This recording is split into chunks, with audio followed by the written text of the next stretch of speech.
guys. I started my escape from the warehouse. Made to this place called, well, I can't say the name of it, but it's a restaurant and a bar, and all the waitresses are in bikinis. It's like Hooters, but better. I'll show you what I mean when I get someone walking around here.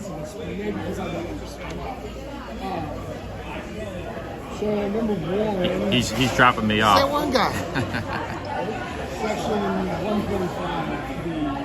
But yeah, there's some real nice waitresses back here. So he's gonna drop me off. I'm just gonna go walking around, and I'm gonna start traveling. I'm gonna spend the first couple of nights here in Fort Worth, Texas. So isn't there $177,000 standby for 10 years? He's not really far on pay. Okay, so I think... Yeah, somebody said to Joe, well, I'll tell you guys about the Street Fighter story. Let's see,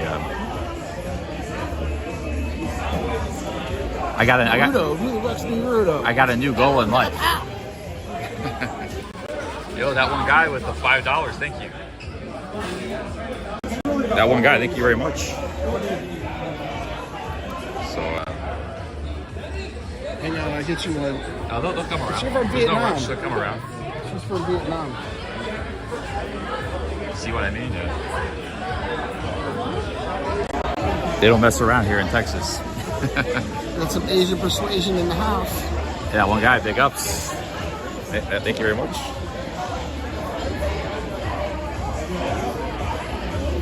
Yeah, we're just here for a few minutes, and we're gonna be leaving.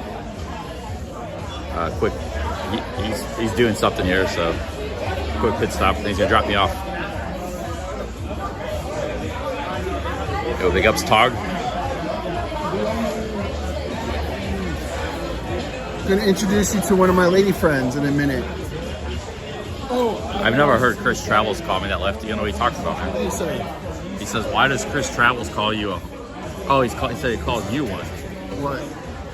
I don't know. I don't know what you talk about, lefty, man. That's not necessary. He's trolling. Yeah, he's one of my moderators. It's not good. Hey, free rider with the membership. Big ups.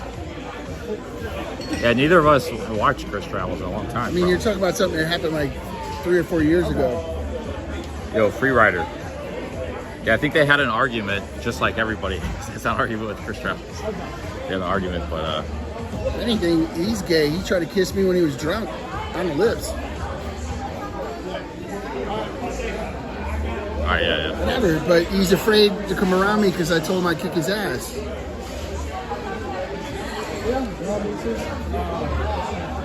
Anyways, that one guy, thank you very much for the $5.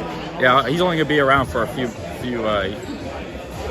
minutes. He's got stuff to do. He's just dropped me off. I'm gonna be traveling around, I guess. All right, here's two lovely ladies here. Hope they don't buy. You're not in the shot. Don't worry. I got you. Turn it around. She'll come say hi. Yeah, I will. This guy's nervous though. Not in the shot. Yeah, and I'll have her come over. Just water for me. That's his water. Oh yeah, it's me. Thank you. So this is this is 00. This is Fort Worth, Texas, guys. Can you say hi? Here, she's gonna say hi. Hi everybody. How are y'all doing? Savannah. Thank you, Savannah. Hey, cheers, man. Here you go. Cheers.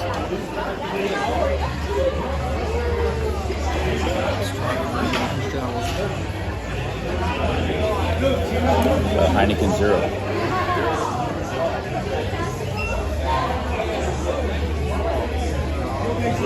Thanks for killing me on that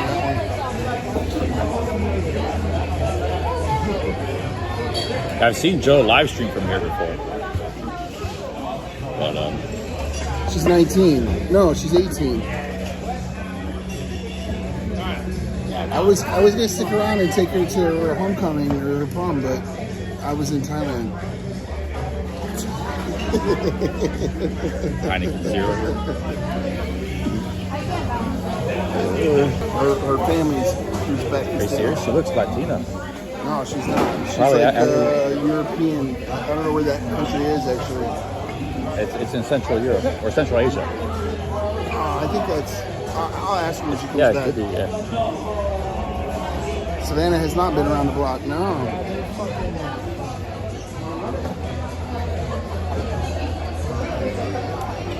Well, if he comes back and works, we'll take him to the dentist. Expensive here. We got to get him insurance. Let's clear up something real quick. I haven't been fired, right? Right, no, he hasn't been fired. He's Yeah. doing good. He's going to take off and live stream and entertain you guys for another week until I get busier.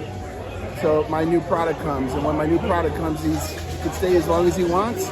He can leave whenever he wants. He can come and go as he pleases. He can stay here, hustle, and make some money, and then go to Thailand. That's what I'm doing. You know, we both have the same goal. So he's flexible. I'm flexible. Paid administration leave. What up, Bayshore? He's on the roster, yeah. He said it already, you know. Yeah. First paint ring you like? I got two. As long as he approves my Don't work. worry, I'm gonna have all fingers when I get back to Thailand.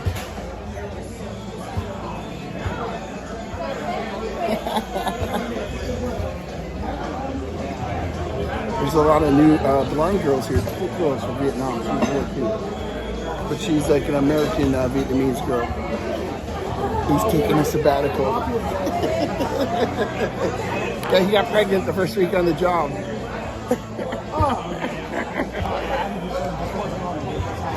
Oh, he's good. He learned the business in like 3 days. He learned his job, so he's good to go. He's a hard worker.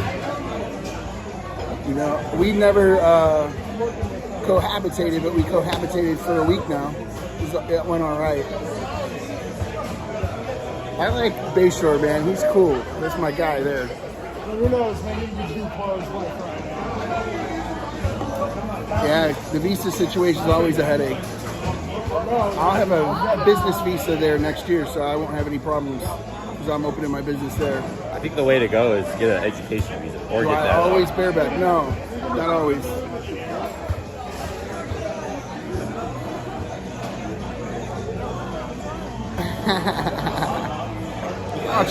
He's just got a good job that he can come do anytime he wants and make some money. I gave him, you know, an option and an opportunity.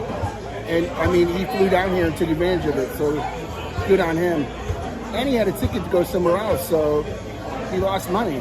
Yeah, I had some stuff booked to go to DC. So he kind of invested When Joe said I need you in the now, job. He came. I didn't go to DC because I had a ticket booked there. So I told him initially not to be ready till December, but a person I had working for me, I had to get rid of. Yeah, I talk to Tony Hughes once in a while. I don't know about him. I don't ask what he wears in bed. Hey, what's up, Cabo? Yes. We're in a nice bar here. We're in a nice bar right now.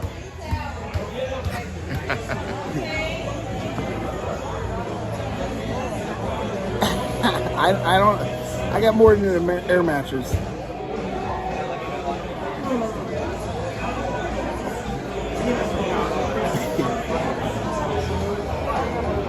Yeah, I'm expanding into Germany first, and then Thailand second, then into Canada. I sell internationally already, but I'm going into Canada after that, and then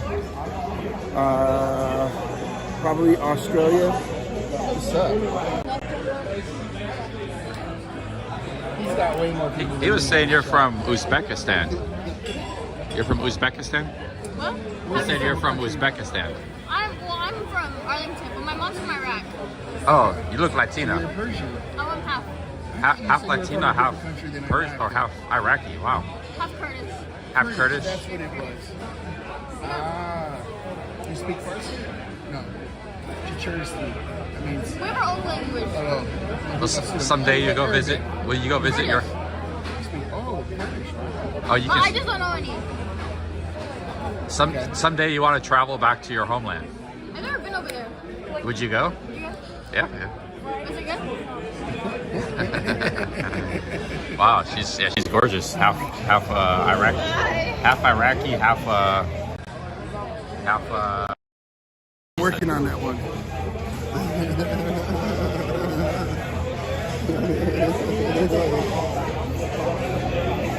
Her homeland is Arlington. Yeah, that's a suburb of Texas.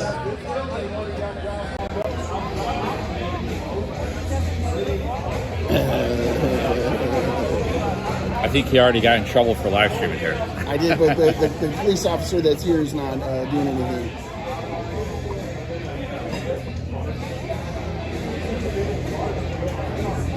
Yeah, the French market I can already ship to, but I'll be able to ship from Germany to all the countries in the EU. So I got a warehouse set up in Dusseldorf, Germany.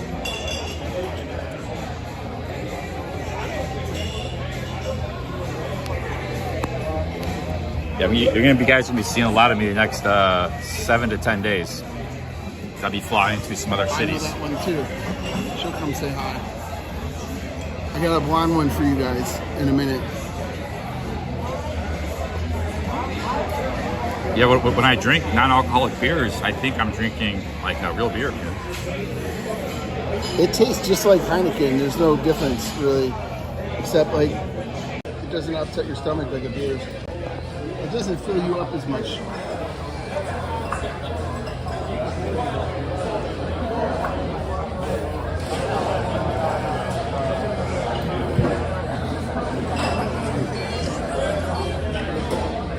This is Joseph.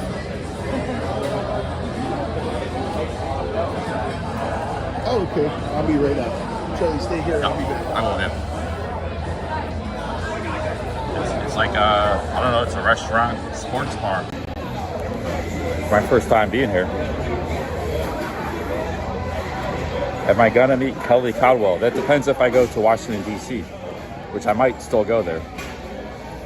I saw they had some cheap flights to Baltimore. There's 2 airports. There's Baltimore Airport, and then there's National. Or actually, there's 3 airports, I believe. There's Ronald Reagan, National, which is really close to the city, and then Baltimore, BWI. So, yeah, I might go that way. I'm kind of up in the air where I'm going.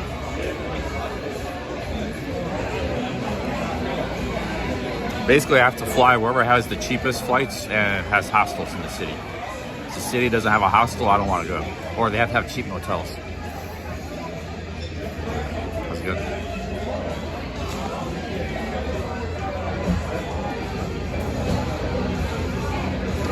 Kelly's carrying a gun. All right.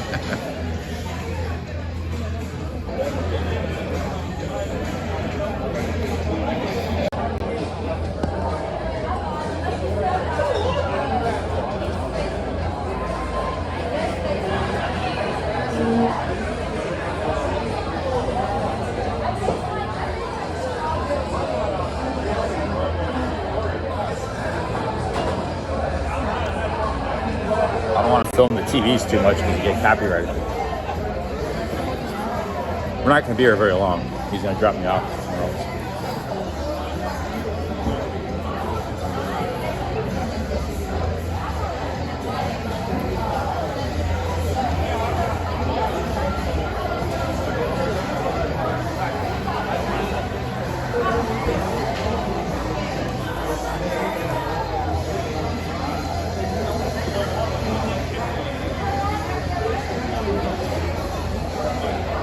No, I'm coming back here. It's just a little hiatus in the work.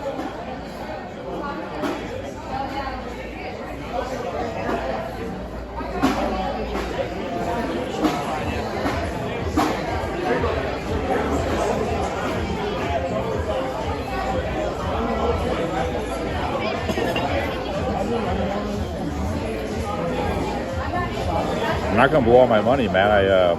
I make money when I stream usually, or at least break even. I'm gonna be, busting my balls streaming for 10, 12 hours a day.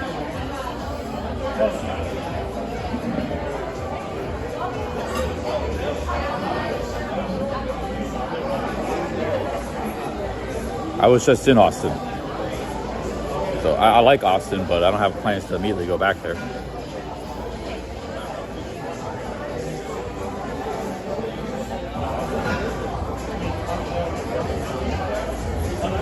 It's a lot harder than warehouse work. Streaming is one of the hardest things you can do for 10, 12 hours a day.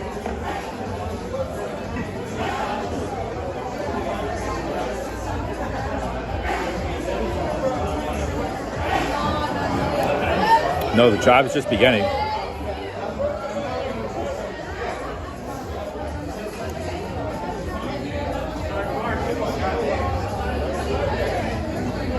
It's a small business. You know, when you work for a small business, things are very flexible.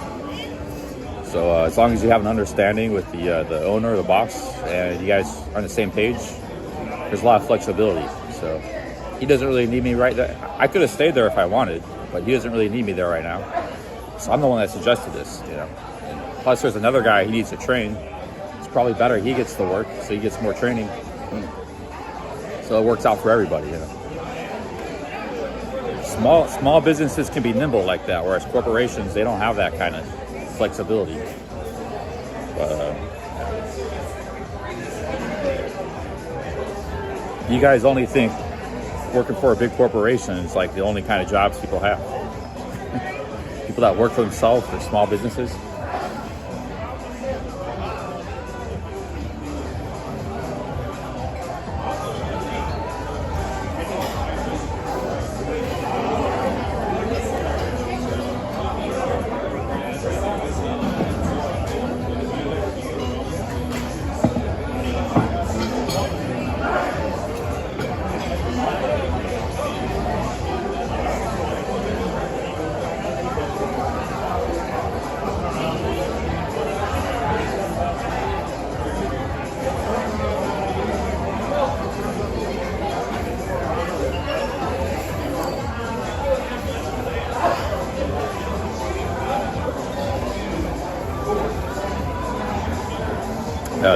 Thank you, Susgruffa.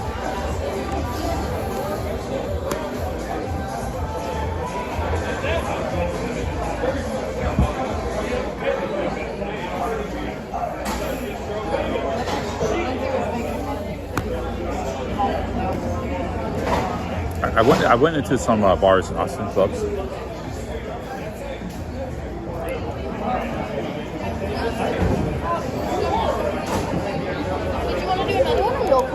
Hey, I'm good. You can do another one. No, I'm good. Sure? Yeah. Have another one. Yeah, one more. I'll take one too. Yeah. Other blonde girl. It's in there.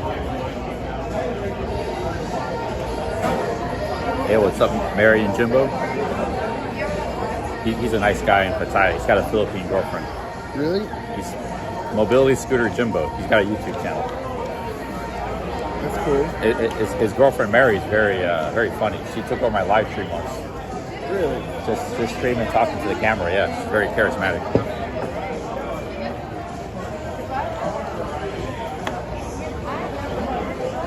You might meet him in Pattaya because he's everywhere. He's everywhere in Pattaya. He just pops up. Nice to meet you, Scooter Jim. Yeah, Jimbo. Jimbo. Yeah. Scooter Jimbo.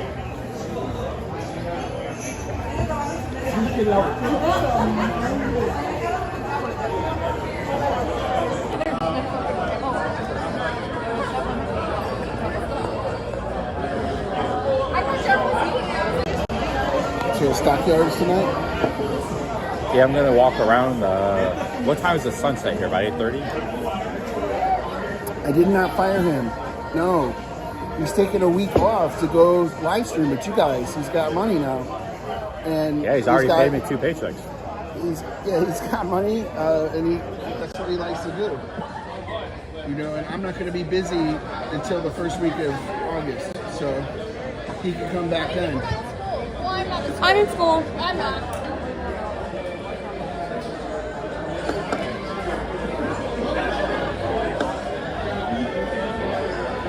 Insane. All kinds of comments.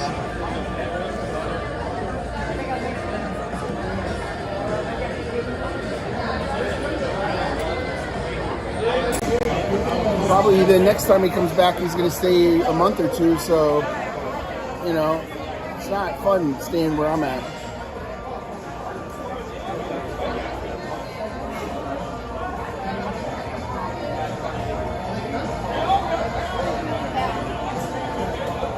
I'm not adopting nobody. Jimbo says, great connection, lads. Can see clearly work. Cool. He says, can't be much of a business because I get this work done too fast. I'm too fast for worker. I got 40. Yeah, it's not enough. It's not much of a business. I got 40 orders shipped this morning in 1 hour, guys. I tear through the work too fast. Here you go. Thank you. You're welcome. Those long nails. How How are you doing with those things? Pick your nose with those? I'm too efficient of a worker. How do you wipe your butt? I didn't leave the job for any time coming back.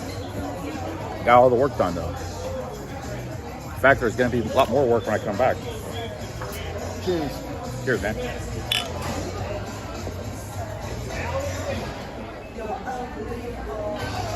Yeah, Joe's really cut back on drinking. He's got an NA beer. I've only seen him drink like 2 beers since I've known him the last 10 days. Sounds like bullshit. And we were in Austin. There's no convincing anybody. Like, there's no reason to try to convince you guys of anything. It doesn't really matter what you guys think. You know? On one hand, I read Charlie's chat and people give him a hard time about live streaming and not having a job. And then he gets a job and people are like, say he's lost his job, he's a bad worker, we're fighting, I'm going to beat him up. You know, talking shit about my company. That's exactly why I won't live stream anything. It's none of your business. What's up? How you doing? That's all good. People, you know, it's What up, like Mario? people like to joke around at my expense. Wait a second.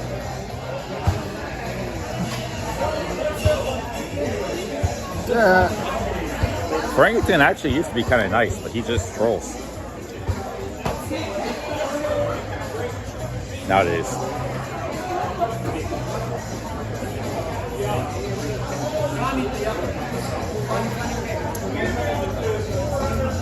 And guys, we've been working out too. He goes to the gym every day, and I've had like 3 good workout sessions. He doesn't want to learn to drive yet. It becomes Whitaker. I offered him. I sold my car though that I was going to hook him up with, but I sold that today. But I'm going to get a second car, probably a Tesla. Don't do it on my account because I can. I'll drink again, but I only do a little bit. I can ride a bike. I usually save my drinking for Thailand. This is Fort Worth, not Austin. We were in Austin.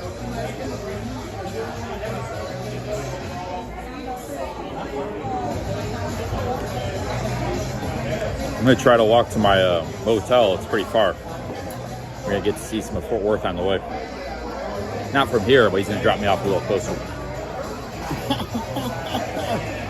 Hey, you should do a poll on if you're going to come back or not. It'd be good if you could bet on it. It would be great. Make some money.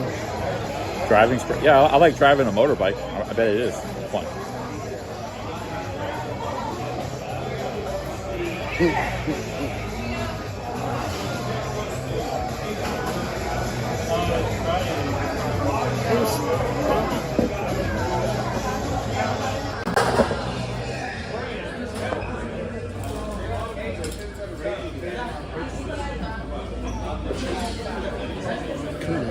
Curtis.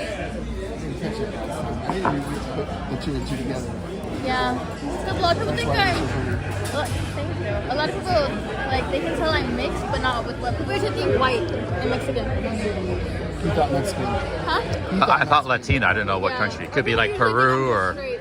But then I told them no, I'm mixed, and then I told him, oh, like I'm half Curtis. Most of the time they don't know what that is. What's the other half?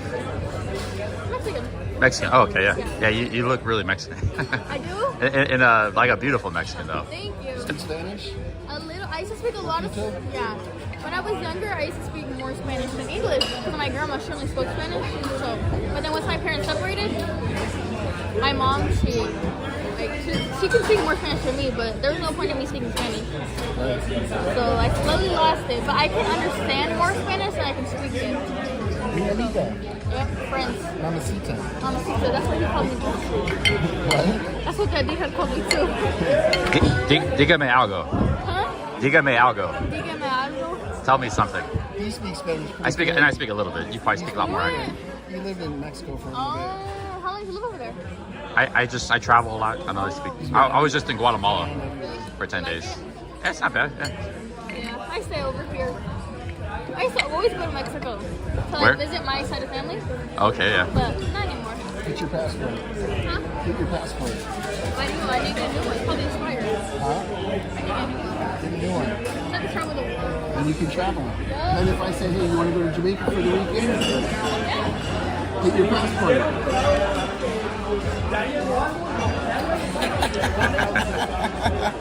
Here you go, Joe. Look out with that one, man. Look, I got cuts from working on all of my hands. Look, I got cuts there, here. This is just here, my fingernail rips. This is just from working, guys. Like the last day or two. That's how you know I'm working. Working man's hands. Before I came here, I was doing lumberjack stuff in Ohio, and now I'm getting paper cuts. This is actually paper cuts. Yeah, well, Miss Hemingway is all full of negative comments. You know, like, go sit on your thumb. Miss Hemminger's not bad. He just jokes around. I don't like him. He's been around a long time. Yeah, she's nice enough to come on the live stream, like, having a conversation. You don't even know if she has a boyfriend.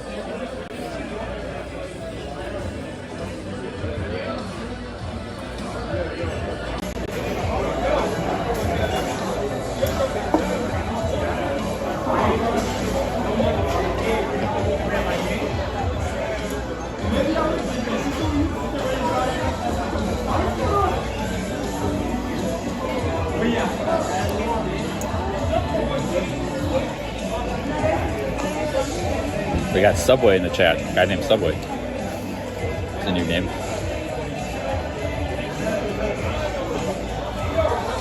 Thank you, Mario. What up, Mario? Mario's cool people. When we were in Austin, I met two really nice ladies at a bar we went to. It was like daytime, 6 o'clock. But I got nervous because I took my live stream over. I think what I will do next time is just leave the live stream on the other table running. It's like 15 feet away, so you can see me, but I won't be holding the camera. It'll be like have a natural conversation with you. So I thought they were pretty cool, but I got nervous with the live stream. That's always what happens.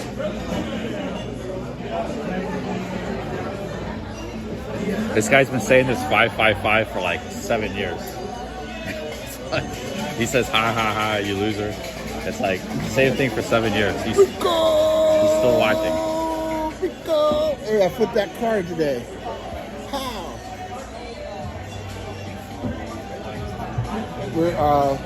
We're stacking the chips. It's looking like September for Thailand. Yeah. Hey, what's up, Paul G? Not covert. They actually, the reason I started talking to them was they saw my camera and they waved at it. But I brought the camera over with me. I could just left it on the table where it was. Had it filmed and pointing at us. My people. Vancouver's cool, man. I like them a lot. Yeah, Vancouver. Rico's cool. I think, did you get to talk to Rico the other night? Did you meet him? Yeah, he sent me a super chat a little bit. Yeah. Oh, No, me in on your person, phone? I think we called him yet. I don't know. No, I'll introduce you to him. This guy's got a lot of friends from YouTube and Thailand. Got a lot. He- I got a bunch of people from YouTube working for me. Big up Rico. Yeah. Yo, Rico, thank you. Thank you, Rico. Thank you for the $10. Yeah, Thank you. he's used his YouTube for networking, basically. Thank you, Rico. Yeah, Vancouver does a lot of shipping in Canada. He's got a lot of experience with that. He has like e-commerce. Oh yeah, cool. Don't hire. I don't know. I think Ryan Boundless sent me a message. He wanted to work for you. He said if you need somebody. Right now, just YouTube in Ryan. He's an OG YouTuber, like 15 years. He was one of the biggest guys in Japan like 10 years ago vlogging. For right now, just E3 is good. Maybe by December I'll be 4. I think he's a good guy. You know? So, yeah, maybe if you're pedal to the metal floor and you got a few people, maybe that you'll have like 10 YouTubers working for you. It'll become a reality TV show. Charlie wants to do some YouTube for my business.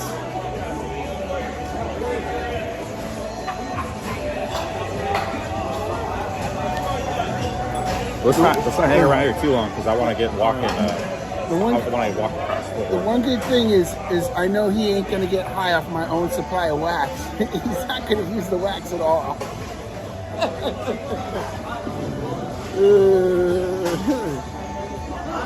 Don't be a prick, Miss Hemingway.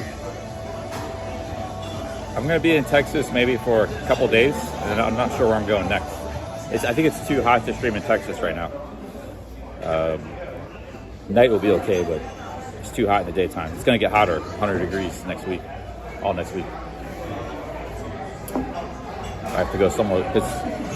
If it's that hot, you just can't stream. The phone shuts down, it overheats. So,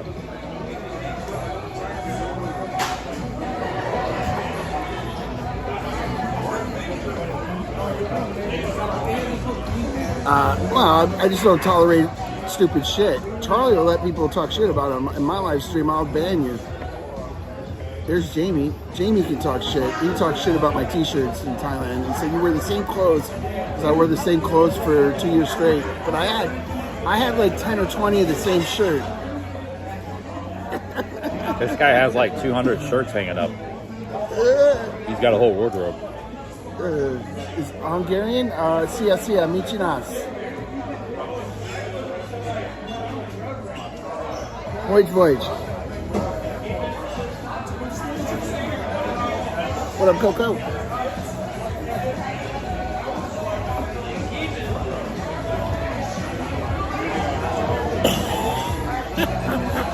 That's true.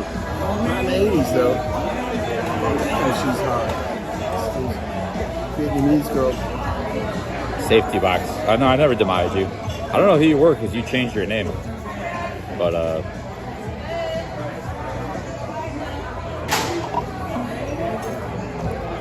I was gonna start this stream just walking, but Joe brought me here, so I had to start streaming with the scenery. But you guys wouldn't have seen Joe. You would have taken my word that he didn't fire me, though. Yeah. But some of you don't take my word. Yeah, I had to meet somebody to sell him one of my speakers because I can't bring my speakers with to Thailand. They're too heavy. Alex says, mod me. All right, man. This Prism is a pain. Might not be able to do it with Prism. You ever use Prism? Yeah, I use Prism predominantly, but I switched because not some of the chats weren't showing up, and then sometimes it freezes. But I like it more than the YouTube app. But they both have features that, like, YouTube will show you how much money you got. Like this one, now you got. I don't know how you got this bar in here. I could only get that in the vertical stream. I don't know how you got to show up in that. Mary and Jimbo Mobility Scooter, he said Mary's channel's popping. She's getting 100 or 400 in her live chat. That's awesome. That's as good or better than the Filipino Bubshell. Yo, thank you Rico for the $10. The Bombshell channel is growing fast. She'll do good. I mean, she's female and she speaks. One thing she does is she reads every single chat almost, the majority of the time. She's really good about that.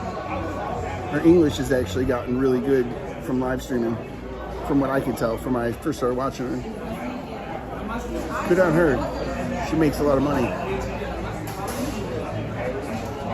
Mr. Heminger. It's Mr. Heminger.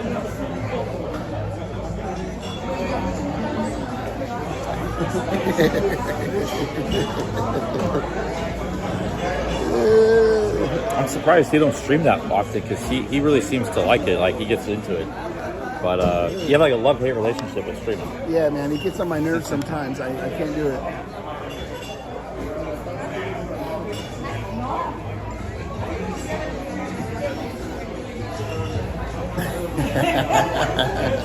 I'll fix my teeth when I afford to. I don't know how much it costs around here. I couldn't even afford to do it in Thailand, so that's why I gotta make money.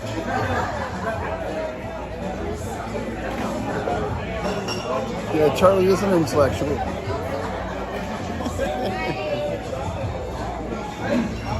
Is they got a tennis match? Yep. That's my style. Yeah, we were walking down the street in Austin. We weren't streaming. It was 6th Avenue though. There's like bouncers, and there was this like bouncer outside. And Joe was walking by. He looked at Joe. He started laughing. I ain't fucking around with that guy. Joe's walking like this. I didn't explain it very well, but you had to be there to see it, I guess. How about the comedy club? He was looking at you. You were like, you didn't even see him. You were just walking by, and he was like turning his head and like, I ain't fucking with that guy. Not very good at telling stories.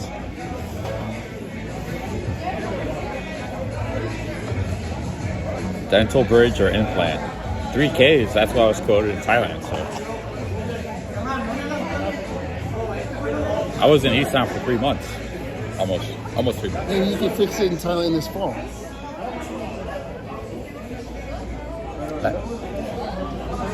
Yeah, it's not a big deal. I mean, it'll get fixed.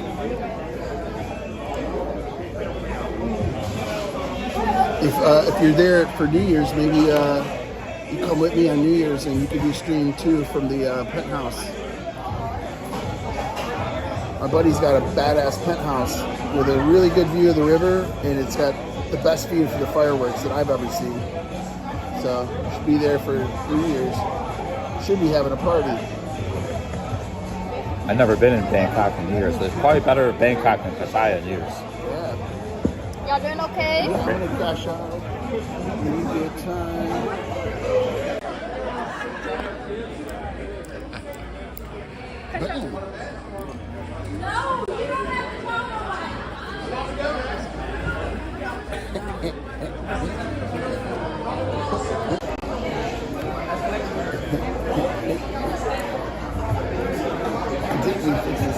Obviously not.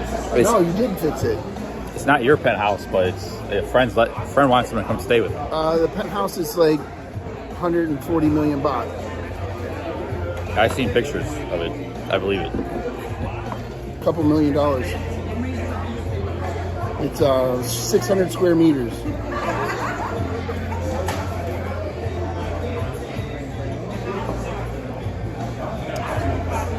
Are you gonna stay there the whole time when you go to Thailand, or just some of the time? Bangkok. You're gonna stay in that penthouse? Yeah, I mean, I'll feel it out. We'll see. But a couple nights at least. Yeah. I'll make a video of it once it's finished. He's rehabbing it. Once it's finished, it'll be for sale. No, we're both drinking Heineken Zero. They got more to.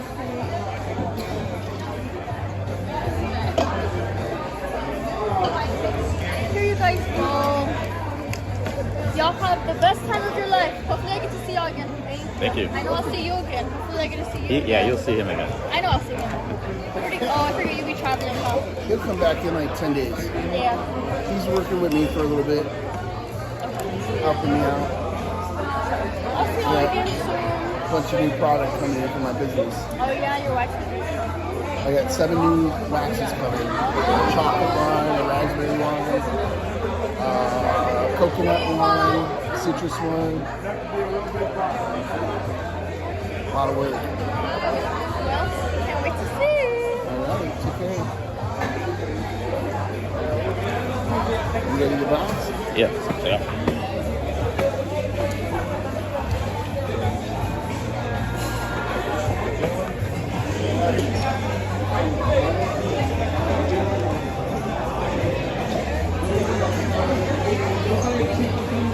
Appalachian Trail's calling. Yeah, sometimes I think about it, but I don't think like the next year is a good time to do that.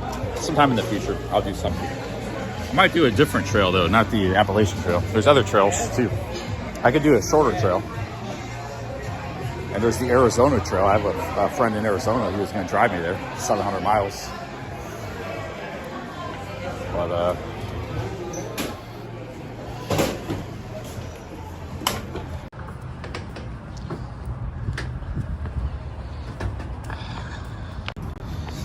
But I'm gonna go. He's gonna drop me off. I'm gonna just go walking for a couple hours.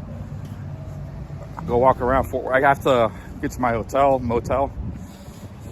So I'll be seeing Joe probably, unless he stops back tomorrow, because I'm gonna be in the same city. I'm gonna be, I'll see him, maybe about a week to 10 days. I'll be returning.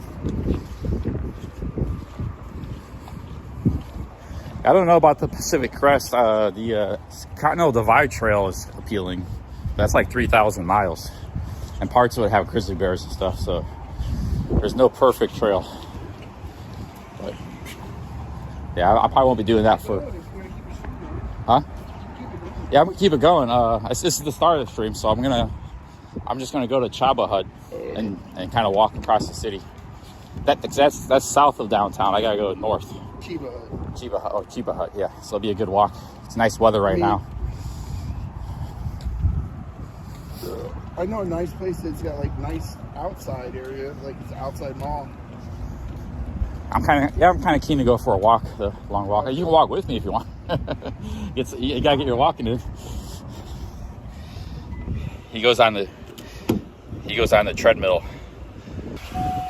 This is kind of like Thailand, it gets real hot, dude.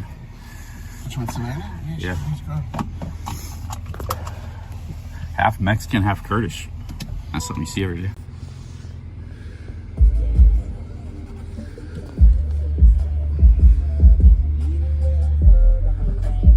She's got to get her passport.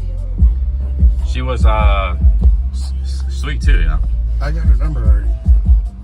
Before I just didn't pursue her. I called her once. Texted her once. It's minimal back. I don't chase.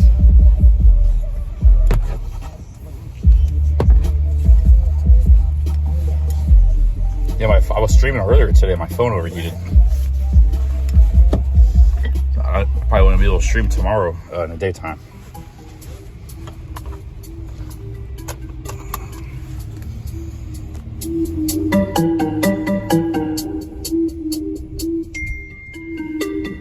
Sex in the house.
That's why it's special to you, girl. Jermaine Jr. says you have a unique taste in music. I do. He gave you a compliment. How much it take? He said thank you.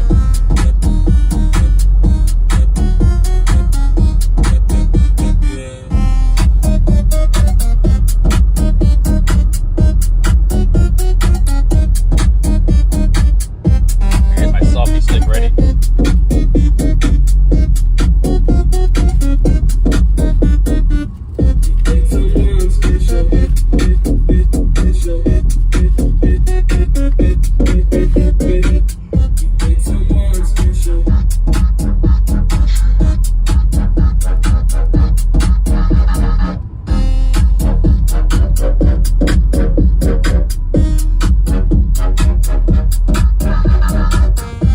Fort Worth has 1 million people. Just this city. Quite a lot. No, I'm gonna walk through it. I want to start. I go walking, man. I cover miles and miles. Damn, you're a nomad. So I'm gonna start in Chiba Hut. I'll end up through downtown. I'm gonna head north.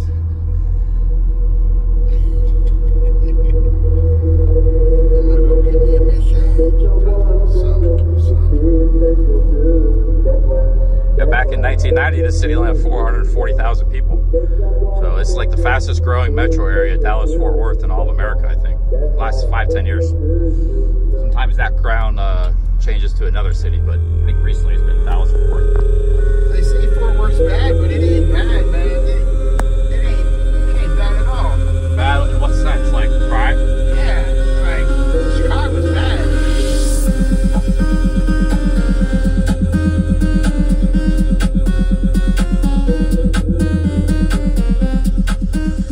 Hey, what's up, Alicia? Anything else, man? That's why it's special to you, girl.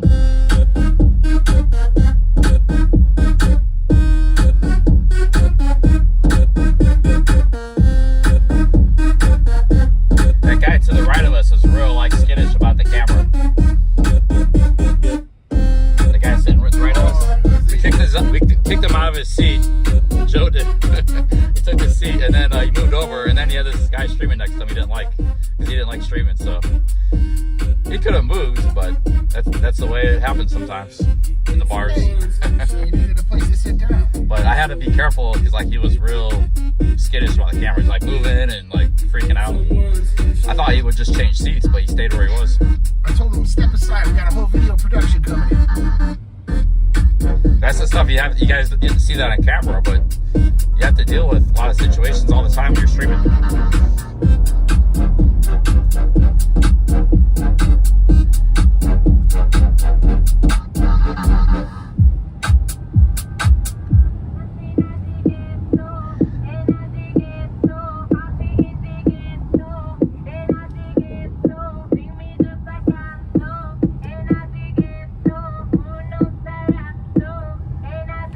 Downtown Fort Worth, will be walking through there, but starting off to the south at a sandwich shop where I had me and Joe had lunch already.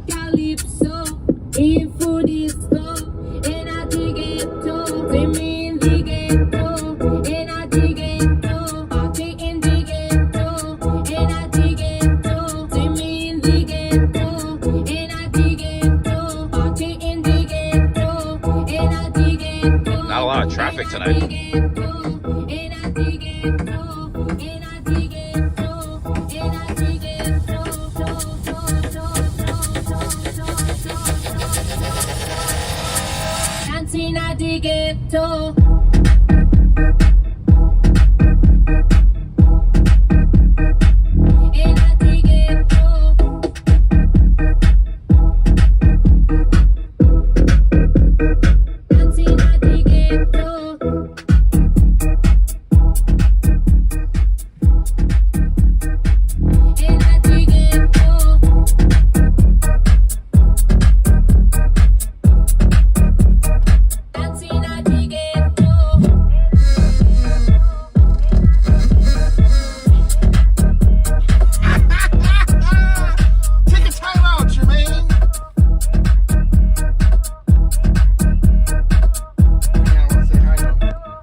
and I dig it too.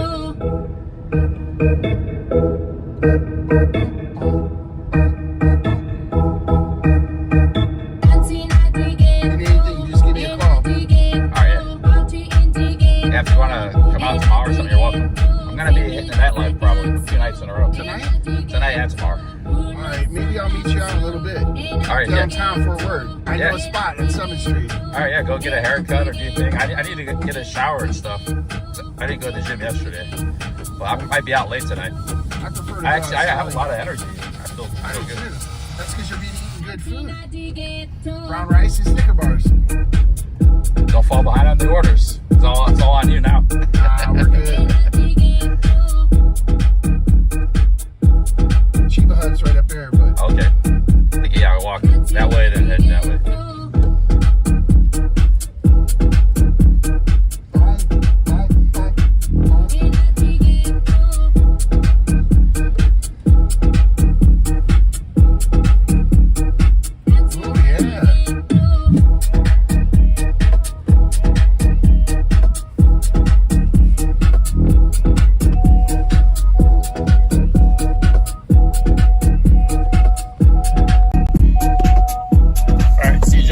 Thanks for the paychecks, man.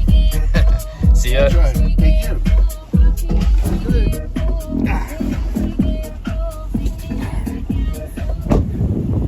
All right, we're ready to roll. So just drop me off and walk around. I gotta check my maps real quick. I think I know which way to go. I gotta be 100% sure. Joe's driving off. He might hang around a little bit tonight. He's got to do some errands. May see him again, but I got a motel booked. Maybe do my own thing. Got a motel, I need to get a shower. So I wanted to go for a walk before the sunset, which is probably gonna happen in about another hour. So I'm gonna turn my camera around here. Let me check my maps real quick.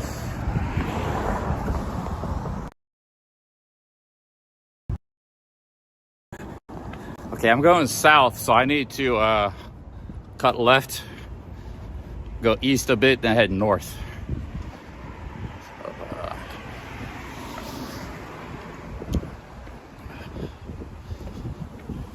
If I can be quiet here, it's already feeling quiet here. See, everything's closed.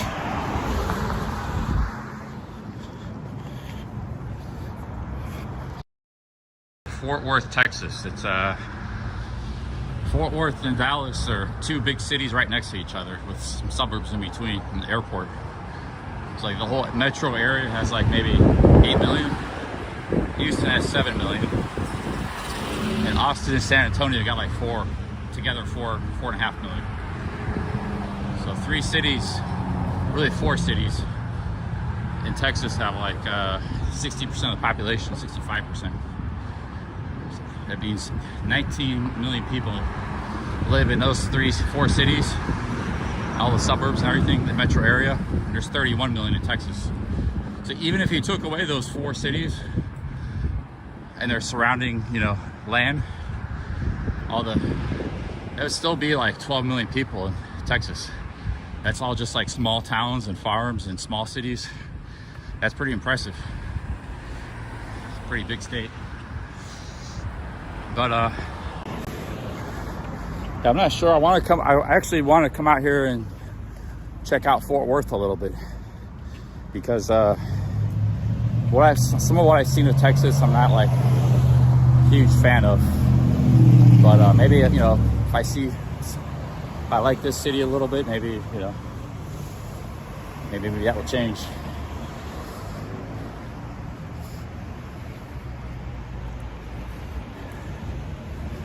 I'm going to be streaming for the next 10 days. My plan is probably to go to some other cities. I might go to Washington, D.C. I might go to New York City. I don't know. I'm going to fly somewhere.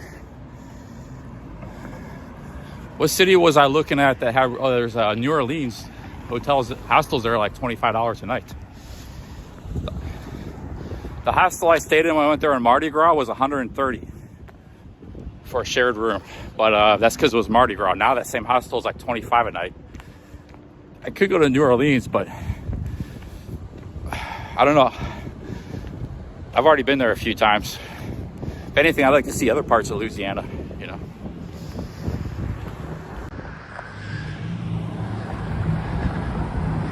Nice little bungalow houses. I like those brick little bungalows. They got a lot of those in Denver. Those kind of little houses. Let's see what the, so we're like a mile or so south of downtown, mile or two.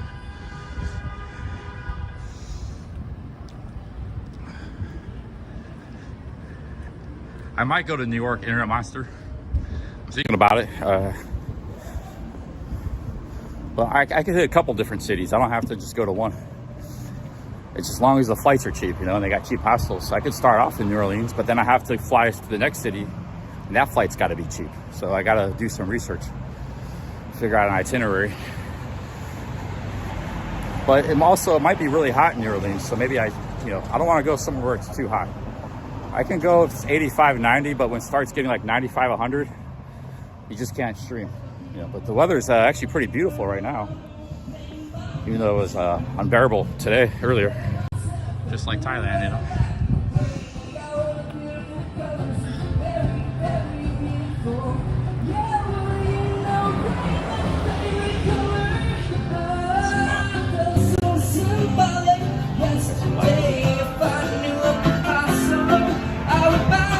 You always see a lot of live music in Texas.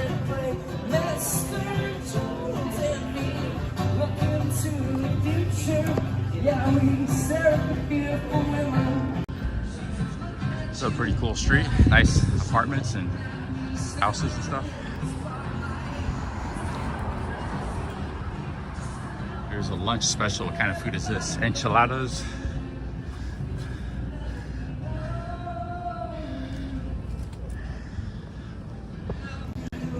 Yeah, when you go to Austin, there's two things that kind of set the nightlife a little different there than the rest of the world. There's tons of live music and tons of comedy clubs. There's like 15 different comedy clubs. So it's like, those guys, they run around, like they'll go do like 10 minutes one place and they go to the next place. Because Austin was kind of funny, man. Yeah, I like Austin, but now we're not in Austin, we're in Fort Worth. It's like pretty nice so far, pretty nice city. Tequila Joe calls this city Fort Worthless. But maybe we'll do some scouting for him. Maybe there's some cool places that he hasn't come across or seen. Do a little scouting. I was also thinking about trying the merchant services on this trip. Like, for example, that restaurant I just walked by, they had a bunch of customers. I could have went in there and asked them if they want to sign up for the merchant services. But we might be doing some of that in this trip too.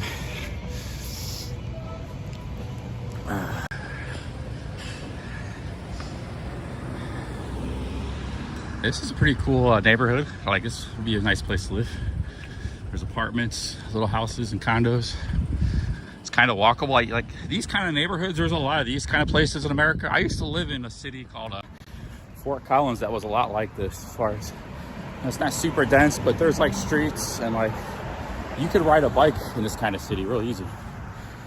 So you get around and buy a bike. It's not like New York where you can get on the subway train and it's like super dense, but you know, it's not bad here. I think Fort Worth's kind of cheap. Well, it's nowhere cheap in America anymore, but probably $1,200 maybe. I don't know if this area might be a little more expensive. It looks a little higher end.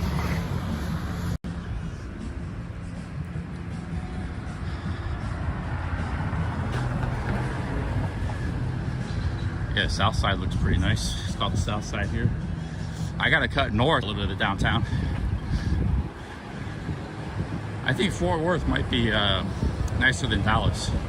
I've never really been to Dallas, but it just doesn't seem like there's much happening in Dallas. That's a dragon fruit. So here's another nice restaurant.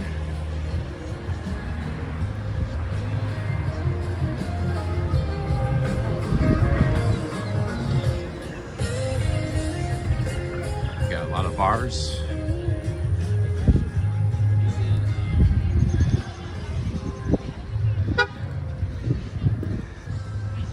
Yeah, are there any nice neighborhoods like somewhat walkable neighborhoods in Dallas? We can kind of do what I'm doing right now. These are nice buildings and architecture. I'm impressed already.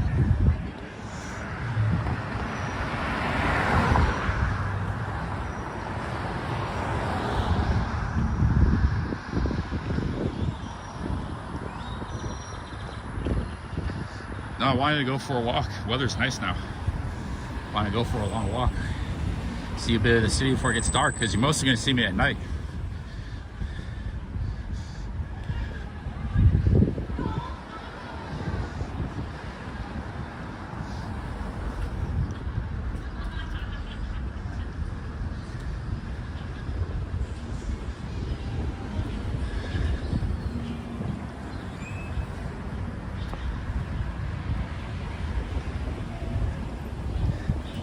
This city sprung up from the cattle trail. There used to be a cattle trails. The whole reason people kind of came here was to raise cattle, like in the 1860s and 70s and stuff. Back then, it was just an open range. So you had a horse and you have a bunch of cattle, but you had to drive them to market to sell them, you know? So this was one of the places the cattlemen would bring their cattle. Eventually, they would get shipped up to Chicago, but it all started, you know, around here. Okay, we gotta head north through downtown. But so this was like a really, like the 1890s. It's a real wild, crazy town. It's people shooting each other, and it was called Hell's Acre. It was like full of brothels and gambling dens and opium dens and brothels and stuff. It was like the Wild West, but even more on steroids. That's what Fort Worth was known for back in the day. Because there was all these cattle. You know, just imagine all you do is ride a horse all the time, and you're alone out there. You're a cowboy. You know, and you come to a town, a little bit of civilization, and you just go nuts. You get some money too from the you go gambling and go to the brothels and go drinking. It's like some of the guys that go to Pattaya. You know, they just go nuts. They're working on an oil rig. That's what used to happen here, but they demolished all that stuff. So. Nice apartments. That was a long time ago.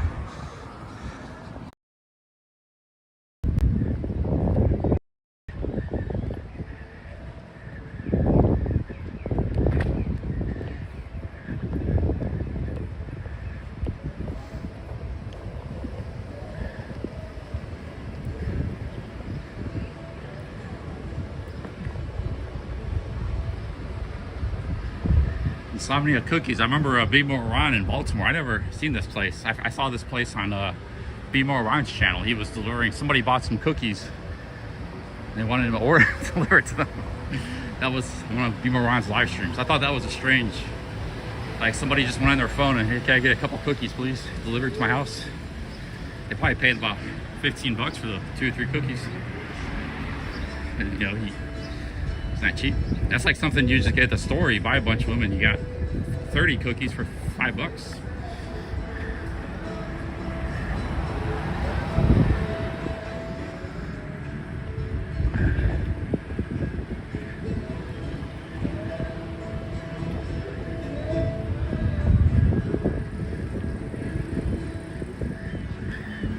I could live here. I wouldn't mind living in Fort Worth. I'd have to get an apartment. Rent an apartment, then I have to drive. It's a little bit of a far drive to where Joe's place is at. But yeah, Fort Worth looks kind of cool. Maybe a commute. I'd be a commuter. That's one of the reasons I came here, was to kind of check it out. Because, you know, Fort Liquor. We got Fort everything here.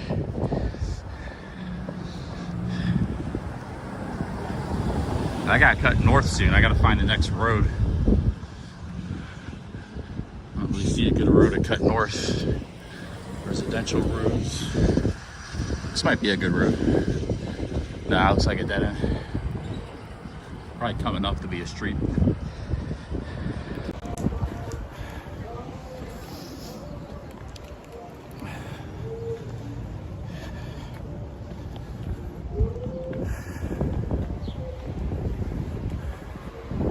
Yeah, I was thinking I don't have to fly. I could do the Greyhound thing.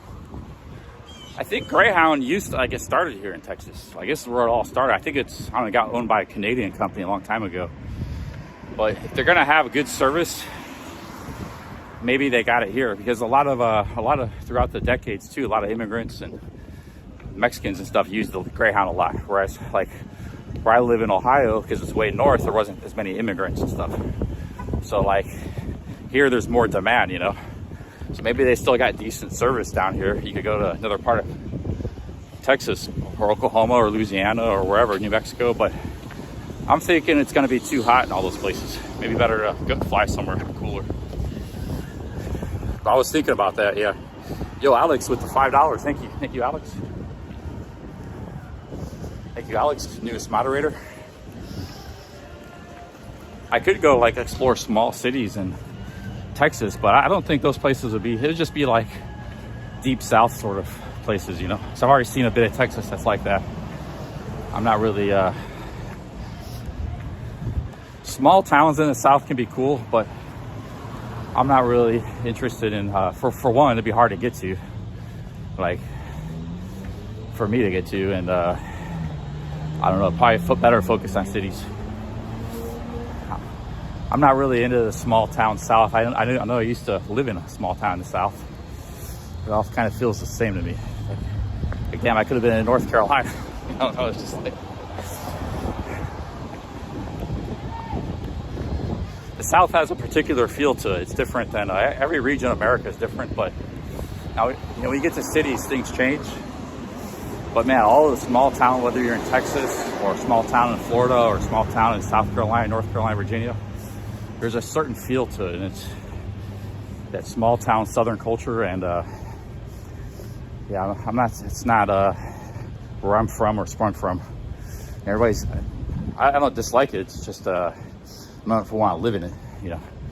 It's like everybody's got pickup trucks and a trailer attached behind it, and you know, everything kind of moves at a slow pace. You know, there's not, I don't know, it's just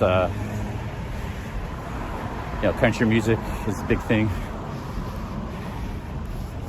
Small towns in the South.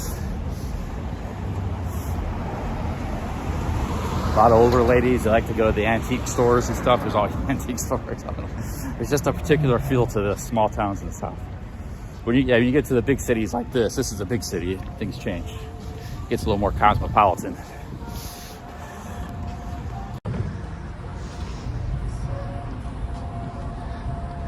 Now, small towns in the Midwest aren't necessarily better, but there's still a certain vibe in the South.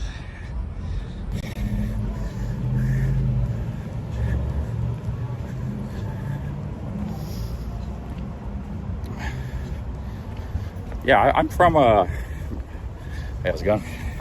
I'm from my people, my culture, it's different, man, because I went to school in the South. I went to the school in the South for a year. I didn't really bond with anybody, you know. Then all of a sudden this kid from Michigan came.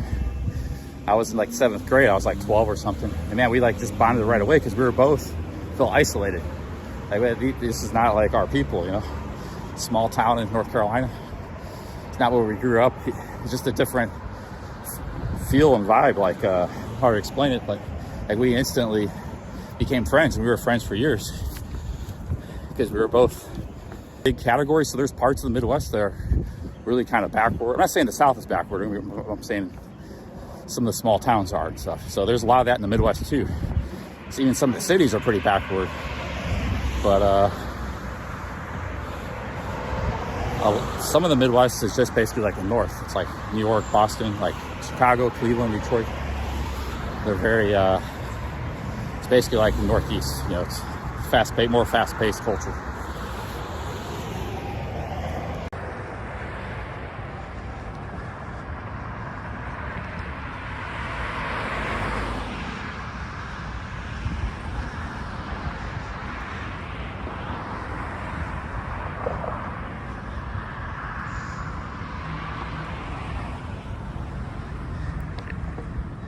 So there's downtown in the distance. But you know, the southern cities, they're they're some of the most fast-paced parts of the country now because they're booming. So, you know, some of the old stereotypes goes out the window. Hey, how's it going? Oh, it's me, man. I'm not recording you. I'm recording me. I can do what I want. I'm not recording you. Okay. I do this all day. I walk around. You just happen to cross my path. Huh? If I see that on the internet, Dude, I'm not recording you, man.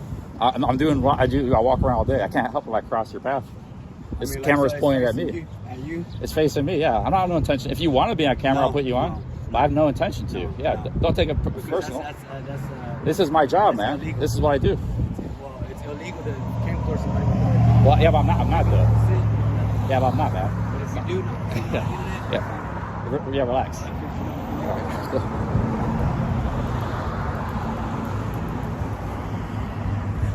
All right.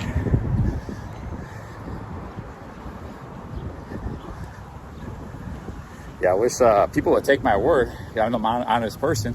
Now, if I was filming, I would have told them, but I'm not. I'm you know, I saw that guy 5 blocks ahead, you know, so he was shadow boxing, and I didn't film him.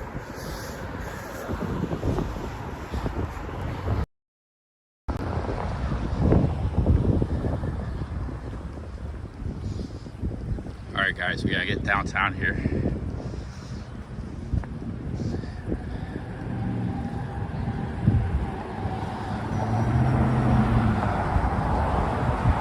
Yeah, he had a bottle of whiskey in his hand. He was shadow boxing. He thought I was filming him or something, but he was just, you know, doing his thing. But I just wish I tell the guy straight up, you know, he's cool, do your thing, have a good time. You see a guy with a camera and he tells you he's not filming you, you know, don't get all triggered, man.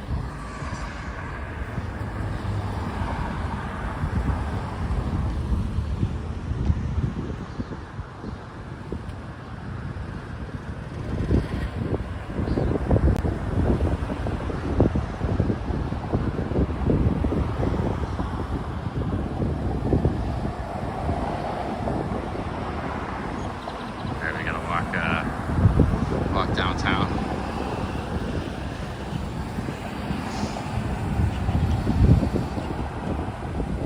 Yeah, not everybody's nice in Texas, man. I've already come across a few kind of assholes in Texas. He's another one. There's some rough feathers.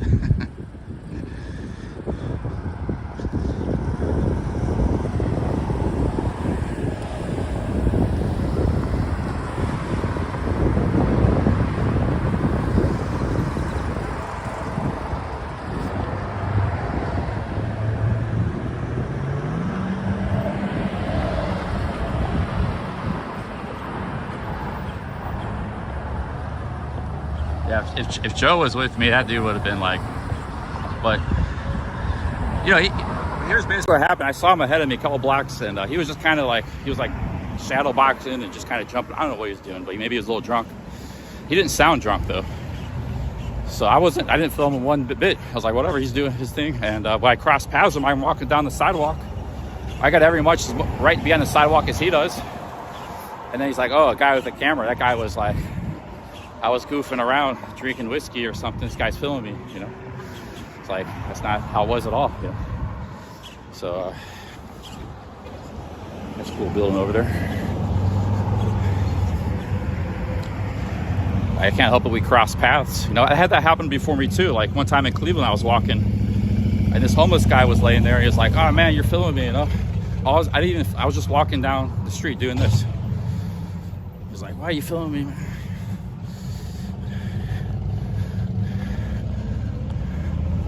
But in a way, it's kind of like, you know, they feel very self-conscious because of their situation or whatever. Like the guy's homeless, he's like, they just assume like you're out to film them and get them, you know, because of their situation. So, but that's, you know, I'm doing my thing. This is what I do. Nothing to do with you. We're just crossing paths. I got every much as right to be here as you do, you know. People don't get it. Some people don't, you know, most people. Across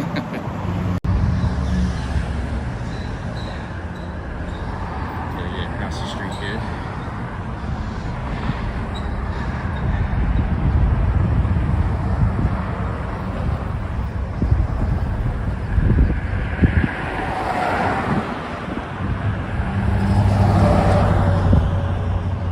I got a lot of respect for the auditors, man. Those guys are tough. Those guys, they like a dude like that's there, they'll be filming them. And they get attacked and stuff all the time. But I'm not out here to audit. I'm just doing my thing. I like the outside, walking around, swimming, and filming, you know. There's this one channel I watch. They're auditors, but it's like a group of 4 guys. So they got like a team.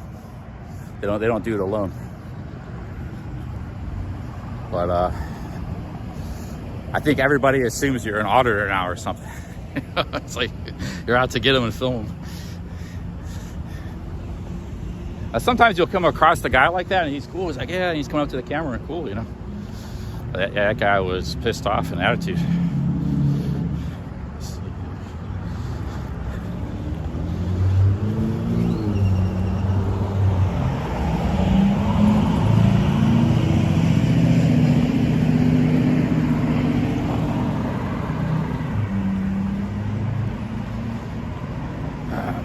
I gotta use the bathroom. Maybe we'll stop somewhere downtown. Might be too far of a walk, because I gotta get a shower, use the bathroom, but we'll keep walking. It's actually nice to get out of the warehouse, man. You go a little batty in there. Yeah, I've gotten out of the warehouse a lot, but nevertheless, I'm kind of glad to be out of that place. But, you know, if Joe needs the work, you know, I'm happy to hunker down for a couple months because I'll be banking money. You know, I can go for a walk or something. I'll actually, if I get a bike, I'll just ride the bike I'll ride to the grocery store or the gym. But, you know, I could just hunker down for 2 months and make all kinds of money because I got no travel expenses. I live there, you know, so an air mattress.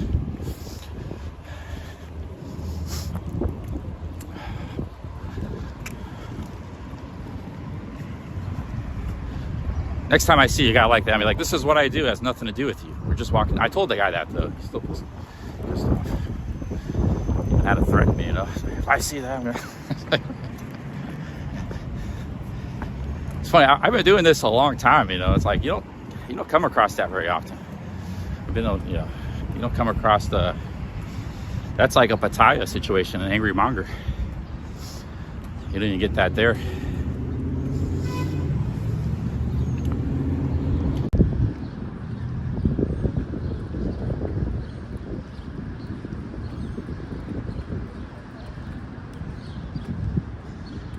Yeah, but some people you can't talk down.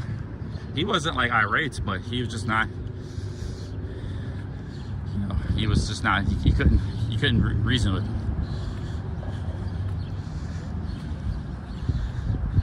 It's worse when they're irate. When they're irate, they're basically. That's why you gotta carry pepper spray, you know. Because not only you can't even talk to them, but they're just gonna attack you and stuff. I watch a lot of auditors, guys. Not only do I have experience, but I have, you know, direct experience on the streets, but I also, you know, watch a lot of street auditors, guys that hang outside the post office and stuff, and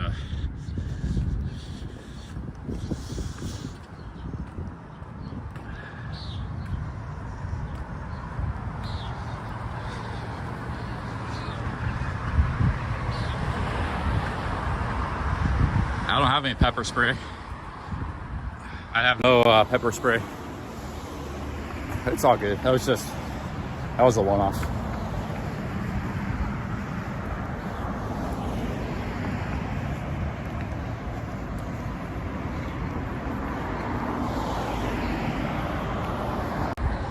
I had bear spray on the Appalachian Trail. I bought some. Sometimes that pepper spray doesn't work, man, because I've seen guys had a pepper spray and the guy was like in his face and he just like kind of shook it off and kept coming after him. Sometimes it doesn't work too good. It's like crazy stuff.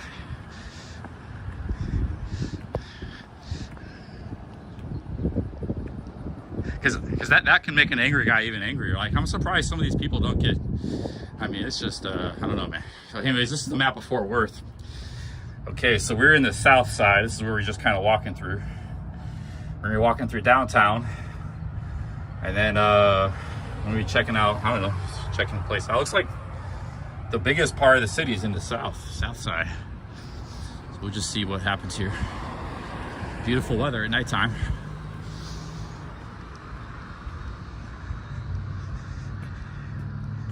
No, it was real, but like, I don't know.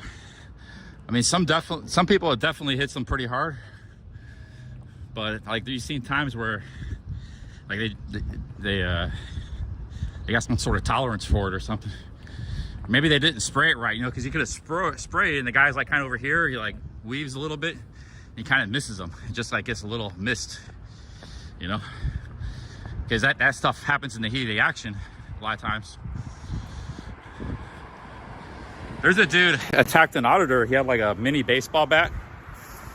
He just like got out of his car, and it was this guy from Massachusetts. He goes all over the country. He mostly hangs outside of marijuana shops and films. So this guy, they actually, all of his viewers, they knew his name and everything. He had a business and everything. He was like a 60-year-old guy. He just gets out and attacks the auditor. I think his name is First Amendment. And he did like a community post, and FAPA, it's First Amendment Protection Agency. He's a young guy. He's only like, I don't know, 25, 22. He's out there in the streets by himself, you know. He's just no protection. I don't even think he carries mace or pepper spray. So this guy, just gets out of the car and like attacks him. He wasn't hurt, but the police came, and I think he's facing 10 years in jail now, man. And some of the auditors, like, they won't press charges against people and stuff. There's these guys from California I follow, they get attacked a lot and they don't ever press charges. But that guy, I think he's gonna be pressing charges, man. So yeah, you don't wanna do that stuff. Attack people.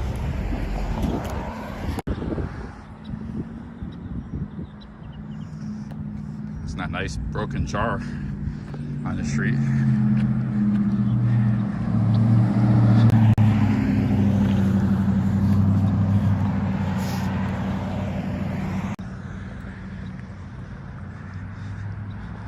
In the ghetto, baby, in the ghetto, in the ghetto.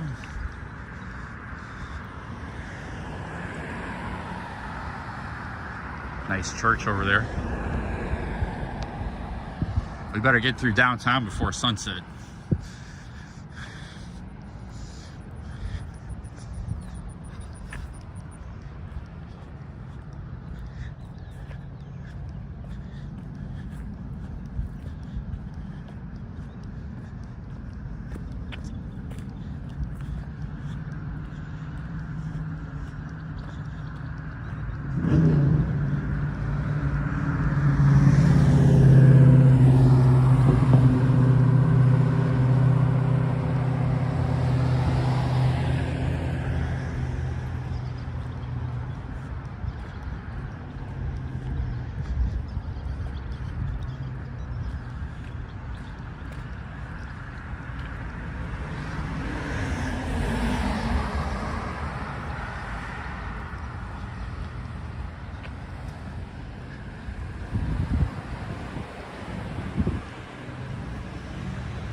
Water gardens.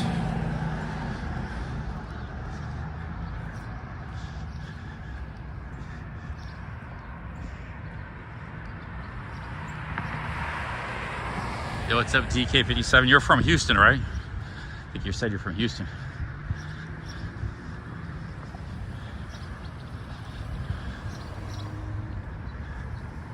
Oh yeah, guys, I want to tell you one of my goals. I have a new goal in life. It's a small goal. I mean, it's a small goal, but it's something I just want to hear one time. Anybody know what it is? It's a new goal.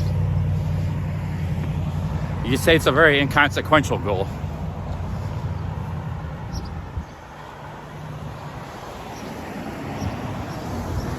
I want to be called, I want somebody to say to me one time in real life, you look like you're from that video game Street Fighter. I saw like 3 people say that to Joe when I was in Austin. Well, one guy was on YouTube. Barry Miyagi said that. Then we went to the comedy club and we sat down And then the comedy guy was like, you guys look cool. And then he looks like he's from the Street Fighter. He looks like a character in the Street Fighter video game. So I just want somebody to say that about me one time. It's like, they said that about Joe. So that's like a new goal in life. I want somebody to say that to me about me one time. Just thought I'd share that with you guys.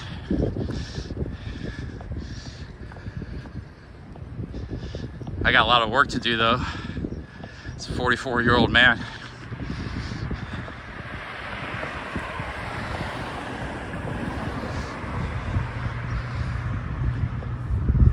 Yeah, but I don't know which Street Fighter. He kind of looked like a combination of all of them because, you know, they had those because he had that like that band around his wrist. I think there's like 2 karate guys, but then he had the spiky hair. And he's kind of like burly, like that Russian fighter. He kind of looked like a combination of all the Street Fighters, with the exception of the lady one, you know. So like, it's just like when people saw Joe and the way he was dressed, it's like the first thing that came to mind. Like I heard that 3 times. Like it's just popped out of a Street Fighter video game.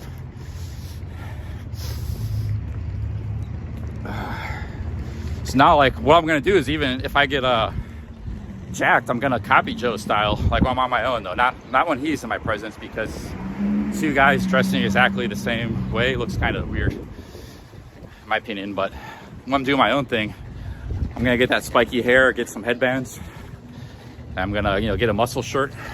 That's and I'm gonna get that going too.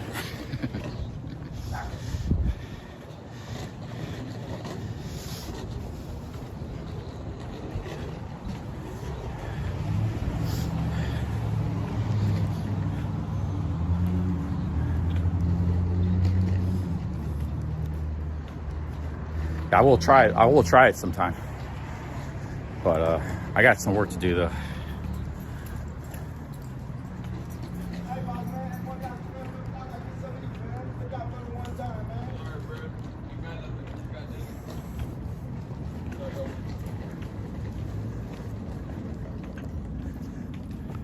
Oh, can I film this generosity? Act of generosity? No, okay, all right, man. Hey, how's it going, man? You good?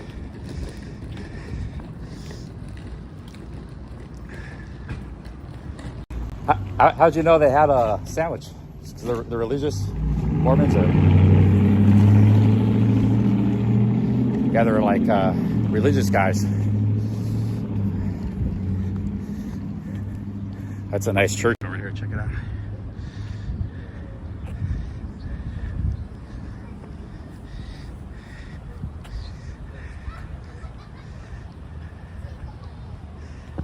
Yeah, it was like they looked like Mormons or something. This guy asked him for a sandwich, and they just popped out a sandwich out of his bag or something. It's like, how'd you know he had food? I guess because they're religious. I don't know. But he didn't answer me though. So.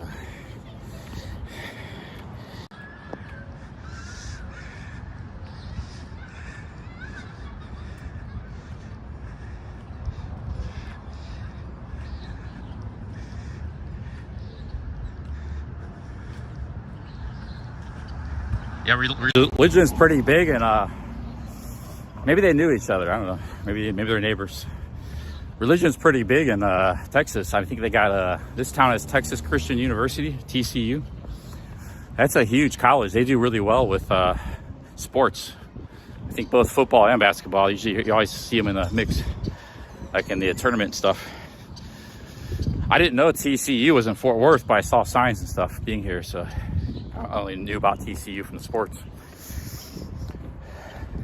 Texas never actually done too well with college sports, you know, because you got college football and basketball. Those are the 2 main ones.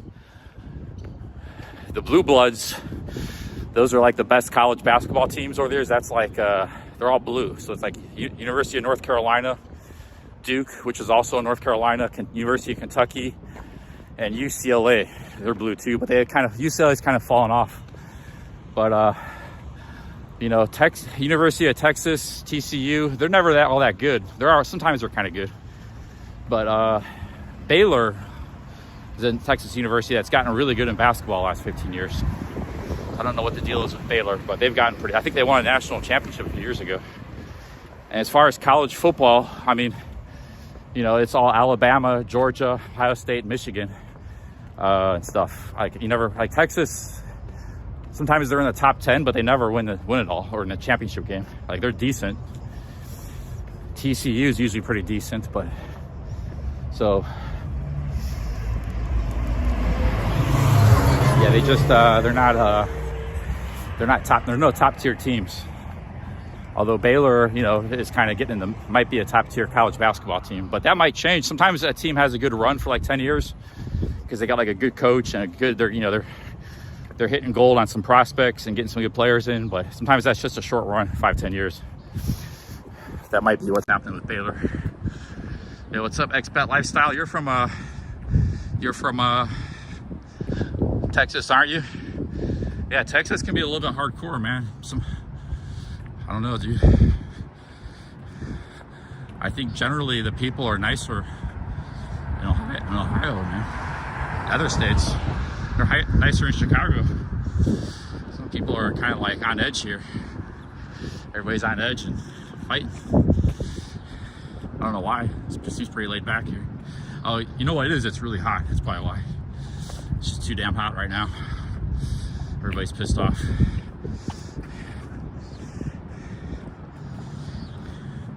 Probably come here in the spring or fall. It's more chill. Look at that building.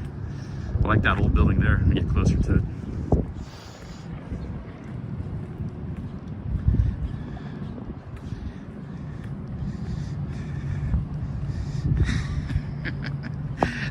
Those religious guys it's like, can I film this act of generosity?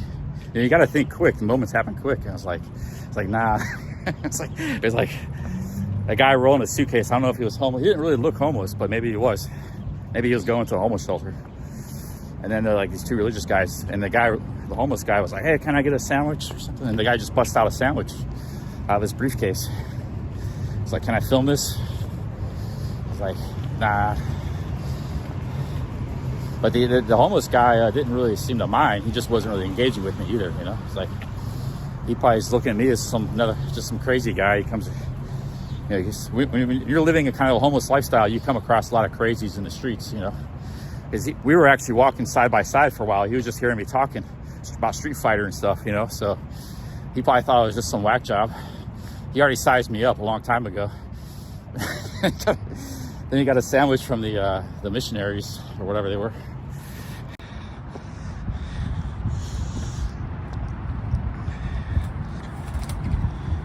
Yeah, just because you're homeless doesn't mean you have mental problems or something, but you come across people that do, or you're an alcoholic, or, you know, shit, half the people you come across fit in one of those categories.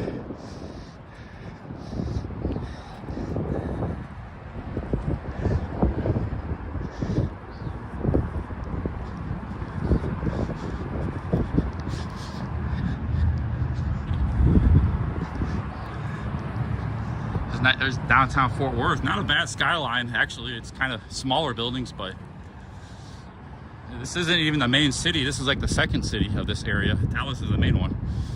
Dallas has some big skyscrapers, but beautiful sunset. Oh, there's oh, that was a lady here. Hey, come on back, beautiful lady. That was a lady honking at me. I think she was interested.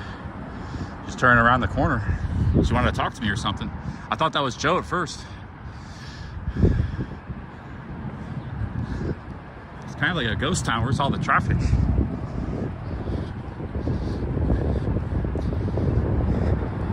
Okay, we gotta go on this bridge here. Hope nobody's living down here. I might get somebody pissed off filming. It's pretty sketchy.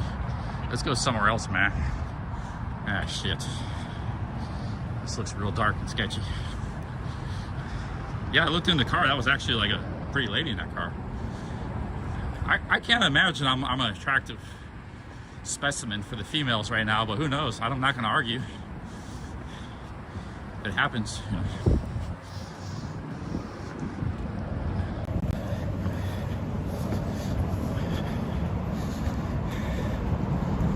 Shit, dude, it's real dark here.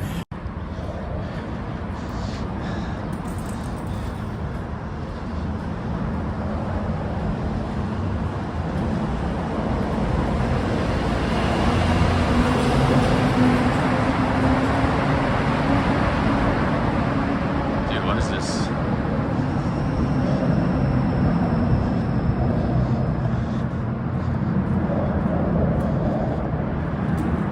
Yo, what's up, Ambient Wander? This is an interstate highway above me. That's why it's a long walk.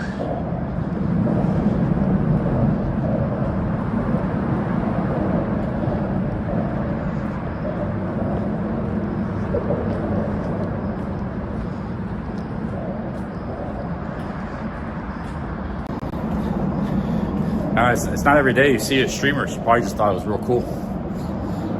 She was just, you know, she was going slow too. I thought she might even actually stop. I was going to hop in her car or something if she would have stopped. I was like waving at her, but you know, she kept going. She was going slow. She was thinking about it, I think. Thinking about stopping. Every day you see an influencer here.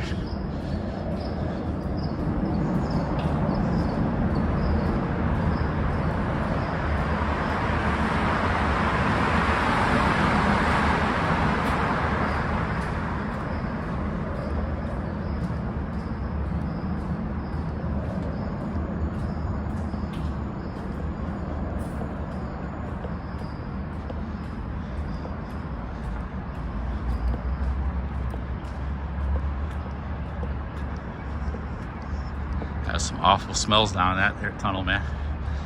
We made it though. Made it to the other side. Oh man, stench. Still smell that stench.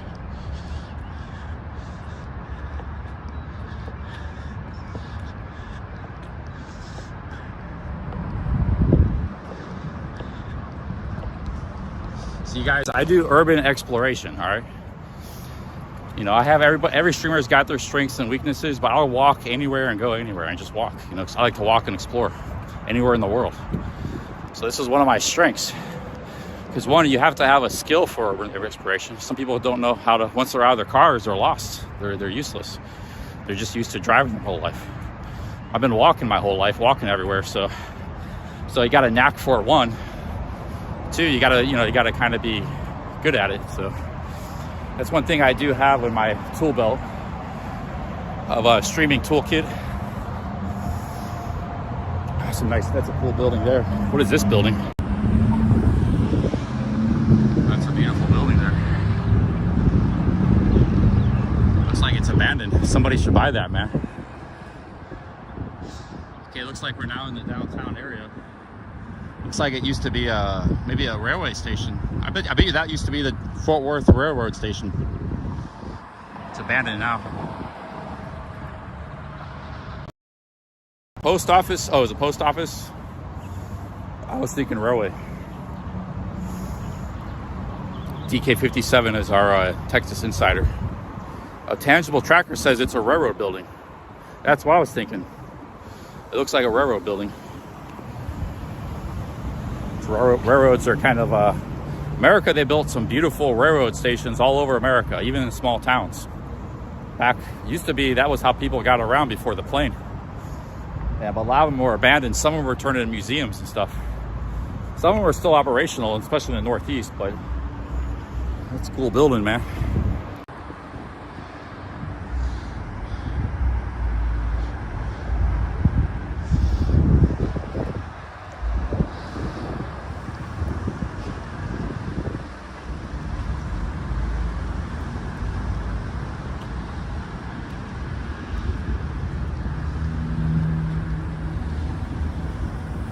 Okay, now we're in downtown Fort Worth.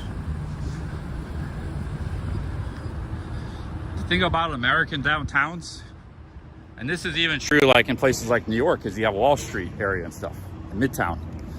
That's where there's a lot of office buildings. They're kind of like ghost towns. They're just there, people are just working. Like all these big buildings, people just come here and work. You know, there's like parking lots. But sometimes there's like entertainment districts and condos, people live near the downtown or right next to it, but that's not always the case. So a lot of times you see all these big buildings, but people drive here, they park, and they go to work, you know. That's like but it's also the historic center of the city, you know. Sometimes there's, it's, like I said, in some cities there are things that are going on downtown, but a lot of times there's not.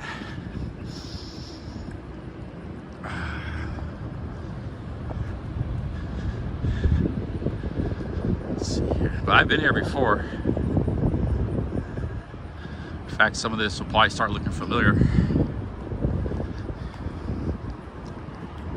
Walking everywhere like David Banner.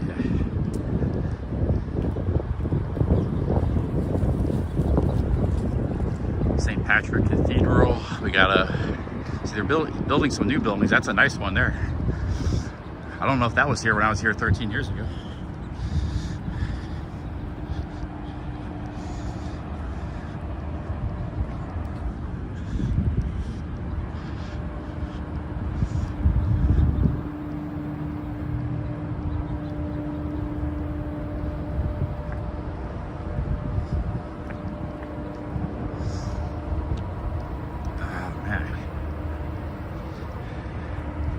The heat's still kind of hitting. I need to get a shower. I got my motel.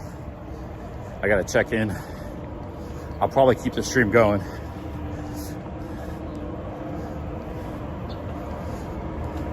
Joe could have dropped me off my motel, but it's been a lot of driving for him. And in fact, he had a business arrangement. So it all worked out perfect. He didn't have to go out of his way to drop me off. But I could catch an Uber from where Joe works, even all the way to the airport, so that's not a problem. I like that new building. That's a really beautiful new building. I don't know, is it a government building or what?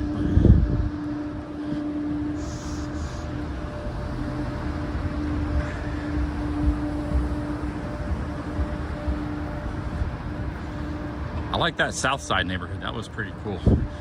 We just saw a little bit of it. That seems like a good place to live in Fort Worth. But I don't know, man. I've come across a lot of pissed off people in Texas. The phone, you know, I had to do some stuff on the phone. I don't know what's going on in Texas, but red state anger. Sometimes red states are the angriest states. I hear a lot of road rage, Florida, Texas. But you guys saw coming here, the traffic wasn't very bad. You know, I don't know, traffic wasn't bad today.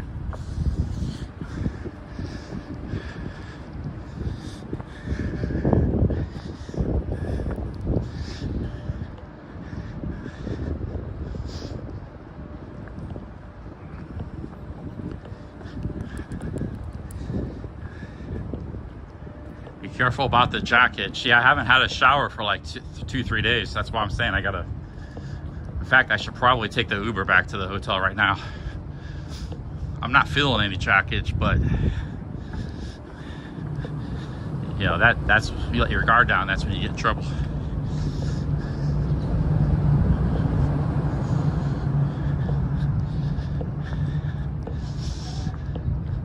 Where I live, there's no shower, guys.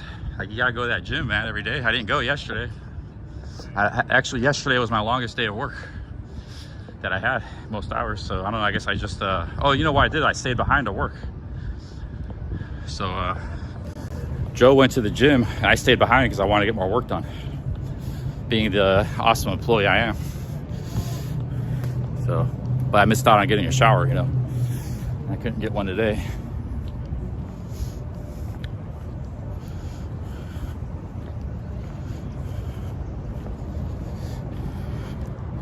Yeah, I think I walked through here before. This is a really nice square.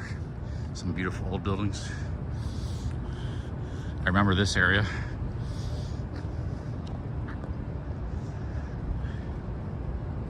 I think there was a really nice restaurant right here when I was here in 2011. It's like it's out of business. So, you know, these downtown areas, they're basically kind of like an office park, you know. It's a tough place too. There's some hotels and, oh, that's cool. I like that, look at that. Fort Worth. Got a leopard there.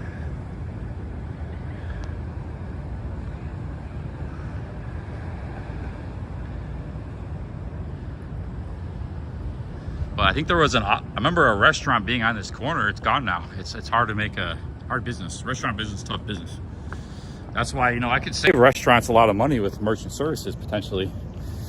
Hope I get to sign. I'm hoping hoping to sign one up on this trip. I'm gonna do some merchant services.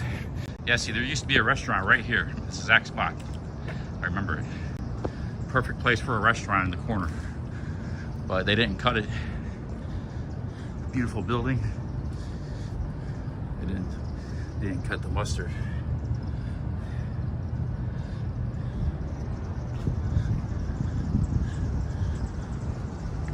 These are like sandstone buildings, some beautiful sandstone buildings. These are all sandstone.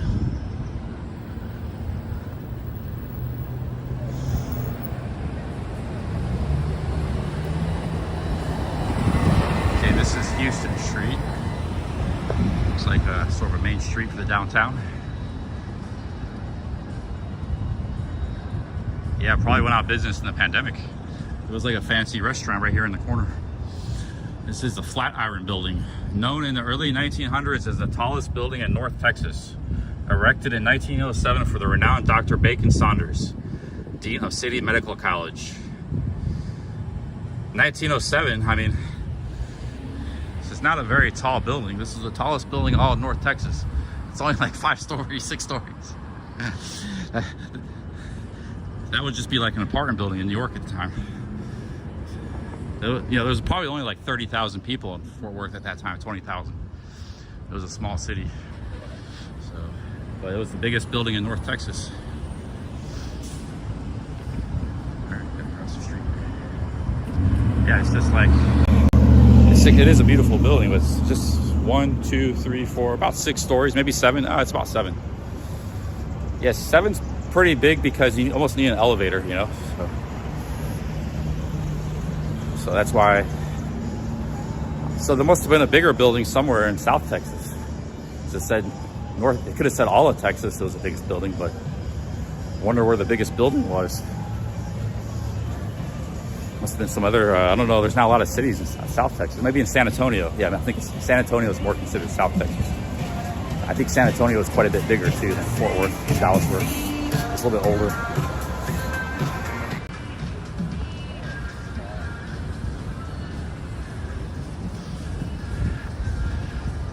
Beautiful street, basic bar, Coach Ball, nice little bar.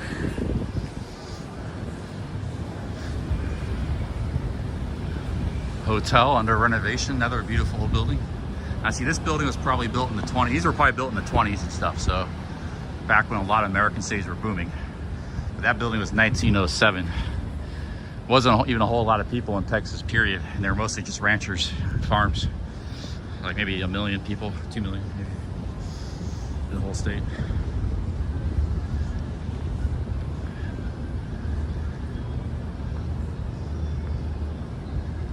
Let's see. Built last year.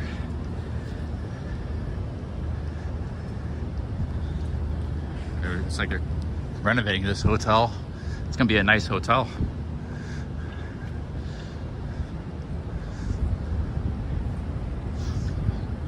They got some pretty, like, I know Fort Worth is kind of a newer city. It's not that old. But they got some, it must have been really booming here in the 20s and stuff. Because there are some pretty big big buildings, man, from that time.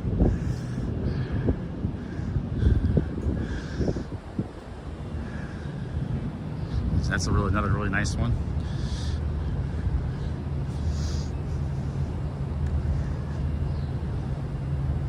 Yeah, pretty impressive.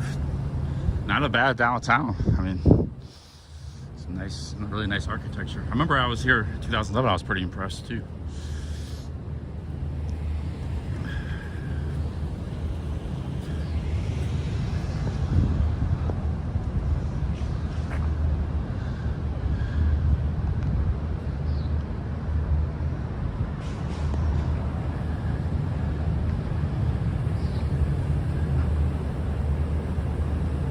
Yeah, some of this does look like downtown Cleveland. This could be like downtown any city in America, really, but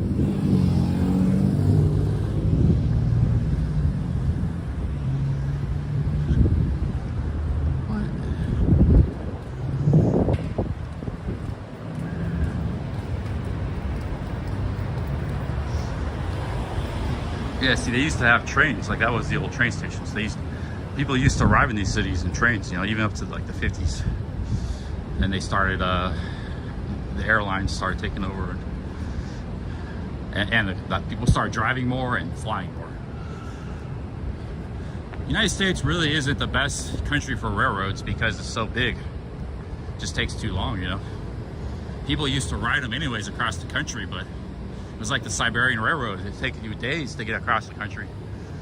So, you know, it's hard to compete with that, with the planes. And people like to drive for shorter trips. It's like 4 or 5 hours, so that was hurting the railroads too. But in a densely populated part of the country, the Northeast, you know, they still do pretty good with the train. People still ride the trains a lot. There's just so many cities in such a small area. But when you're talking like these parts of the country, it's just too spread out.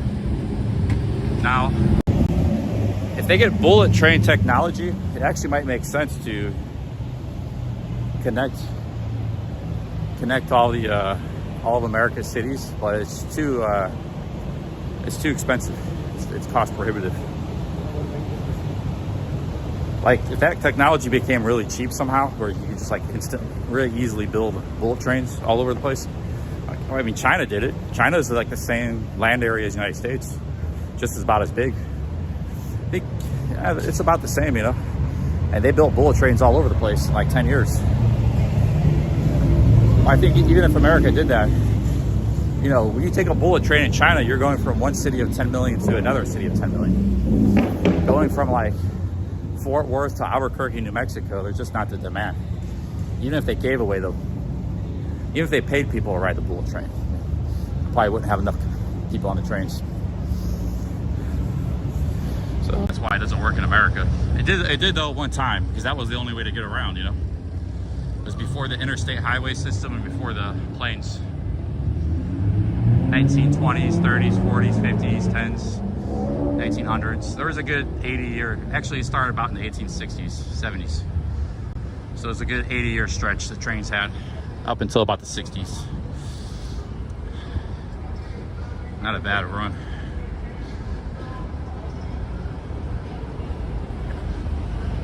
Wow, that's the Fort Worth police station. Look at that.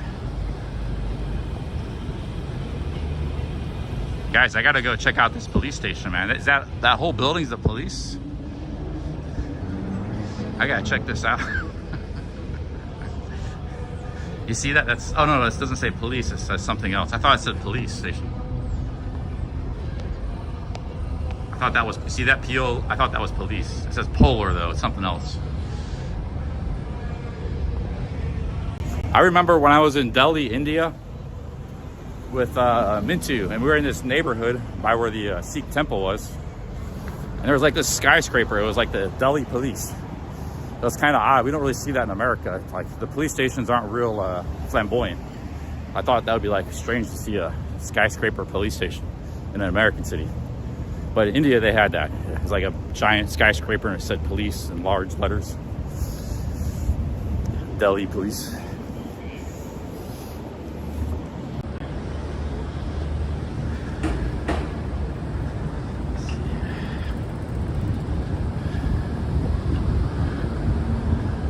Built some really, look at all these nice buildings, man. They built some really nice buildings here. Back in the heyday.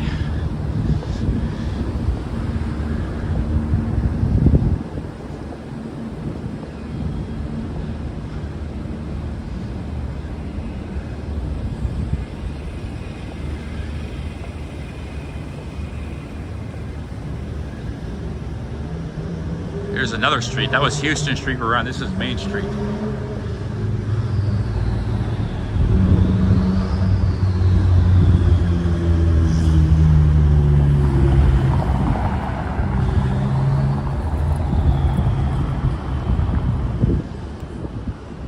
There's a lot of new buildings too, and like really impressive ones. So like they're building a lot of stuff here. I think, let's walk this way.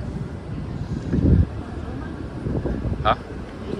Yeah, I'm a live streamer. I walk around all day, all over the world. Really? Live streaming, yeah. Where else have you been besides Fort Worth? Excuse me? Where else have you been besides Fort Worth? I've been to Colombia, Mexico, all over the United States. Thailand, South Korea, Hong Kong. I was just in Guatemala recently. What for? That's how I make my living. Really? Yeah. you want to say hello? Sure. Yeah. Hello. Hello. Fort Worth, Texas. Are you from here? I am. Oh, nice. Where are you from? I'm from Ohio. I have a friend here that has a business. I came here to work for him. Yeah. So I just worked for him for like 8-9 days. It's like temp work. And now I'm doing this a little bit. You just do urban scenes? What? You just do urban environments? Yeah, I like that. I've never had a driver's license. I'm 44 years old. So I walked cities all over the world. New York, Washington, D.C. I lived there. But Fort Worth is a lot of nice old buildings. I don't know, from the 1920s. Yeah, nice buildings. So how do you support yourself with your video? Well, I make money through this. When I travel, You're an influencer? I'm self-sufficient with YouTube. So when I travel, I make money back with my travel expenses with this. But I also travel very cheap. Sometimes in Guatemala one night I was staying in hostels for $6 a night. Yeah, so I'm known as a budget traveler. But no, you can still do that. It's hard in America, yeah. America, you have to hike and walk. And I walked across the state of Ohio 300 miles. And sometimes I'd sleep in the woods, But sometimes I'd stay in cheap hotels too. Where in Ohio are you from? Cleveland area. Cleveland. Yeah. But Where do you spend the last while? thank you. Yeah. Dallas-Fort Worth is the most fastest growing metro area in America. Huh? Indeed. You grew up here? Yes, I did. What was it like a long time ago? It was much more quiet. Much more quiet? Yeah. There's some robust areas. There's a place called Hell's Half Acre just down the street here, which is really, there's a lot of nightlife there. Nightlife. Also, there's the Stockyards, right? Yeah, sorry. Yeah, I was going to head up that way. You walk that distance? I might right now. Where are you going to stay tonight? What's that? Where are you going to stay tonight? Probably at a cheap motel. So sponsors pay you money?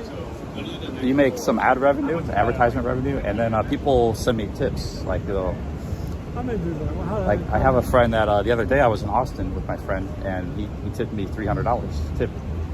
Here's $300. So if I want to tip you, how would I do it? It's called a super chat.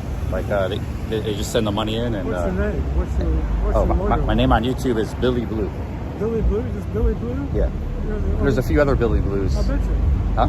I bet you there's other Billy Blues. There's a few, but you'll probably see me come up. Okay. Wasn't that very nice to meet you, man? Have a good Billy one. Blue, nice meeting you.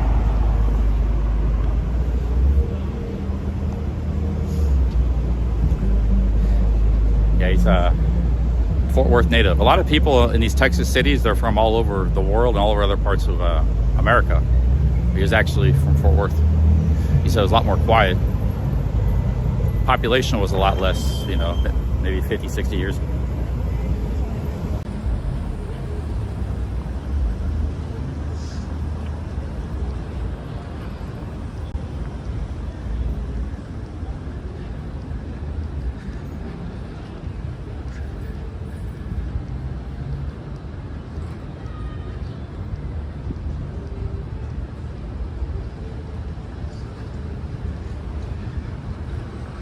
See, that's one thing. A lot of people, when you're filming and streaming, you're curious.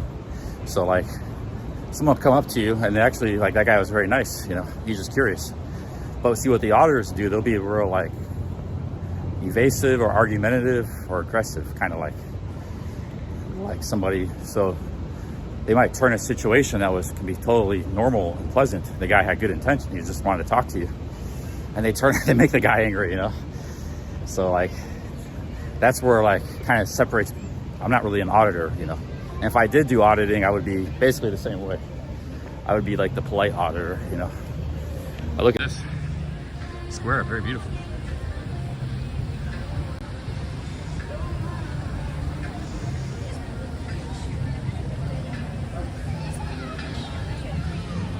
Oh, it's up Caesar Lee. So yeah, this is really nice. I don't think this was here when I was here. I think I remember that my hotel was around here somewhere when I was here in 2011. I think I remember that Starbucks because we were doing some magic card deals in there after the show. The convention was somewhere downtown. Yeah, convention center. But this is all new. A lot of new stuff. I wasn't here the last time I was here. That might be the courthouse. It's a very beautiful downtown, man. I mean, nice mix of old and new buildings. You know.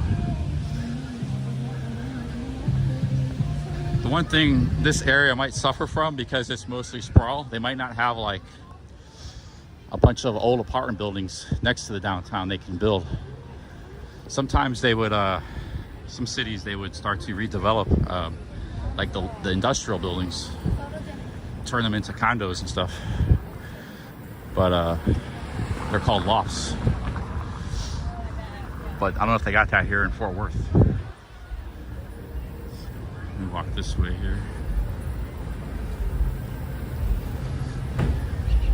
Like, I remember Denver, Colorado, they got a big loft district area. Cleveland has one converted into condos. So, you know, not only is it an office area, but you also got like people living there and nightlife. And it seems like you, man, I don't know, maybe they got that here. Just gotta walk around, check it out. Some downtowns suck. It's just a bunch of parking lots and stuff, you know. This is a really beautiful downtown. It's got a lot of potential real estate wise. They just gotta build more condos and stuff. Build some high rises. There's a rodeo, Texas. This is my first rodeo, guys. My first rodeo. I think that's a Texas saying. It's not my first rodeo. That's how the saying goes. It's not my first rodeo, meaning like it's not the first time I've done this.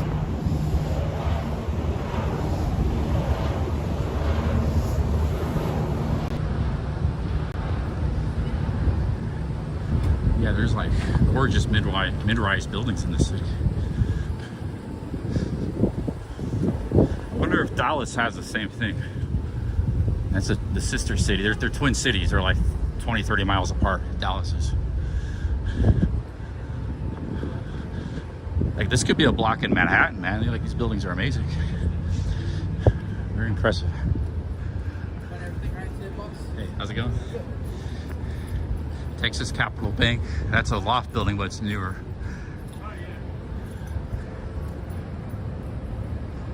I bet you these are all apartments. That looks like an office building though, but some of these might be apartments.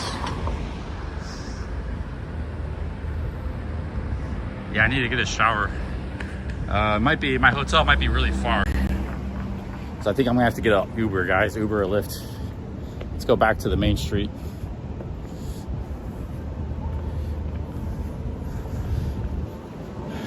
Yeah, it's very, very clean. You can eat off the sidewalks here.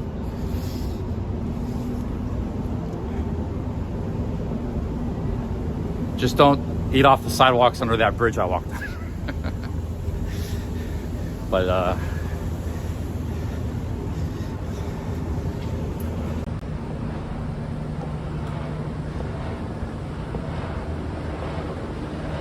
set up here.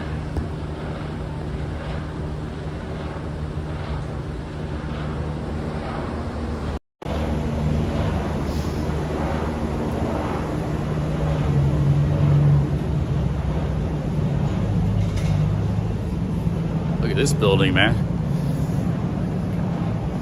Very, very nice.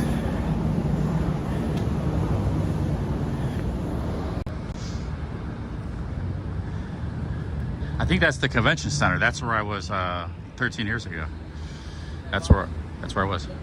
That's the Worthington Hotel Convention Center. So next year will be Maine. You look to your right, it'll be all the way down. Okay, thank you. Yeah, I was here 13 years ago at the convention center. I don't remember, but it looks like a bit has changed in Austin. A lot of new buildings, or not Austin, Fort Worth. Yeah, a couple. Well, for me, so I've been here for 21 years of my life. Yeah. So I wouldn't really know. To me, this feels kind of like the same almost. But we do have a lot of new, more different stores. Like, well, Melts was there, but. Oh, you're a downtown ambassador. Cool. I could pick your brain about some stuff. Yeah, you can pick my brain about stuff.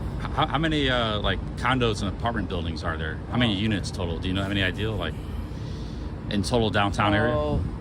Hotels, well, Condos or apartments, like places to live. So we have 2 on Commerce and 9th.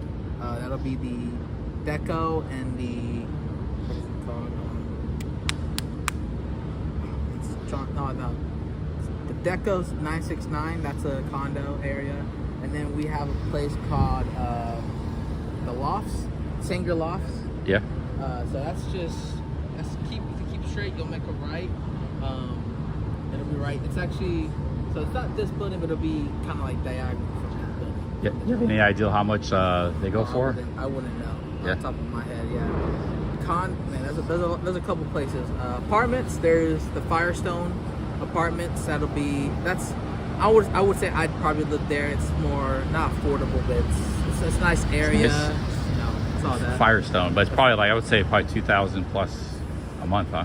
Probably, and then the Braden, of course. That's also what was that word you used? Condos. Apartments, yeah. Condos, apartments, yeah. We actually have a little neighborhood that has all that right there as well. So you go straight and then you'll make a right on Belknap Street, and then you'll hit like this little neighborhood area. There's nothing but like what is it? There's the Trinity Bluffs Apartments. Okay. That goes around 2,000, and then we just got a couple new ones out. Is that by the Brickyards, or is that further south? Or the Brickyards further north? So it's more north. Okay. Northeast-ish. So it's in between here. Okay. Yeah, it's in between. Yeah, man. I mean, Fort Worth's looking nice. It's Yes, sir. It's a nice city. Shoot. What do you do, man? I'm a live streamer. Oh, you're a live streamer. Okay. I've been all over the world live streaming. Yeah. Just but my friend's got a business here, so I'm visiting him and did some work for him. Okay. Well, that's good. Nice to meet you. Thanks for the information.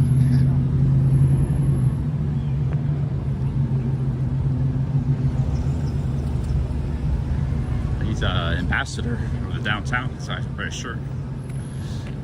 Very. I think that's the first time I've seen an ambassador. Not a bad idea. Have some guy, walk around, help out people, tourists and stuff.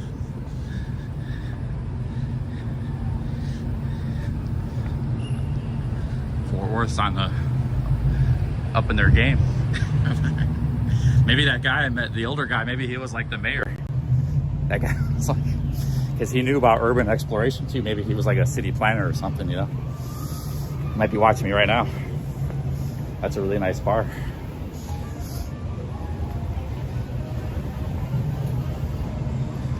A lot of American cities, if you're a city planner, the dude that 10 minutes ago you're watching, there's a lot of beauty in American cities that you don't see in a lot of other parts of the world. But like, they're dominated by the auto and the sprawl, which that's okay. I think the two can coexist. Like London's kind of like that. London's not a super dense city. It's kind of spread out, but there's a lot of, urbanity, and there's a lot of, but there's also kind of a lot of sprawling neighborhoods. A lot of American cities, especially ones that are growing fast like this, they can become like that. So they can fill in areas and neighborhoods. And, like you got to park in a lot of strip mall and just build some big condos and stuff. As long as the zoning codes don't get in the way, you could have a mix of like sprawl and urban neighborhoods, And that can happen in almost any American city. We got a little plaque here. I think that's the city symbol. Cow says, "City built on cattle, gamblers and gunfighters." In the 1880s, Fort Worth, the Queen City of the Prairies, was home to good hotels, restaurants, theaters, 60 saloons, 9 churches. They left off the brothels and this is a nice way of saying this. That good, that basically means really bad, salubrious. Dens of vice. Patrons dined at the elegant White Elephant Saloon. Okay, so this is just a really nice saying. They had casinos, and this was like gunfights, man, every day of the week. I mean, people shooting each other and gambling and drinking back then. That was a really polite way of saying it.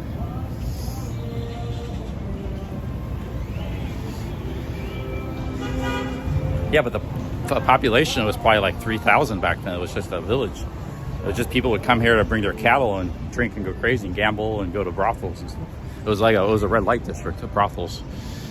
So you just read on Wikipedia. That they tell you on Wikipedia what it was like.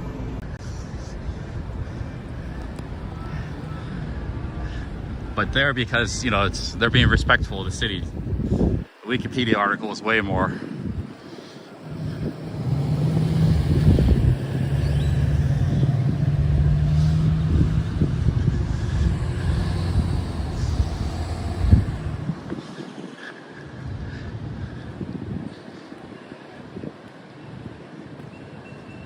Okay, he said go straight and take a right. There's like a neighborhood with apartments and stuff.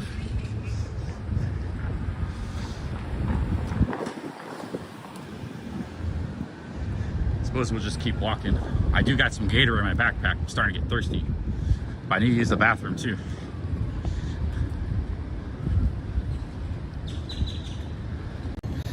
Guys, I got my hat from Guatemala. I've been wearing this for like the last 2 weeks. Nobody has like come up to me and said, "Oh man, Guatemala," because this is Guatemala, man. You know, if you're from Guatemala, Guate, you know instantly what this is. Because there's a lot of Guatemalans in America, but nobody has like said anything. "Oh, it's a nice hat, man," or something. You know, you go to Guatemala. This is my Guatemala hat. Nobody said anything. But you know, a lot of the people are maybe are Mexican, but there are Guatemalans too. There's El Salvadorians. There's Venezuelans. But you know, the main Latino ethnic group is Mexican. And a lot of the Mexicans here in Texas, especially, it seems, a lot of them don't even speak Spanish. They're like third generation, you know, and they've been here a long time. A lot of them, some of them back to the 1920s and stuff. They're just Texans, basically Americans and Texans. But you know, there are a lot of Guatemalans all over America, but nobody said anything about my hat. I was just in Guatemala. Because Guatemala is like the second country, aside from Mexico, as far as southward migration. Number 2, Guatemala is, you know, a lot of Guatemalan. 3 or 4 million in America all the time. Coming and going, back and forth.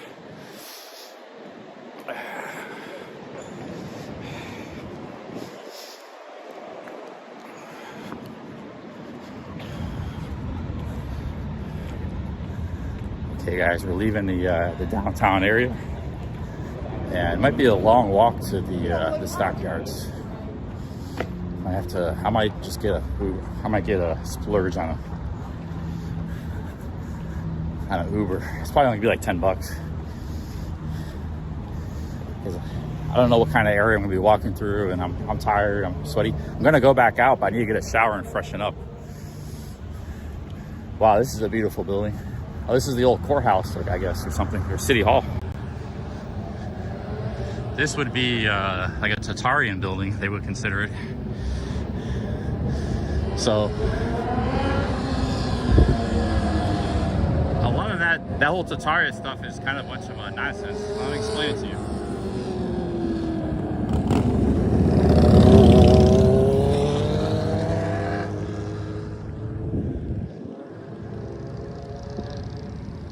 So you see this building, it's like, you can see it's very ornate, very, a lot of work went into this building.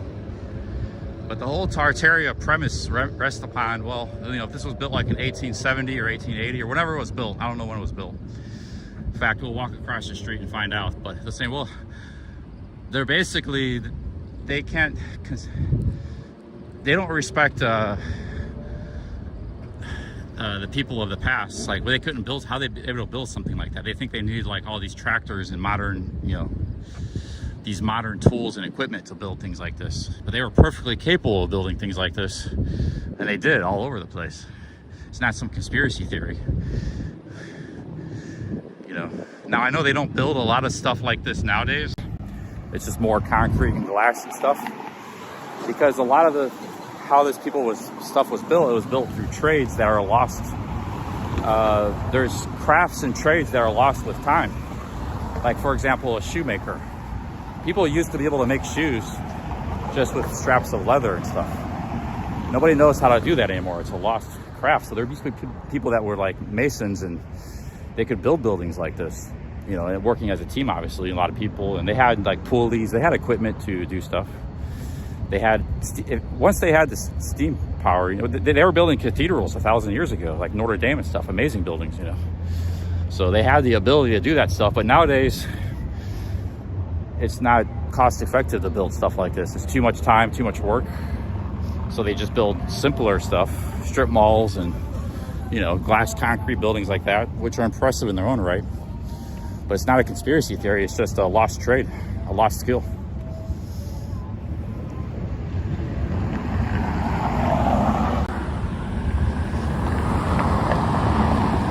But there's other aspects to that theory too. They call it the mud floods.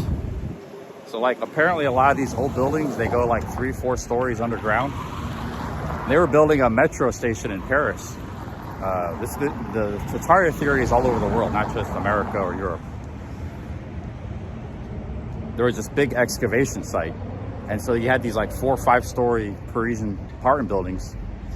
And then there's this picture with like, they go down another 5 stories, you know? It's like when they had this big hole in the ground and like every building was like uncanny, man. You see a lot of pictures like that. There's a lot of weird stuff. So I don't have an explanation for that in particular, but you know, they said there was a big mud flood, you know, like you know how they had that flood in Texas, like that, but 10 times worse, and just wiped out cities all over. It was an ecological disaster. It wiped out cities all over the world. You know, it was an ancient civilization. Like, there's different theories. Some believe it was like the Roman Empire never ended. It actually ended like in the middle of the 19th century. It was all over the world, but it's been a big cover up, and the mud floods, the ecological disaster, wiped it out. And we were the survivors, you know, and we like went back and took over these cities around the middle of the 19th century, you know, all over the world. St. Petersburg, Russia is a big one they talk about. You know, it's a lot of them in America, but there's different, you know, the theories diverge, but you know, I think it's a bunch of nonsense, but it's kind of interesting anyways to check out. There's a lot of YouTube channels. There's like hundreds, and there's some with hundreds of thousands of subscribers that just talk about this. Here's a Churrascaria. That's a Brazilian restaurant. Texas de Brazil. Churrascaria is the Brazilian steakhouse. So you see Churrascaria, but I never eat at Churrascarias because it's like a really fancy thing. You see them in America, they're really expensive. You're gonna drop $100 going in there, but and they go across the street and see when this building was built. Let's get some background on this building. But you go to Brazil though, you go to Churrascarias, they're everywhere. You know, there's different quality, but you can go to a Churrascaria, it's like $10, $20. I don't know how, you know, I was in Brazil in 2004, so I don't know how expensive it is nowadays. Actually, Brazil was kind of expensive back then. It was like a lot more expensive than Argentina back then. But I think the currency was like strong. Like the Brazilian currency was like 3.5, now it's 5. Okay, so here's an ancient Tatarian building, which was basically the Roman Empire in America before the mud floods wiped it out, and was recovered by primitive settlers. You see, another thing is like they all have like basement windows and stuff that goes deep underground, these buildings, you know. What is this? I can't see the plaque, they don't have a light. This is Tarrant County Courthouse or something. I don't know, City Hall Court. Or this is the seat of Tarrant County. This is the name of the county we're in. So this is the county seat, I guess.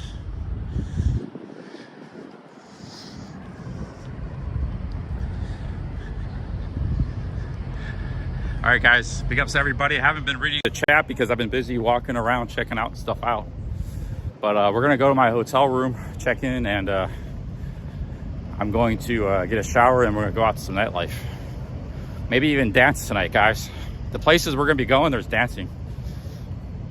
So not every place is open in that neighborhood tonight because it's Wednesday night, but some places are. Be better on a Friday night. I think I might get an Uber at this corner. I don't want to walk like 2 miles right now or something, whatever it is. Let's just get an Uber. I'm gonna sit here at this corner. Nice park bench here.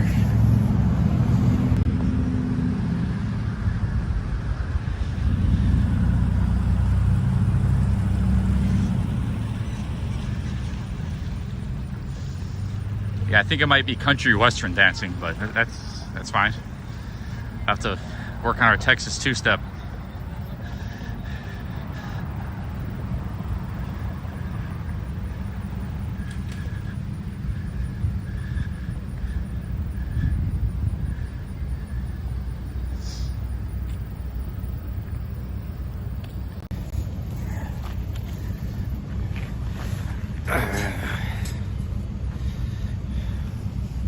All right, guys, I'm gonna order an Uber. I hope it's not too late to get an Uber, or they're reluctant. They might be reluctant because it's some dude in inner cities ordering an Uber this time of night.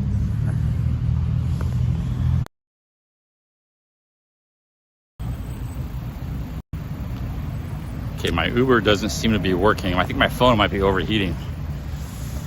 Let me try it again.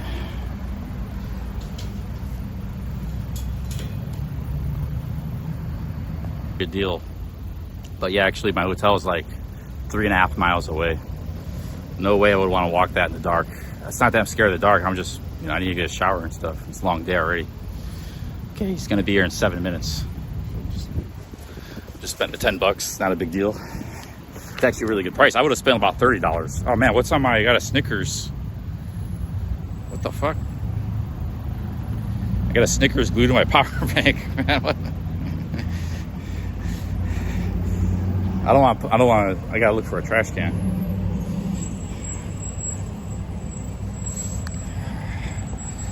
Barrett Snickers. Joe bought me a case of Snickers and Twix. I've been like pounding those things, like 5 a day.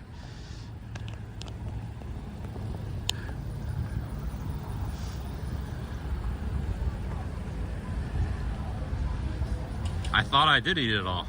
That was the wrapper. Once that stuff melts, you can't get rid of it. It's like the plague. Okay, so the Uber is gonna come here.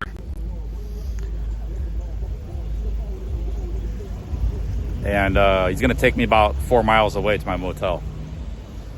So, but I don't know if I can walk to the Nightlife area from my motel. I might have to just use some Ubers.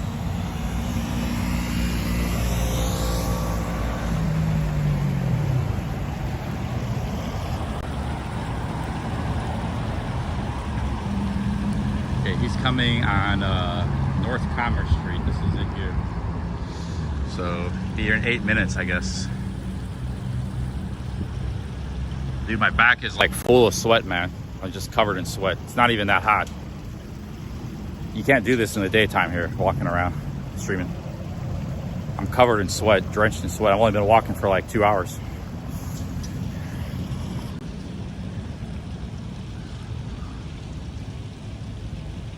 I do have a backpack full of clean clothes though.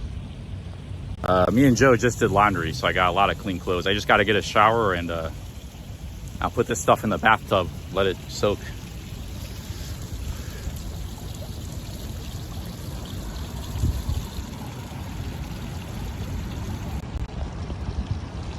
Okay, so we got an Uber coming in 7 or 8 minutes. North Commerce Street, this is where I told him to come. I should have a pretty good rating. I've used Uber maybe 6-7 times in the last year.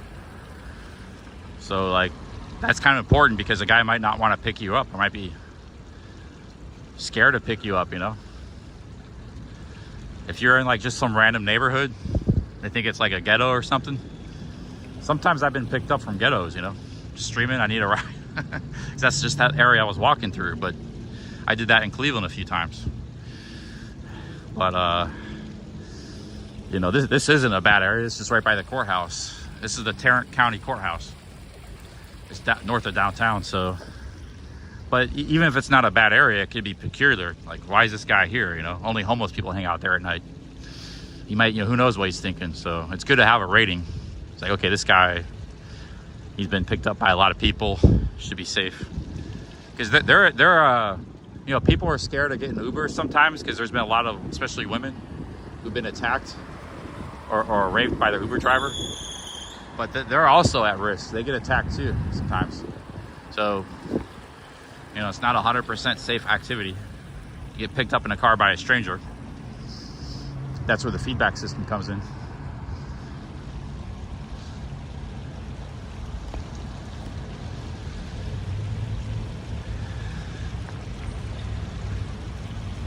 Well, right now I have 2 jobs. So I have Joe's job and I have live streaming. And if I get some merchant services activities going, if I can get lucky and just get one this week, you know, obviously you have to cold call restaurants and businesses and bars to do that. I haven't done any yet.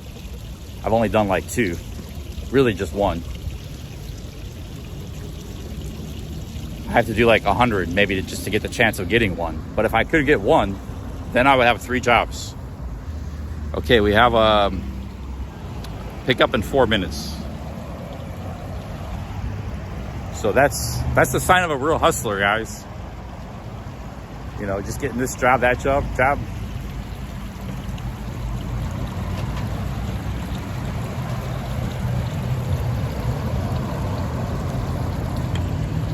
I want to have like 10 jobs, you know, if I can.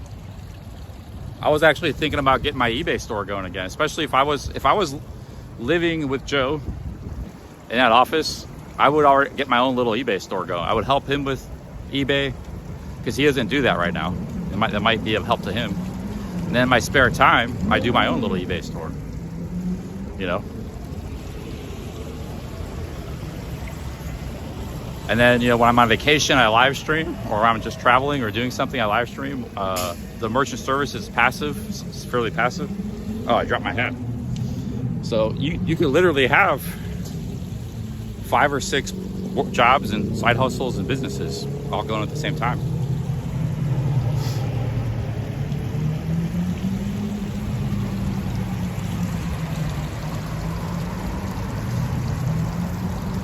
I'll say doing this Joe stuff has kind of made me want to do e-commerce again, like even do the magic cards again, man. I've learned a lot in the past 8-9 days. Like do my own business. But, you know, I know it's a lot of, I've been down that road before. It's not you have to have a good product, you know, and a good profit margin. If you don't have that, forget about it. And usually the people that have, there's already people in that space. It's not easy to break into. If you have good profit margins and high sales potential, you know.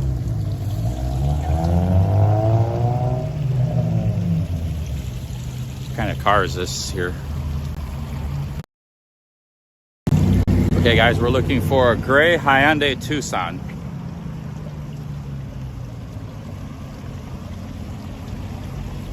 So I'm here on the street corner.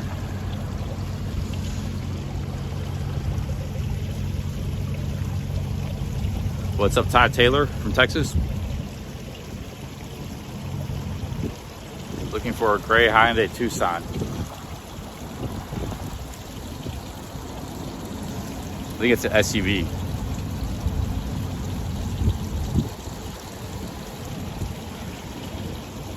I think this is this might be it. Nope.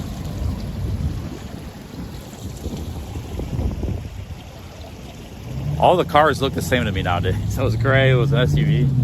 But it was a lady inside, so it wasn't a driver's a man.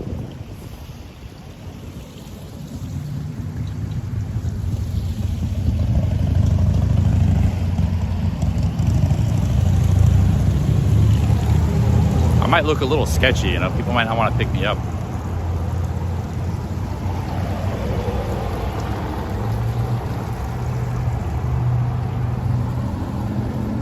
Let me see where this guy's at here. Hope he's not chickening out.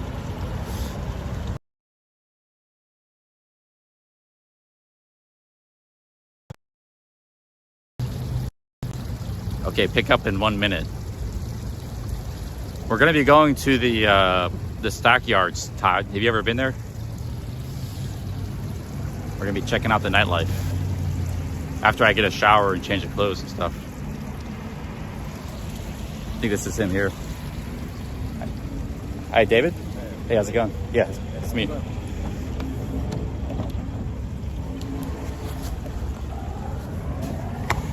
All right, guys, we got the Uber.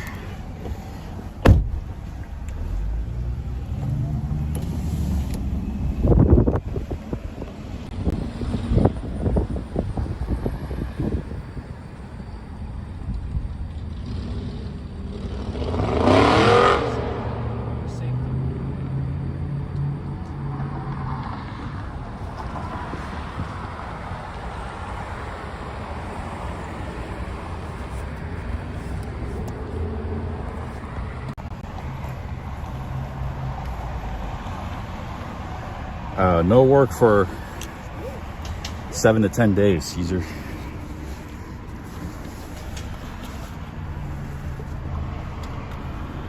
we're just gonna be live streaming for 7 to 10 days.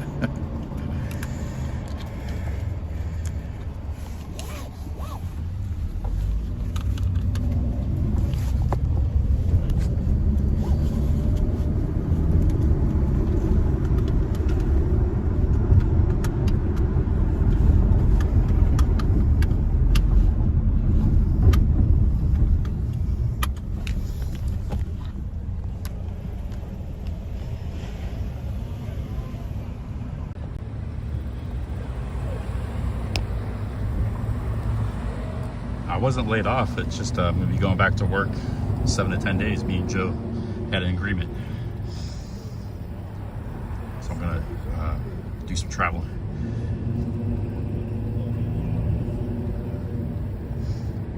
Joe was on the live stream earlier.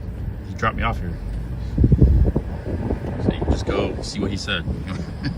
If you want to, if you're curious, he didn't fire me.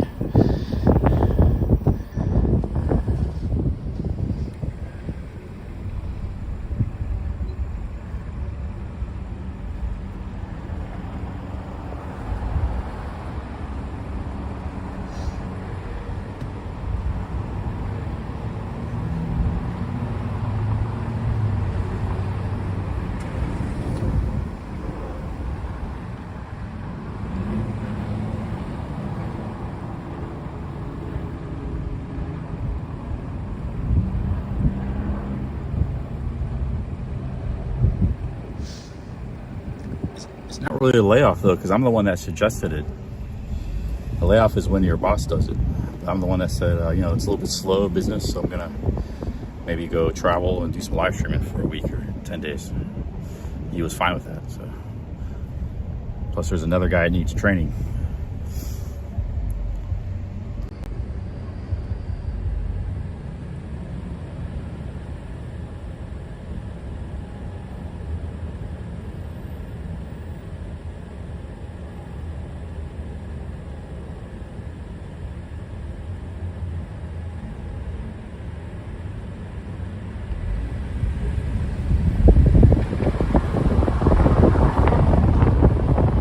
What's up, Roscoe?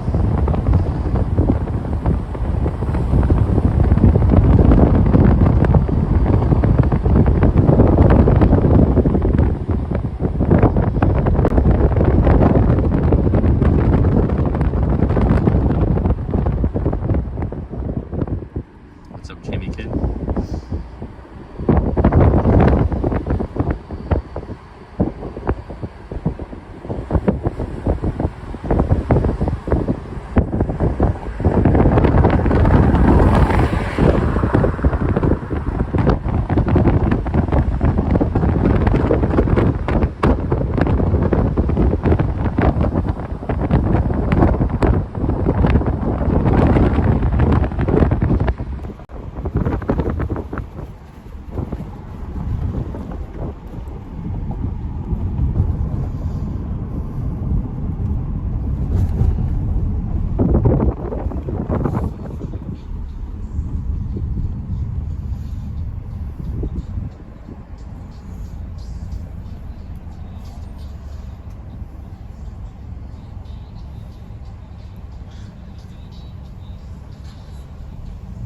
Says Ben Newton won't survive long on the alcohol diet. He's been doing that for 6 years, live streaming. I think he's doing okay because he goes through periods where he quits drinking. That gives your like liver and body a rest for a week or two. The guys that really struggle with alcoholism, they can't go a day or two without drinking. That will cause some massive problems quick.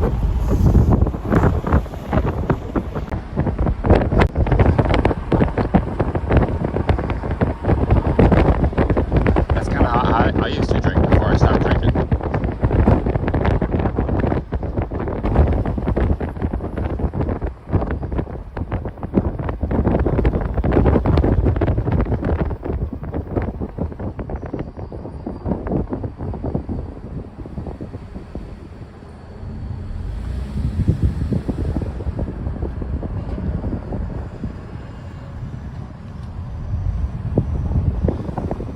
Oh, really windy?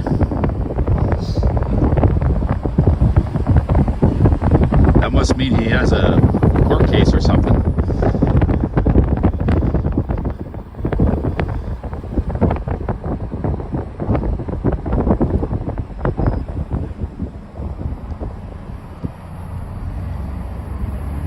Natural Cycle says for $6 you can take a train Fort Worth to downtown Dallas.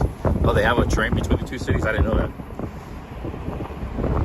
Okay, maybe I will go to Dallas. I don't know anything about Dallas. Maybe I'll go there before I leave.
I'm not going to Dallas tonight. I'm here in Fort Worth.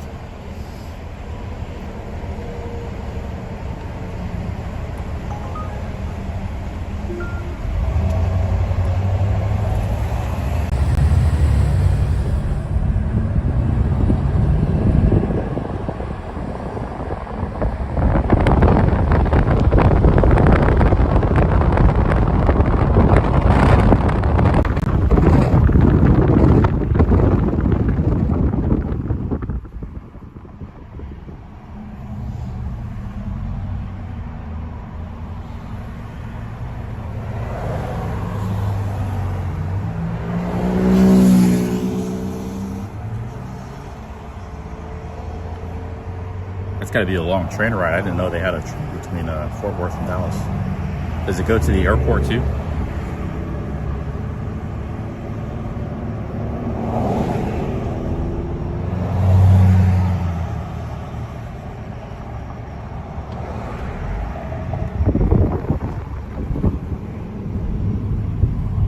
No, I haven't quit a job, nor have I been fired. It was temporary work.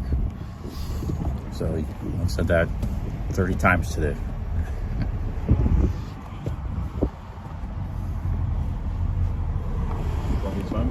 Yeah. Oh yeah. Thanks.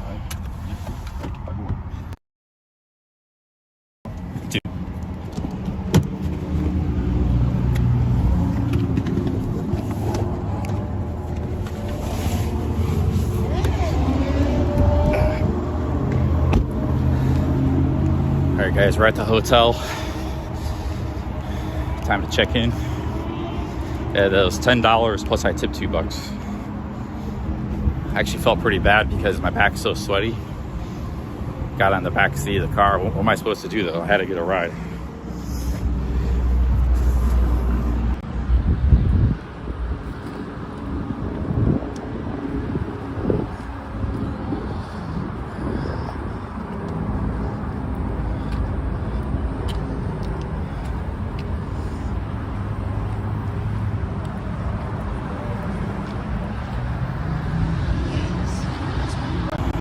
Camera here. Be back in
hotel room. Time to get in and get a shower.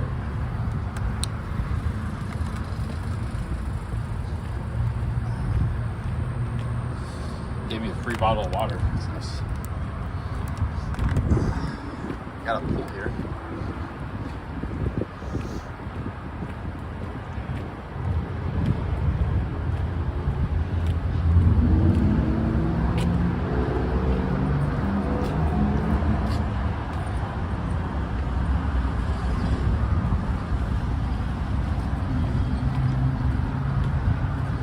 All right, guys, we'll check in and get our room.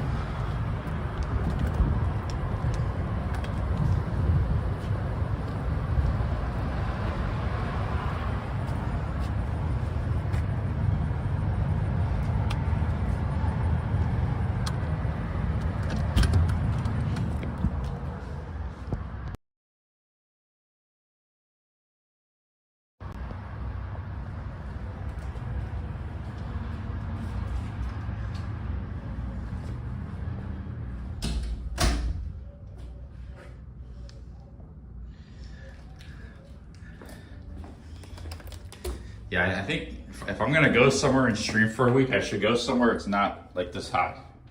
Or I'm gonna be sweating like this, man. Cause it's not, it didn't feel that hot. Actually, I like that walk, but I don't like getting covered in sweat, head to toe. So I need a shower, guys. Well, I need a shower. I'm gonna plug my phone into the wall here, clean up my Snickers encrusted power bank. Do some laundry, so we're gonna have to do this stuff for a little while, and then I can come back and join you guys. I don't know if I'm gonna. The Nightlife area might be a pretty far walk, because sometimes you look at Google Maps, it doesn't look far in the maps, but it's like really far. So it might be too far to walk, but maybe I could. I don't know, man. We'll see. I've only streamed how long today? 3 hours. I'm already whooped.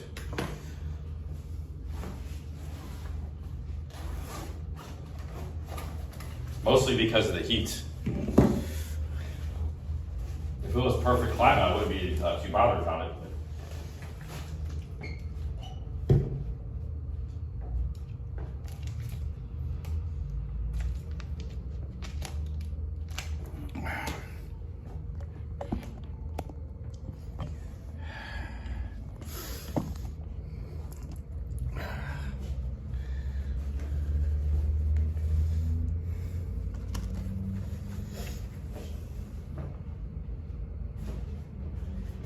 Okay, this is a shirt Joe lent me. This actually might be good for not sweating.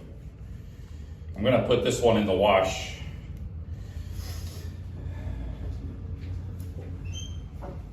I got other clothes here too, a lot of clothes. I got more clothes than I usually have. I got a bottle of Gatorade I brought from the office. Save that for tomorrow. Let me lock this door here.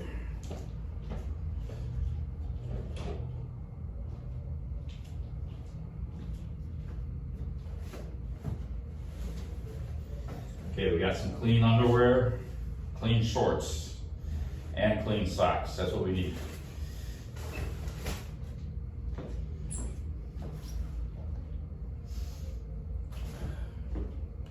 What do you guys think? Should I go to the Nightlife tonight or not? Should I try to pick up a cowgirl? Take her back to the hotel?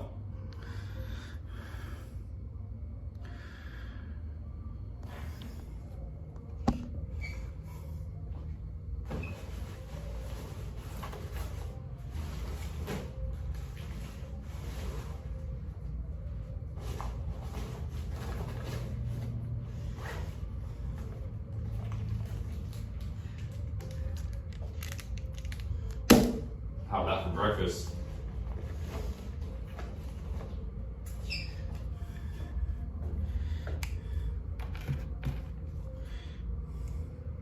Yeah, I gotta turn the aircon on. Let me find out where that's at.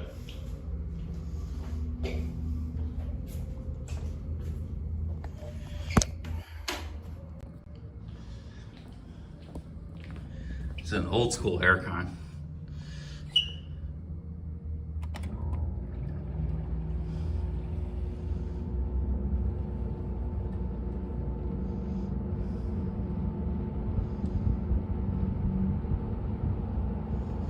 Well, here's one thing. If I do go back out and walk, I won't have that backpack. That backpack traps a lot of heat between your back and the backpack. It's actually a notorious problem for Appalachian Trail thru hikers or any hiker, and there's no real solution for it. So like you got that back and it's a heat sink. So I won't have that problem when I go out because I won't be carrying a backpack, you know.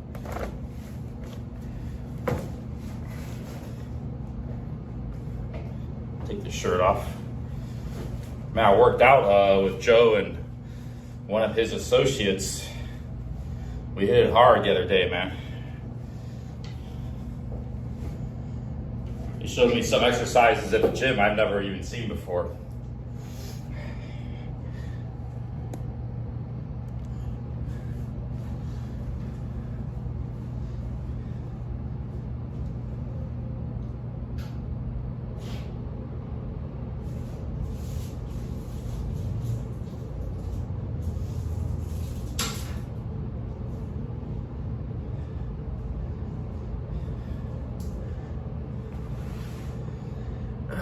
This is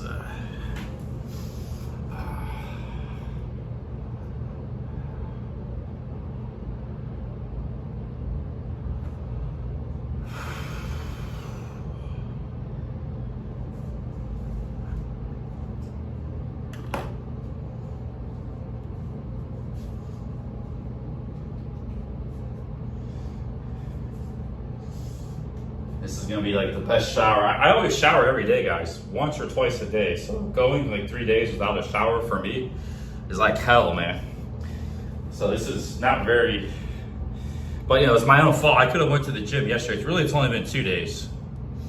Yeah, it was like 2 days, but for me it feels like an eternity.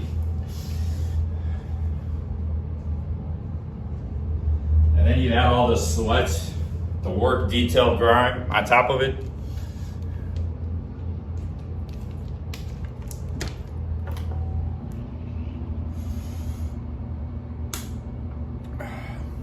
Just look how sweaty I am. That's just my face. No, there is a bathroom, but only a toilet. So, yeah.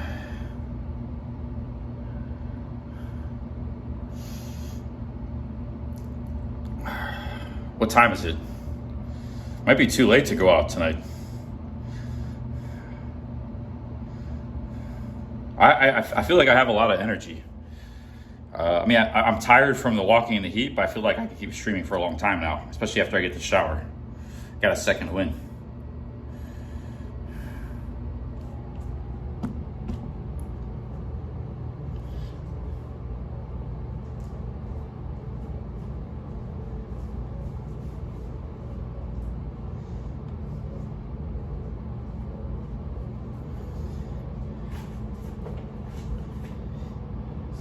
I need soap. Probably got soap in there. There's my toothbrush, travel toothbrush, toothpaste.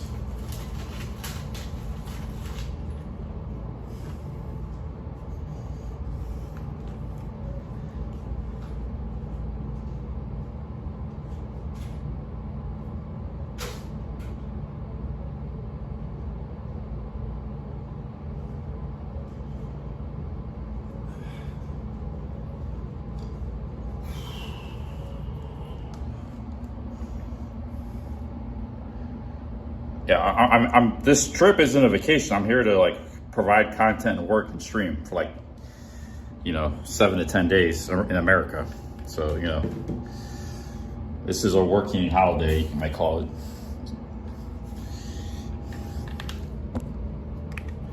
Gotta get rid of that Snickers.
soak in here, but there's no like liquid soap.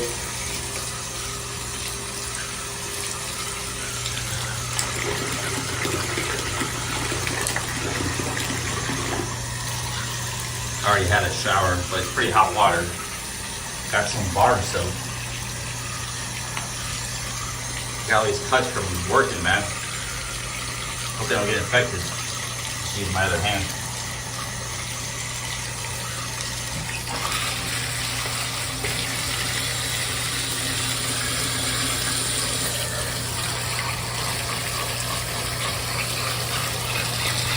I haven't showed you guys how I do my laundry too much, but this isn't, you know, really a great way to do it. I just gotta do what you have to do. I think I'm just gonna let that soak.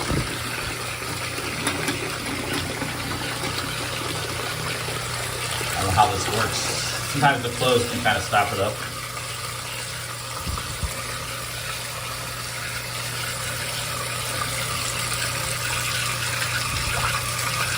Let that soak for a while.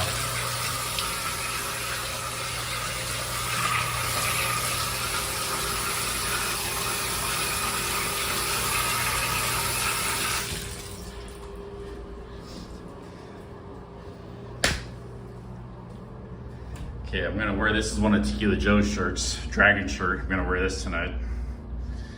And then be back with you guys in a minute, I guess. Gotta dress myself.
Yo guys, quick test of longevity. You guys can try this at home with me. Can you do this? Sit down on the ground, then sit up without using your hands. Just stand right up. Without using your hands or anything. They say if you can do that, you'll live a long life. Or I heard something like that. So go ahead, try that at home.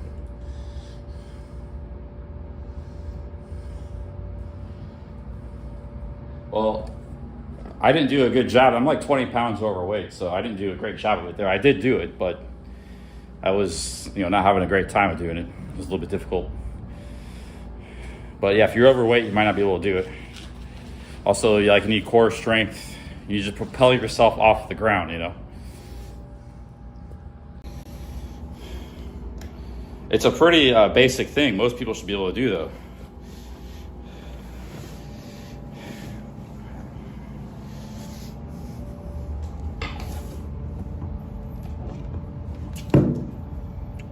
But if you can't do that, it means you're in pretty bad. You gotta get in better shape. Start doing sit-ups. You probably need more core strength, more everything, man. Start working out and lose some weight. You can't do it. They say it's a predictor of longevity. I don't know. I heard something on the internet about that. I don't remember where.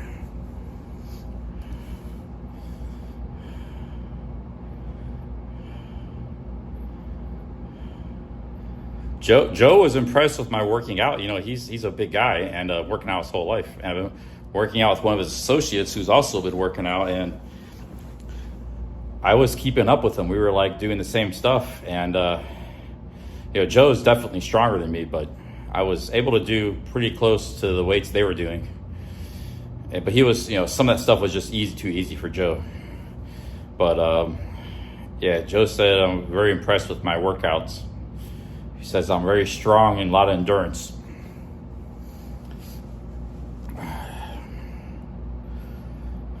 But that all just came for the last 3 or 4 years. So I'm gonna take my body to the next level. When I do that, I'll have a 6-pack. You know, I got a big stomach, so I gained a lot of weight last few months. Manlets get mogged. Super brutality in the Dallas-Fort Worth, especially the Stockyards. What does that even mean? First of all, what's a man? I don't even know what that whole sentence means, man. Is that Texas speak? I'll invite them to arm wrestling contests or get them to do that thing I just showed you. What about manlets with a selfie stick? Is that even worse?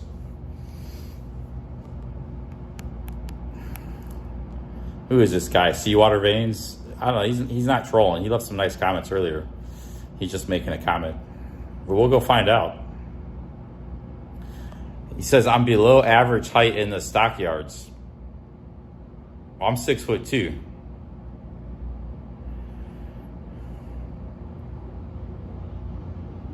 I'm gonna be here for 2 nights. So if I don't make it out tonight, I got tomorrow. I'm not in a rush. I got a lot of time. I don't know what mogged means. I don't know what manlet means. Does that mean like soy boy? A lot of these words I don't know what they mean. I guess they're new words in the internet lexicon. Mugged. Oh, it's a dangerous neighborhood.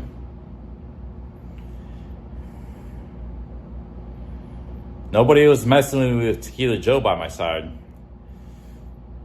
People are scared of him, man. Manlet just means a small guy. Well, I'm not a small guy. I'm 6'2", 215 pounds. But yeah, I don't know what that even if you were a small guy, I mean, you're not welcome there. It's a strange comment.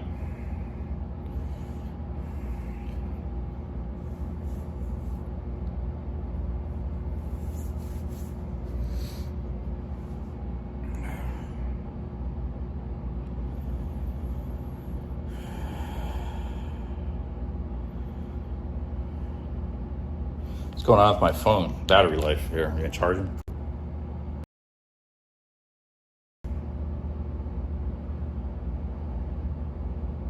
Yeah, Joe's like 6'3", 270. He's a big dude.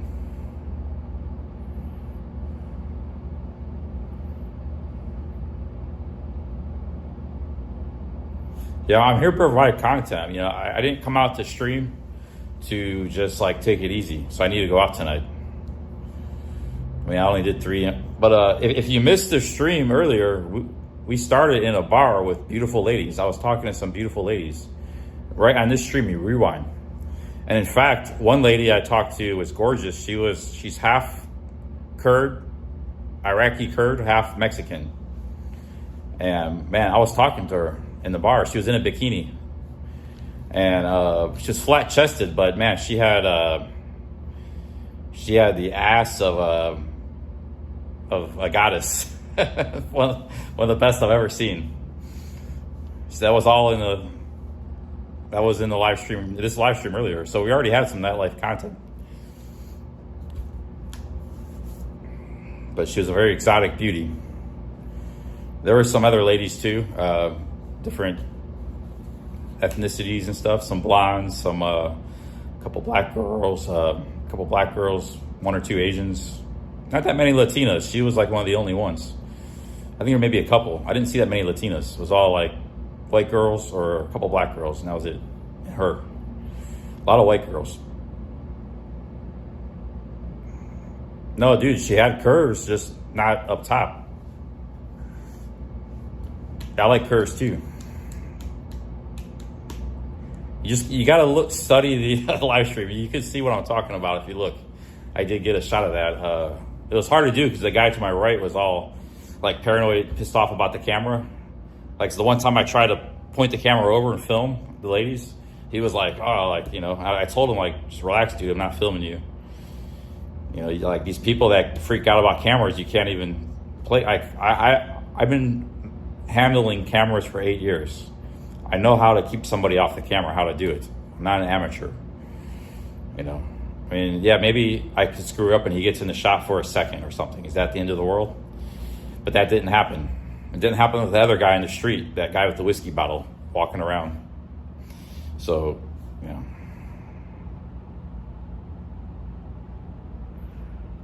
Curves means the whole body. It means legs, waist, butt. Also, you know, up top too. But the main curves are like waist area, you know. Hips, abductor muscles, legs, thighs, you know, and glutes, you know. So that was in this stream.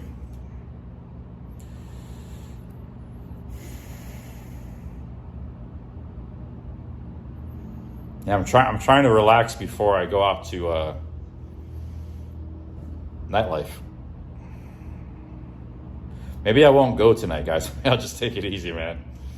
I don't know. Let's see what time it is. It's 10:11. I haven't had any food in a long time. I had some I bought some potato salad I got in the warehouse.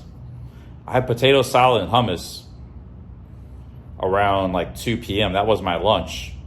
It's just stuff I had at the warehouse. And then I had like a Snickers bar and a coffee around 5. And that's all I've eaten. For breakfast, I just had a couple Snickers. So I haven't eaten much food today. So I kind of need to go out just to get some bite to eat, if nothing else. I think we'll just go walk there, guys. Go walk. Might be a long walk, 2-mile walk or something. But I think there's a couple bars that are open at 2 in the morning. So if we get there late, it might be okay. I've been eating a lot of food. First of all, Joe cooks. He cooks, but I didn't eat any of Joe's food today. I have like ready-made food. So I have like cheese. I have hummus, pita bread, potato salad, stuff like that where you just put it on a plate and start eating. Snacks.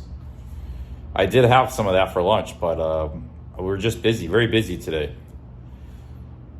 So, you know, the day has passed by. I just haven't eaten. You know, sometimes you don't eat because you're just busy.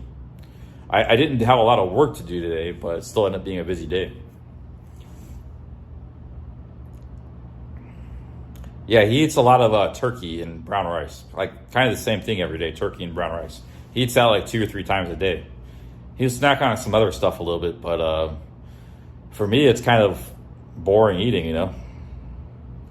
I didn't tell him that. I did eat some of his food. It's fine. It's good. But to eat it over and over and over again, he's doing it because he's losing weight. And it seems to be working for him. So I don't want to, talk bad about his food. But for me, it got a little repetitive. But sometimes I would eat his food. Because I wasn't eating his food all the time like he was eating it all the time. So for me, I still had a variety. Oh, did you see her? Yeah, some hot waitresses, huh? It was like a bar with all the servers were in bikinis.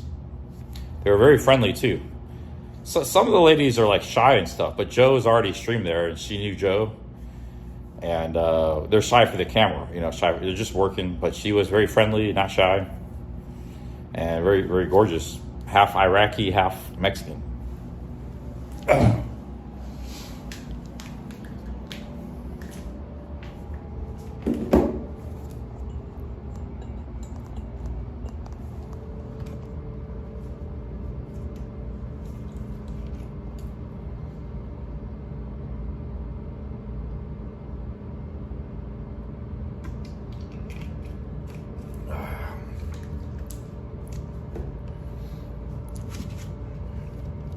She was Kurdish, actually. Kurdish are related to, they're like a branch of Persian people, I believe. But I don't know, I met a Kurdish guy in I thought they were related to, their language is related to Persian. They're like an offshoot of it. But I met this Kurdish guy, a barber. He was cutting my hair in London. He said he was from Kurdistan in Iraq. And we mentioned something about Iran, and like he hated Iran. That, you know. So maybe because of politics or geopolitics or something, you know. Maybe he doesn't hate the people of Iran or the culture, but the government.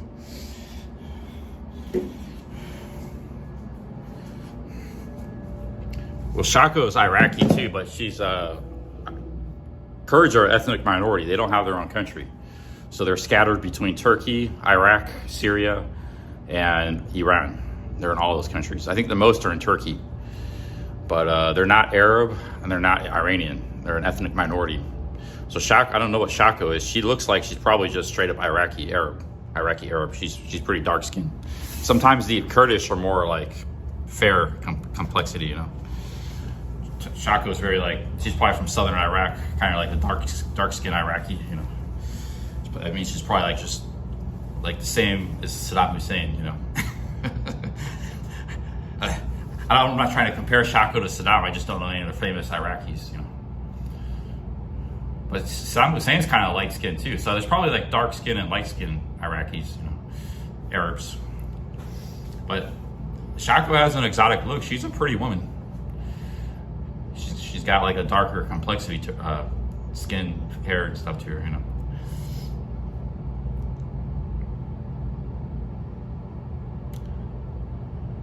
Yeah, Kurds are Sunni, that's true.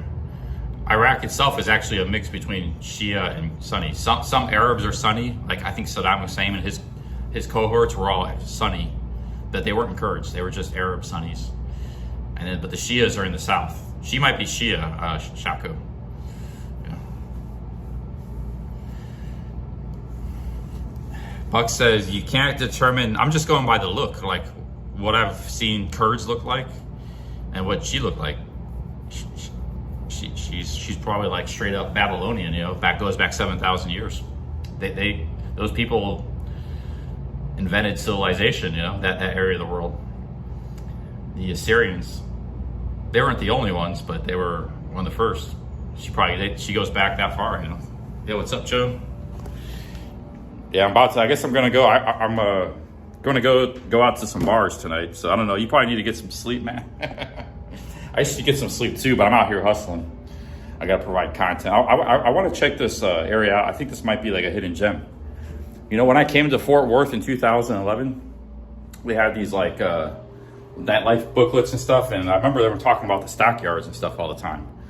So I kind of want to check this area out. It's gonna be a long walk. Let's get it, move on.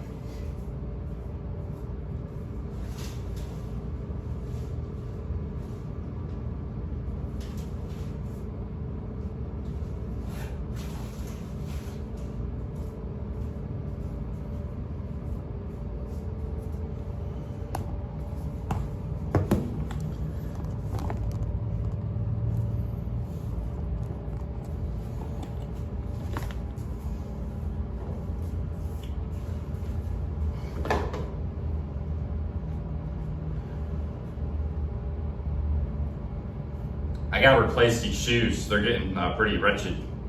I've been using them too long. So I bought Dr. Scholl's foot powder. I put a whole bunch in there. That helps, but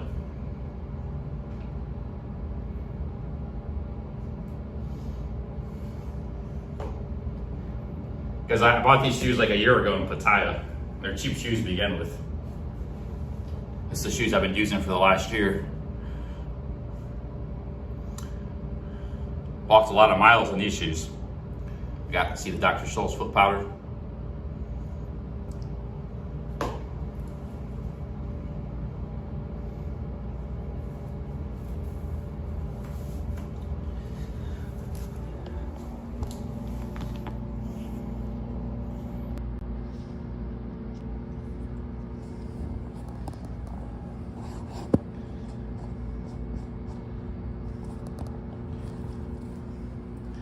Joe, man, you might have a shot with her, you know.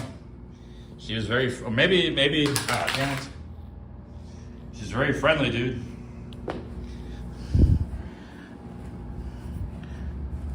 You know, you got the pimp a ride, you got the, you got the nice vehicle, you got a pad. Make a move, dude. That's all you can do is try. Or just invite her for a date, be a gentleman. However you want to do it. You want to go for the quick kill, or you want to go be a gentleman and invite her on a date. But I would ask her something. Unless she's not your type, but I imagine she's most guys' type, so. Yo, if you already had her number, yeah, then make a move, man. You need to get some of that female companionship, dude. It's important. A lot of people depend on you. You need to be happy and satisfied, you know what I'm saying? A lot of people already depend on you, more will in the future. So you're like the big boss. The big boss has got to be happy. You know, the boss can't be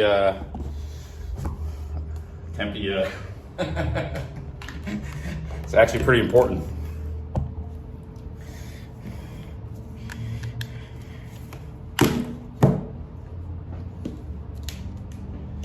Alright, guys. If not her, somebody else. There's a lot, dude. Texas is full of beautiful women. I mean, it really is. All right, guys, let's move out here. How's this shirt look?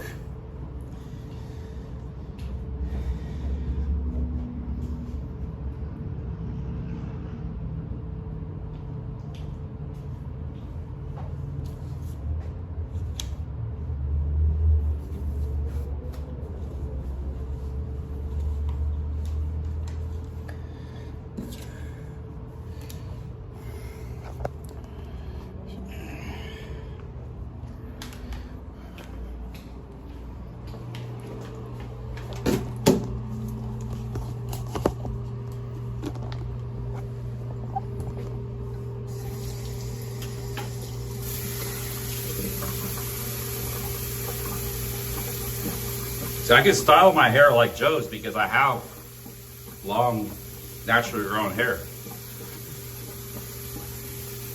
I get like the headband and stuff. I could look just like Joe. Get my teeth fixed.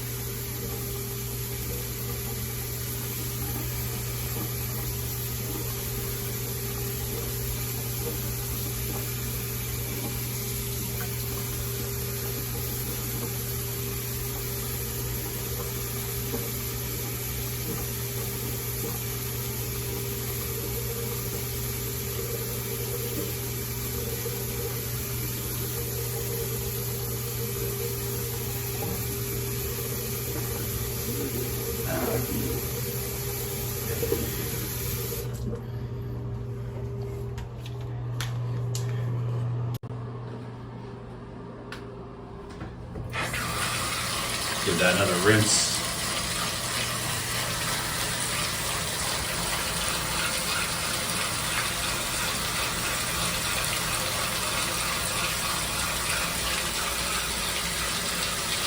Thank you, Joe. I'm a sincere person. I think you are too. That's why we get along.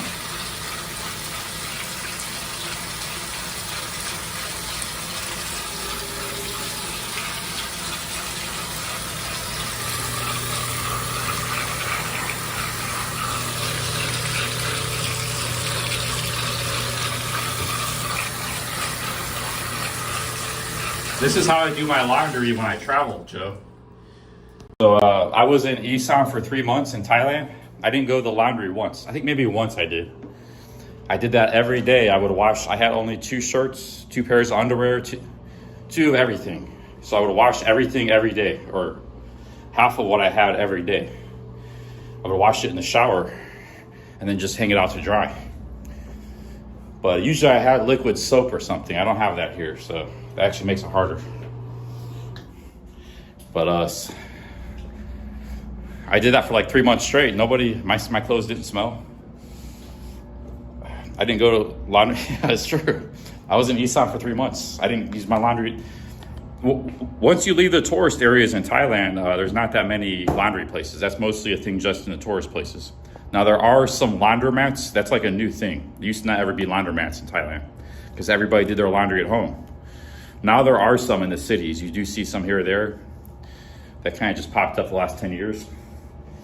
But yeah, I did that for like 3 months straight. That's how I was able to travel with so few clothes, because I had like just constantly washing them. All right, guys, I guess we're just gonna walk, man.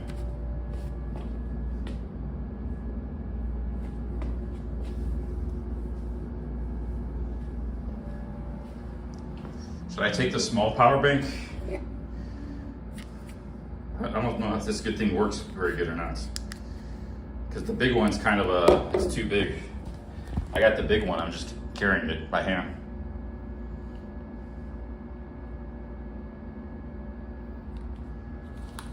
All right, guys, let's go. We got some dancing to do tonight. They actually dance in the bars here. They're like saloons, like Western saloons and stuff. So this should be interesting. I've never been in a place like that before. I guess I'll carry the big power bank. I'm headed to the Stockyards, Joe. You here in Fort Worth? Meet me in the Stockyards, man. I'm gonna walk there, so it might be a while. If you want to know exactly where I'm at, I can text you. I'll text you right now. I'm gonna walk towards the Stockyards. Time to bust to move. Let's get out of here. Want to be a good guess, not race police power. I'm gonna leave that. Well, I'll turn this light off too. What the hell?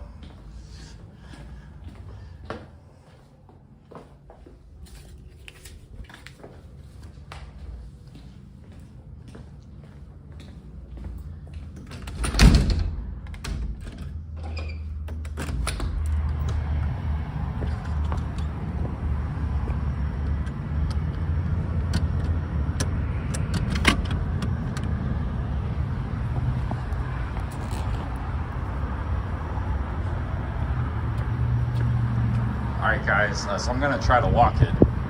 Might not be that far, maybe 1.5 miles.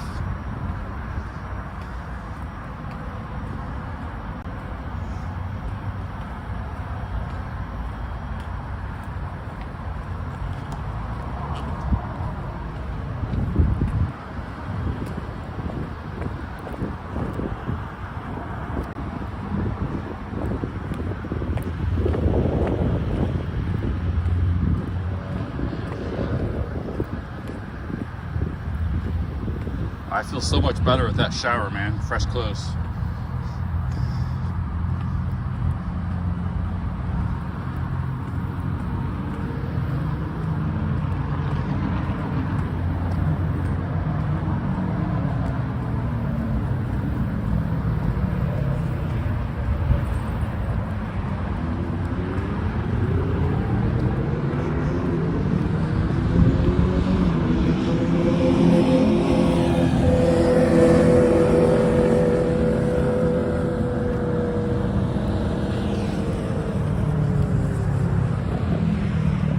All right, guys, we gotta walk a while.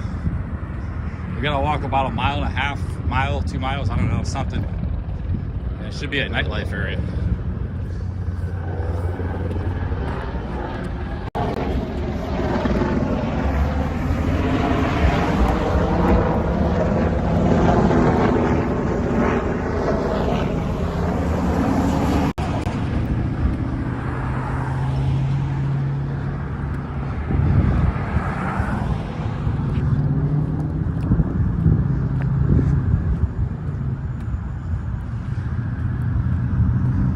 Yeah, you know, when I was in Isan, man, I didn't spend a lot of money. I wasn't making a lot of money because I didn't stream much. I was like streaming 1 hour, 2 hours here and there. I was kind of taking it easy. Once in a while I was making enough to pay my bills. I was only spending like $800 a month. But I was living in hotels, maybe 800 to 1,000, which that's really good when I wasn't staying in an apartment. The entire time I was in hotels and eating in restaurants every day. Eating food out at 7-Eleven and restaurants. I wasn't cooking my own food, nor was I staying in an apartment. That's how you can get your costs down, by doing those things. Yet I was only spending, you know, the trains were free basically. Those trains like cost nothing. I was walking everywhere. I wasn't really spending money on transportation. Clothes I was washing myself. The food was cheap because it was like local food, good quality and cheap.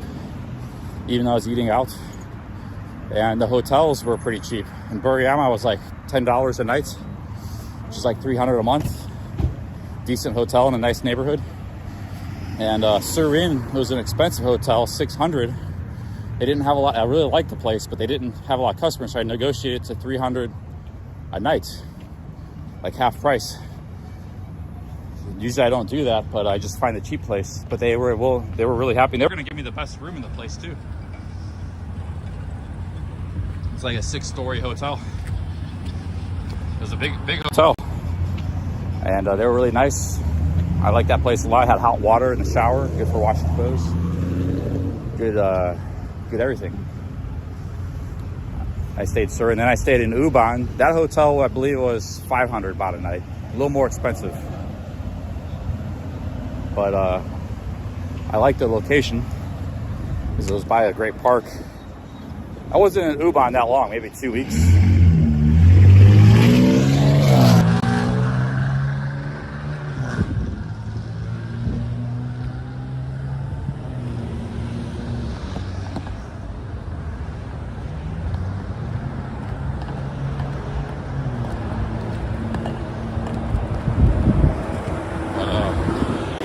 Yeah, those are the main 3 cities I was in. All 3 were pretty good. They all had their pros and cons. Surin actually wasn't that good, but I was just really relaxed there. So I like that hotel. And yeah, I think my favorite was Buriram. My favorite city. But Central Buriram is not that great, you know. If you show up in Buriram at the train station, you look around the center, it's kind of it looks kind of crappy, just like a ordinary Thai city, nothing real special. But there was a neighborhood to the west in the suburbs, not really the suburbs, just a small city, but it's like the edge of the city. It's really beautiful, really nice. There's like banana trees and green, but nice people, a lot of little businesses, street food, little workout things, like you do dips and stuff. Nice friendly street dogs. I had a great time there. Very relaxing place. There's some good food too.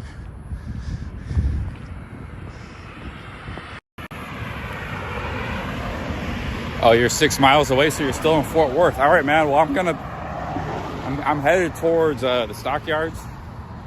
I don't know how far it is. Maybe it's probably not that far. 30 minutes I'll be there. I can meet you there.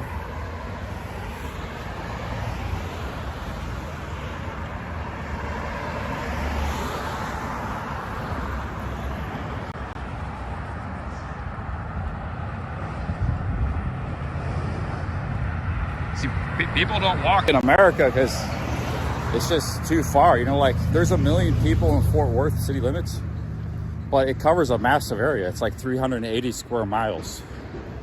That's like where I'm from, Cuyahoga County, which is like the big county of Cleveland. It's almost double that. I think that county is like 220 square miles, and it has 1.2 million people. It used to have 1.8 million. Lost a lot of population. So it's almost double the amount of square miles with less population. So it's really spread out, the city. So yeah, there's a lot of people here, but it covers same with Houston. Houston covers like 700 square miles. That's like twice New York City land area, you know? Look at this. Look how sketchy this is, dude. You can't even walk, man. There's just a tree and no sidewalk, nothing, man. Cars coming. They're probably like scared too. Like, what's this guy doing standing by the road? I'm just trying to get down the street.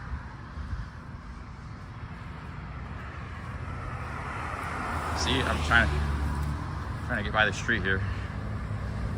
I think I'm trying to ambush them or something, you know, hanging behind the tree. I'm waiting for them to go by, you know. What are you supposed to do? This is the first right of human being, is to be able to walk and go where you want. I think you learned that before ability to talk. But your passage is constantly impeded by cars. That's why I said once I hate cars, man.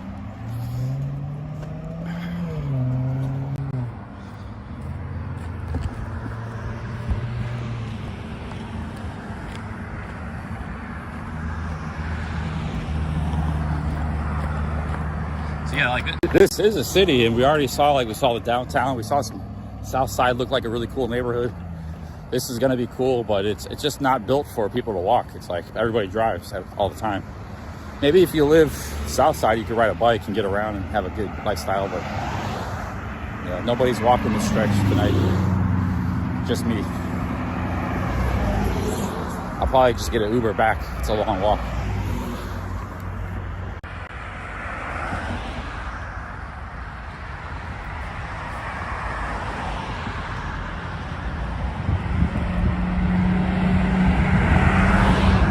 It's not like you're just impeded. You're also at bodily risk of great harm or death. People die all the time, or they're just trying to walk somewhere. Imagine just trying to get somewhere. You go to buy some milk, some food. You get hit by a car, you know? It's like they're a menace. I mean, but you know, all technology is just like artificial intelligence, anything. It has a use. It's very useful, can be very good. But if it dominates society, it's a menace. Now, the guy driving a beautiful Mercedes, decked out, you know, okay, yeah, he's got an awesome ride. He's having a good time.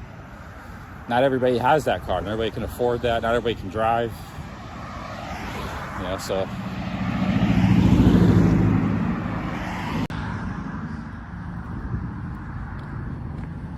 That's why I don't like sprawl, but some pretty sketchy looking areas around here, man. I don't know what kind of neighborhood I'm walking through here.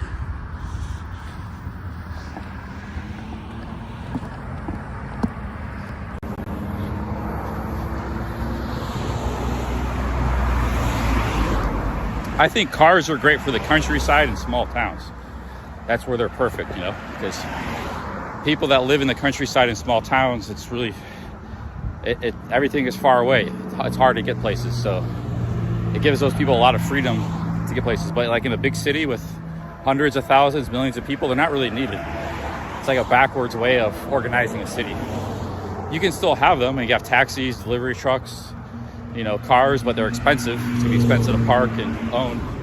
But you know, if some rich people want to have a nice car, they'll be able to afford it. But for a real big city, it's not really a great organizing transportation system, you know. The main thing, like, because there's many different ways of transportation, right? There's walking, bikes, there's different sorts of mass transit. So you can have a real minimal mass transit, like a bus, like a jeepney, you know. And then you got like buses, light rail, heavy rail. Light rail and heavy rail are very different. Light rail is just like a train going down the street, a little train.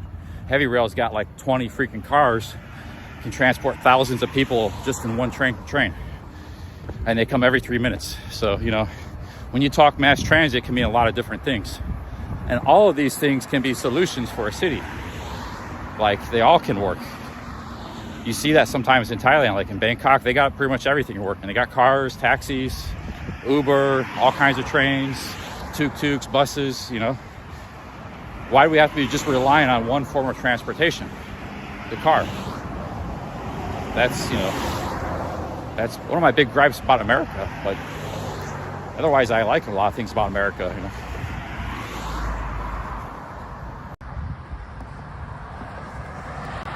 Not all of America's like that, but most of it is.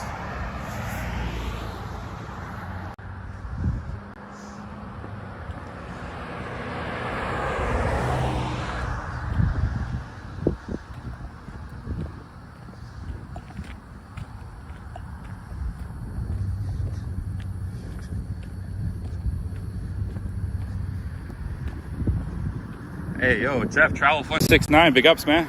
Going good. Did 9 days of work, and me and Joe talked. I'm gonna go travel and do some streaming for a week to 10 days. I'm gonna come back and work. It's gonna be busier later in the month. Plus, he's training a new guy, so that new guy needs he needs Joe's undivided attention. Get some training, and then he'll have 2 good employees. It's gonna get real busy later, so I'm gonna come back to the warehouse when it gets real busy. About 10 days from now, probably. But if I get fed up with live streaming and travel, I might come back early, like a week or even 5 days, I told him. Anywhere from 5 to 10 days. But I'm gonna probably travel to some other cities and do like marathon streaming. So yeah, Joe likes me. He says I'm a good employee, and I like the job. It's good pay and pretty easy job. Just got to pay attention what you're doing. So, but you know, it was getting a little slow, so I said I'll just go out and bounce out, and go do some live stream and travel, and come back later. See these guys flying? This is right in the middle of the city, man. A guy's going like 70 miles an hour on a city street, dude. You know, the cars can turn people into lunatics, man. So here we got a trail. This is good. I just walk trails all day. Look, there's downtown Fort Worth in the distance. We're pretty far from downtown. One day I'll walk from here to downtown. That's a pretty far walk.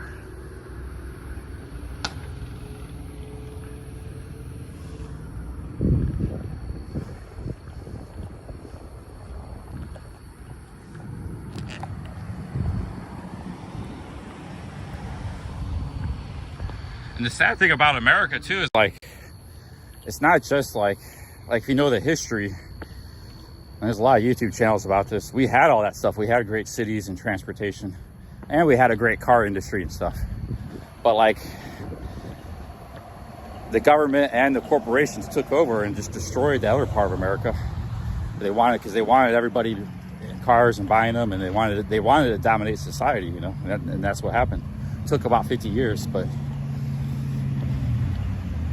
with government policy and economics, you know, they did that. We had some of the best cities and architecture in the world. I'm headed west, so I don't know where that trail's going. I'm gonna veer off of it. Headed west towards the Stockyards. I don't know exactly where I'm at. Some main road. I should probably be there. Let me look at my maps, Joe. Let me look at my maps. You could just go there. I'll meet you there, because we'll be going to the same place.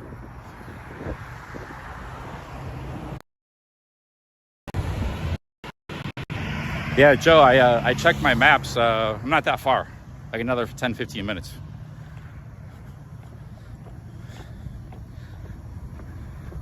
So you can tell me, you can go there ahead of me if you're already there.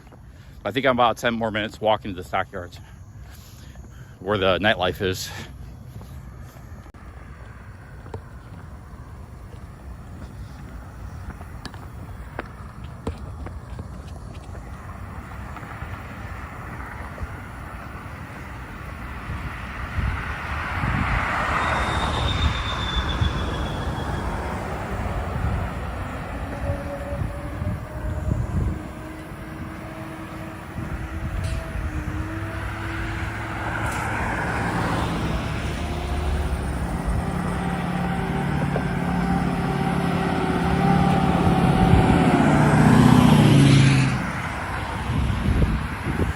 This looks pretty sketchy.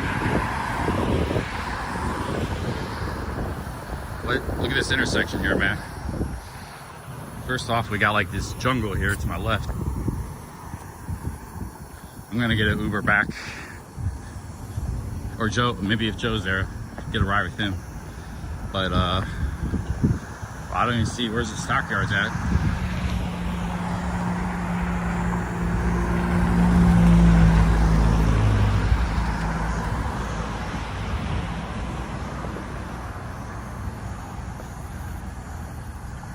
It's supposed to be up there somewhere. Oh, you just gotta walk under a bridge, that's all.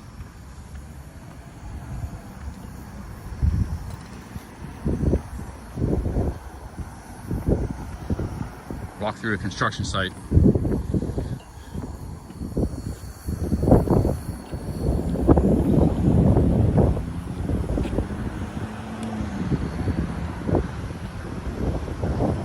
This might be one of the best nightlife areas of America, guys. We gotta check it out, man. I was impressed with Austin 6th Street, but look at this, dude. This is fucked up. I gotta cross the street, I guess. Can't walk through there.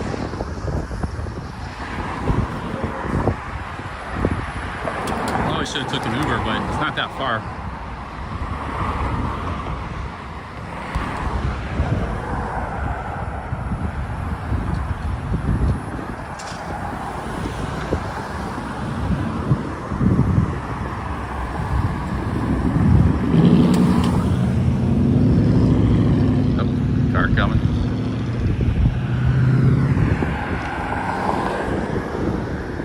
Dude, I'll be there in like 5-10 minutes, man. I'm not that far. I think when I cross this bridge, I'll be there.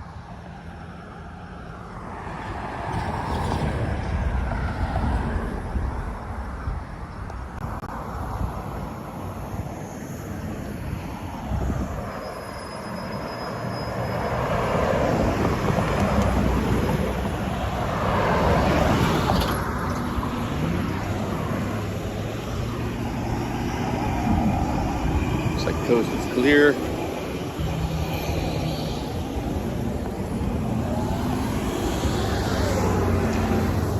Shit, we got a pretty sketchy bridge to walk through here.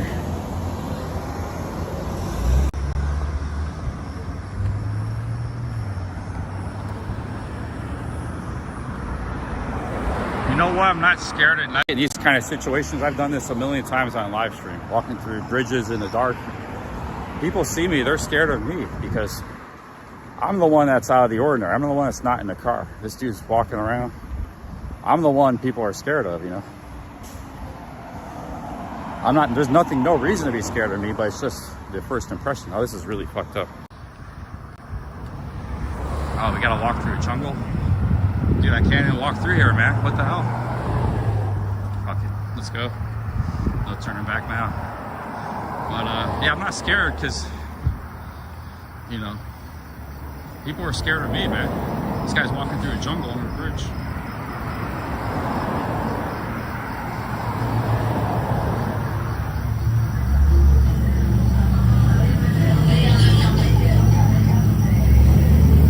See this guy's coming.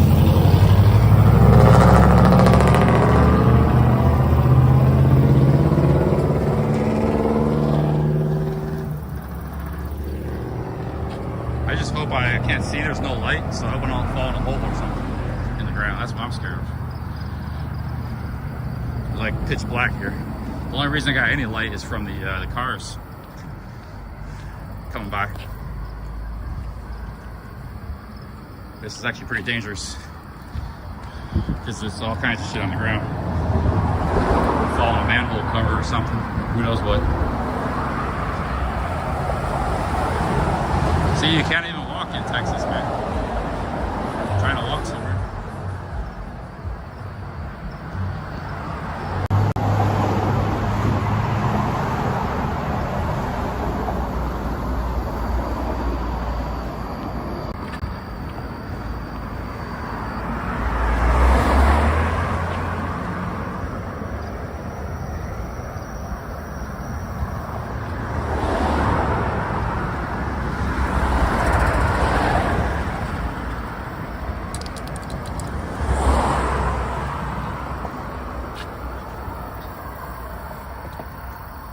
Had a duck under a bunch of branches. All right, I think this is kind of, yeah, kind of not a great street to walk on. At least there was a sidewalk though, I'll give it that. It's getting better now. That was like a whole bunch of railroads we had to walk under. There's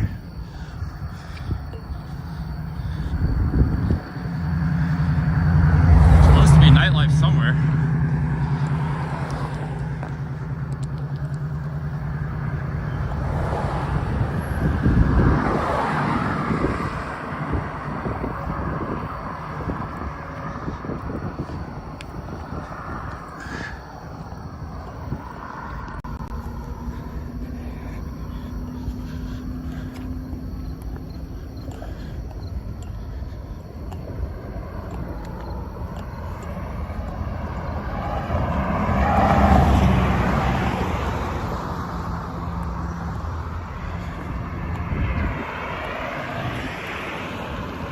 It's like a heavily industrial area.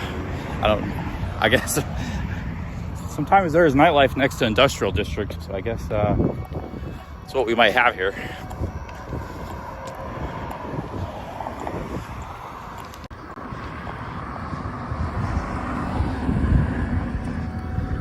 Crazy, man. I didn't know this was gonna be such a wasteland, desolate.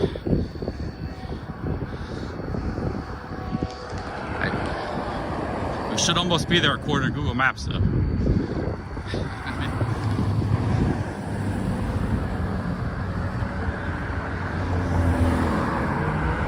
Oh man, I smell a horrible smell. Kind of chemical smell. working hard.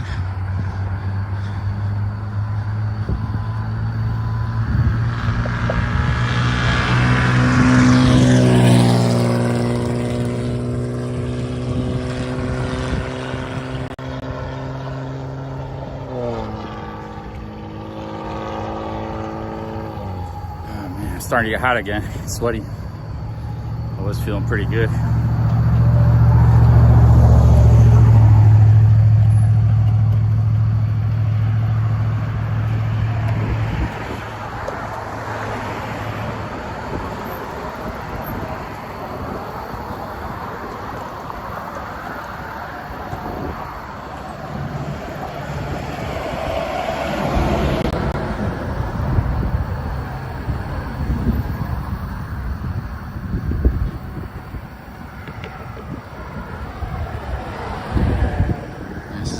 I kind of learned a lesson about trying to walk in Texas.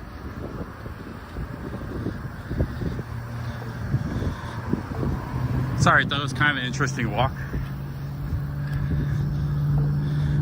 It's what it's all about, man.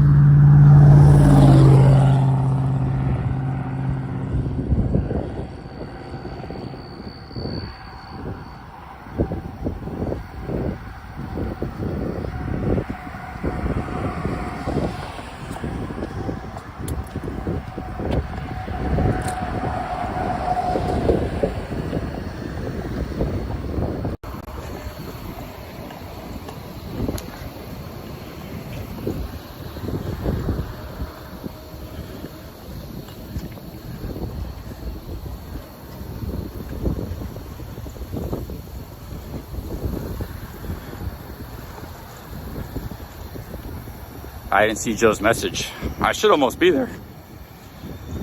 There's a whole bunch of bars and saloons, like Texas saloons, you know. You see downtown over there. It just takes a while. I just didn't like it was walking in the dark and kind of dangerous because you didn't know what you might walk into. It's pitch black. That's why I think I didn't like about it, walking under those railroads, but daytime is probably all right. This is good, got lights. I think maybe up here is where the Stockyards are.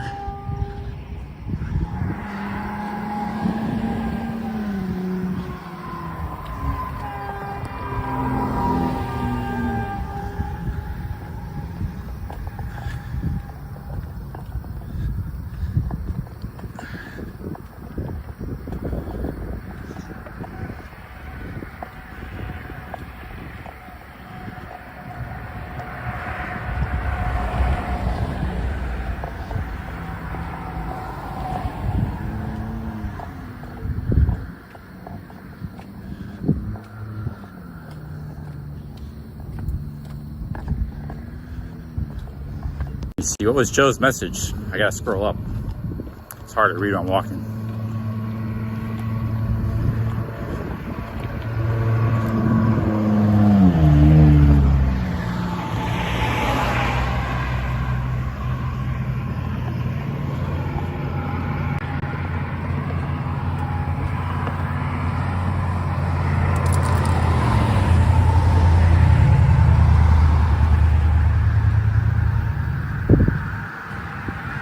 This city kind of reminds me of Cleveland a lot. It's like blue collar. There's actually an area of Cleveland called like the Stockyards, I think. A lot of railroads and industry. Oh, lights will show out. Yo, Gypsy with the $2. Thank you. Thank you, Gypsy.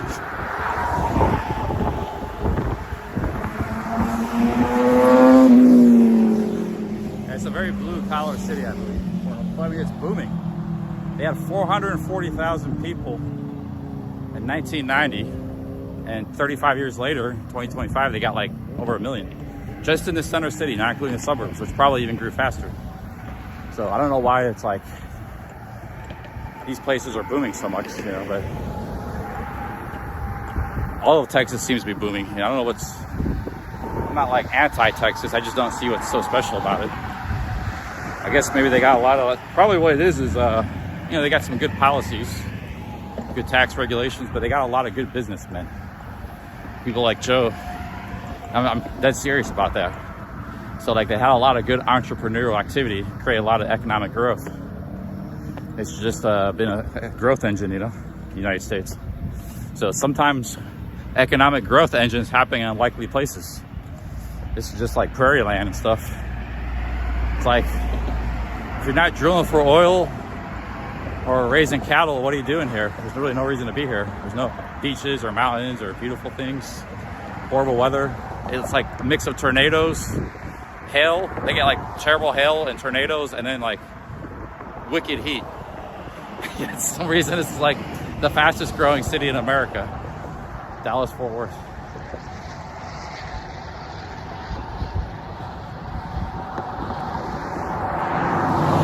I don't know where the freaking bars are, man.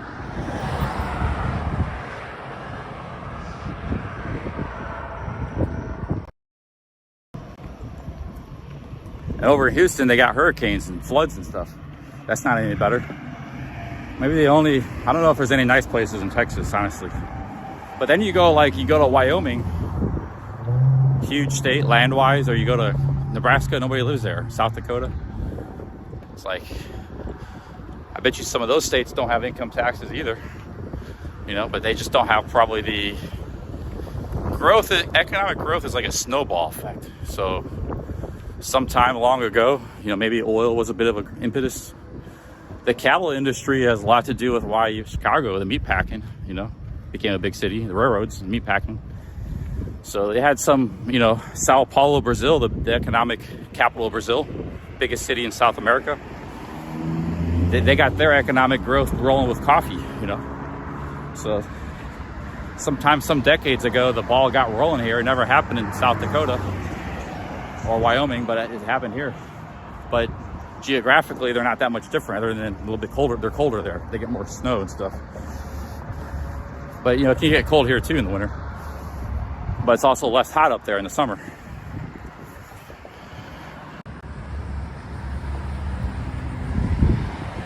I never had this Whataburger yet. It's like a Texas chain. Dude, I don't want to walk back. I don't want to walk back, man. That's going to be sketchy as hell. Bad enough as it was.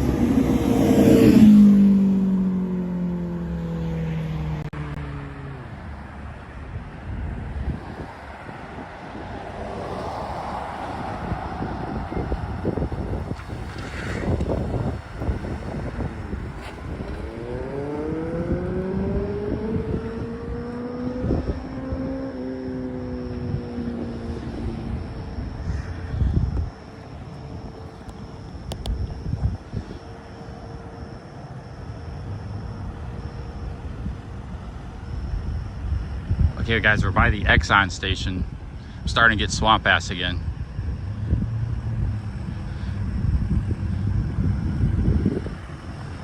I gotta find the Stockyards now that I've come all this way.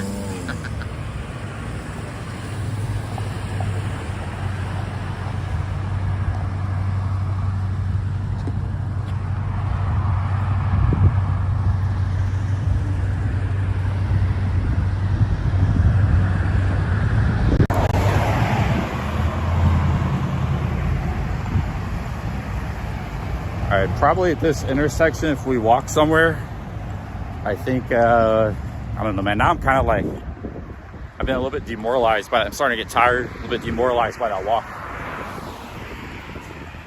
I should have just took an Uber. Maybe I just get some food, some fast food, a Whataburger.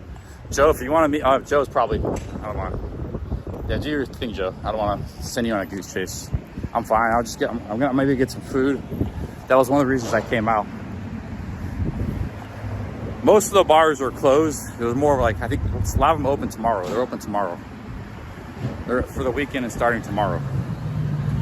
But maybe we can hit one up. Let's get some food first. I gotta get food anyways. Let's try this Whataburger. I've never had this before. 24 hours open. Check it out. And then I could do some reconnaissance, see where the bars are at and stuff. They're, I think, probably nearby. A lot of people in line at the Whataburger, man. A lot of everybody getting some dinner. People probably working in the factories and the stockyards, getting some late night grub before they get home. Kind of like what I'm doing. Same thing.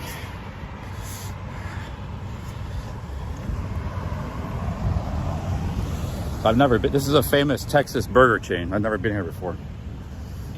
So they're only in like a few states. They're mostly just in Texas. Joe said he didn't like it that much, but we'll see. I'll give it my own taste test here. Oh, they might be closed. The seating's closed. They do that a lot. Damn, they closed. They only got drive-through, man. Yeah, seating's closed at night. Shit. I got no way to get food. They're open 24 hours, but no way to get food. I'll have to walk through the drive-thru. I don't want to go Jack in the Box. I'm not a big fan. We'll find somewhere else to eat.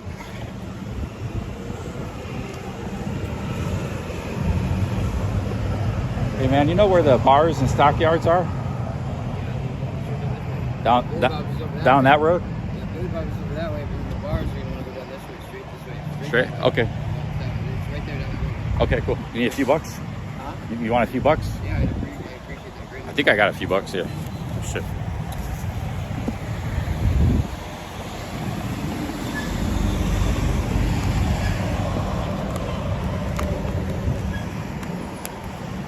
This bar is Hell's Half Acre. It's down this way and then on the right. What's it called? Here's a 20, man. Yeah, thanks, dude. It's called Hell's Half Acre. You go straight down this way. Hell's Half Acre? Thank you. Hell's Half All right. Acre,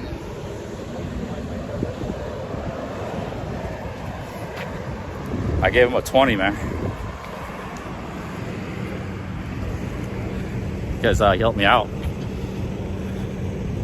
There's a homeless guy. He's there inside the Whataburger. But I was just going to give him like $2, but I thought I had $2 in my pocket. I couldn't find it. I already said I'm going to give him money, so I had to give him the 20. That's fine. I make that in like really fast working for Joe, so it's okay.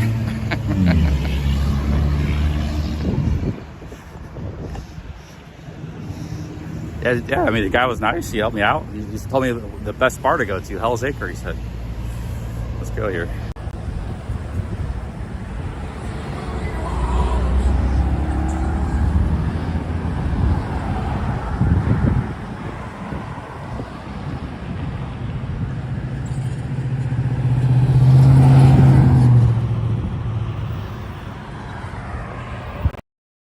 To lather myself up in tough actin' Tenactin. It's been a rough few days. Texas heat.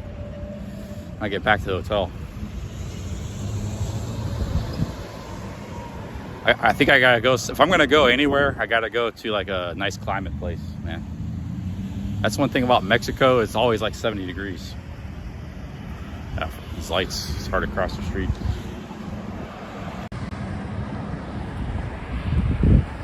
So I get across here. What's going on?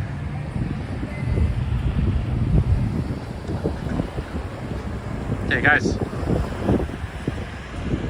Yeah, I gotta try not to get hit. Joe's across the street. I think I see you. Okay, I see you. This homeless guy just told me the best bar is called Hell's Acre.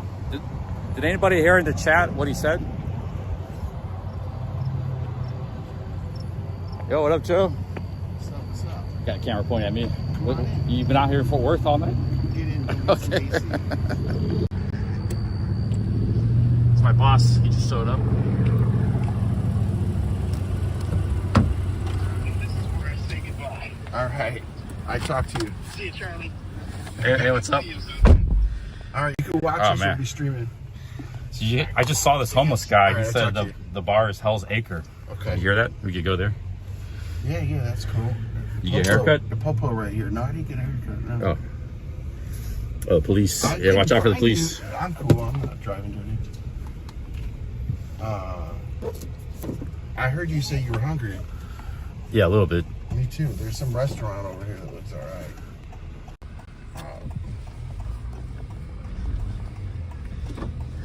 I thought he might have went back home. That was hard to find, you know. I couldn't see you. You were blending in like a chameleon.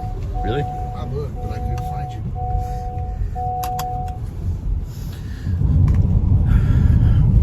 Man, you worked up a little sweat.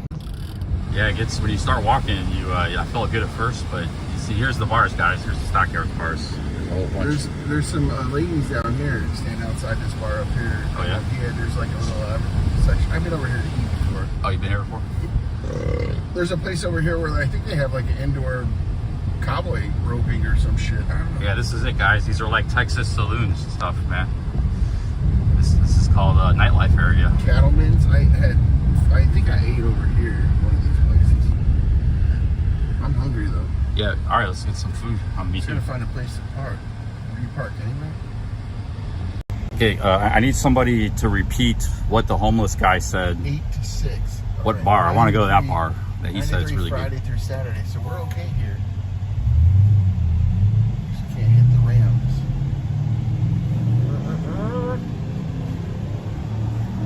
Because there's just too much happening. I wasn't able to concentrate. There we are. Hell's Half Acre. Okay. About here, hang up. Don't hit the door. Oh. Hope nobody clips my car. You need a battery or you good? I'm good. I've been carrying this thing all. You found it.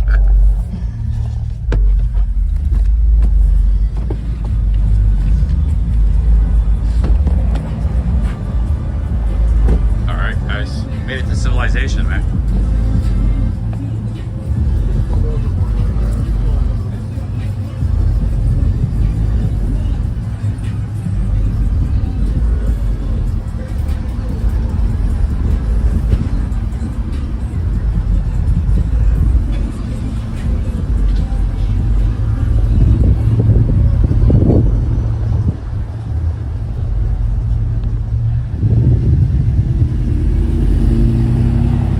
This is it.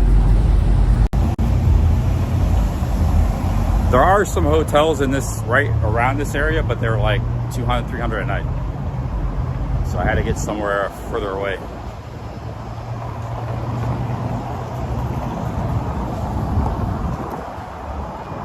I don't know which place is good. Oh shit. Whoa, shit. I just fell down these stairs almost.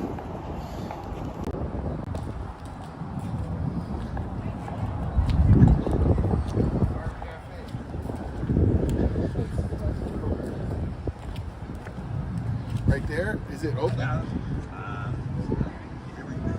I'd be kind of late. Yeah, everything's shut. I don't have any change. I gave my change to the other guy. A few bucks. Let's see. A few bucks. You got a few bucks? If you're out here on the way back, I'll try to bring you some change. There's like 5 spots. I had a few bucks. I don't know what happened to it.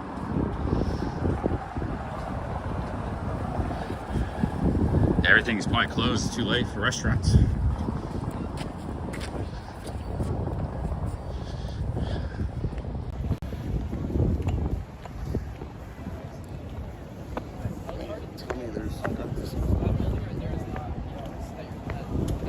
There's a couple of taco trucks that are There's real nice. crispy fried catfish. It's just too late to eat. The only place you could eat was like fast food.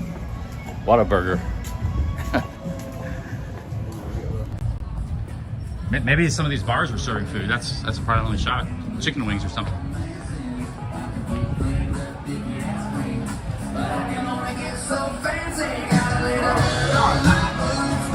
There you go. Here's a bar. A ton of people in there. Yeah, standing room only.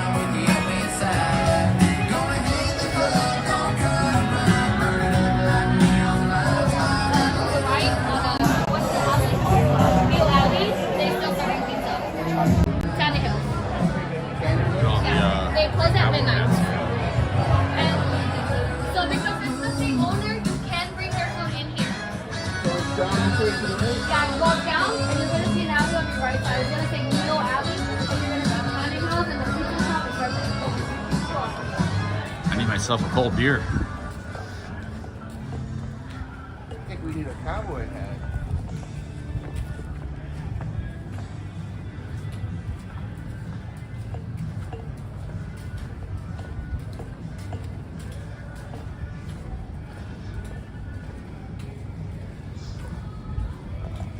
Oh, man.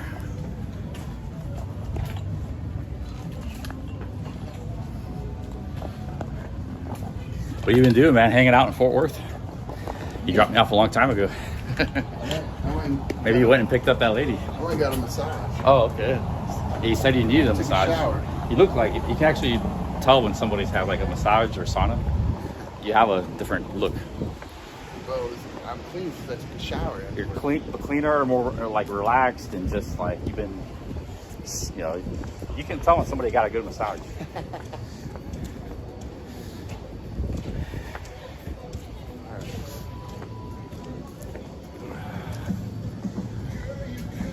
So that must be the. Yeah, this is like the main nightlife area of Fort Worth. Like I think there's other things in other places probably. Which chick was he talking about? The one at the half Iraqi, I already got her half number, Mexican like a couple lady. months ago. I texted her once and she didn't reply. I didn't text her a second time. Oh, you text her already? Okay. I'll text her tonight. Tell her thanks for showing up on your live stream. Oh, cool. You just wait and see if you get text back. Yeah, she might not. I mean, Ooh, a little cowgirl there. this is a pretty ritzy area. We went from an industrial to pretty nice, pretty quick.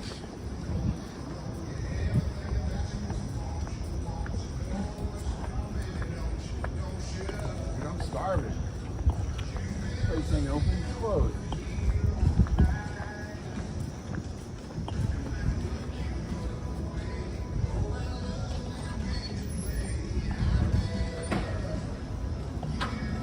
Is it open? Yes, sir. Nice. I just told Sita, I think I'm just open. She's kind of like Ed Bassmaster. I'll do the pepperoni pizza, the $6 one, and then yeah. I'll get one too. What is it? $6 a slice? Yes, sir. I'll do one pepperoni, one cheese. And one pepperoni for me.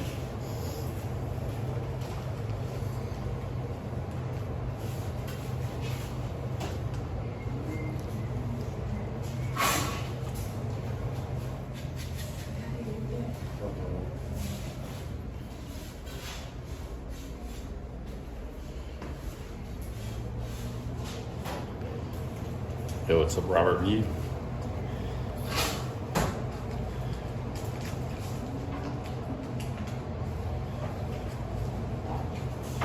How much did the massage cost? Everybody's asking. With tip 200. All three together? Two together. Oh, all three pieces. Yeah. Do you have can I get a bottle of water? Bottle of water?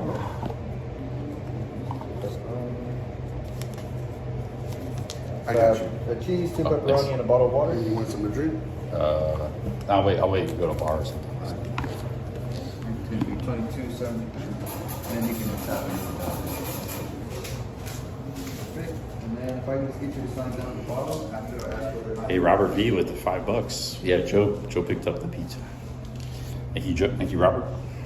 Here's that bottle of water, please. Appreciate it. Thank you, Robert. Thank you very much.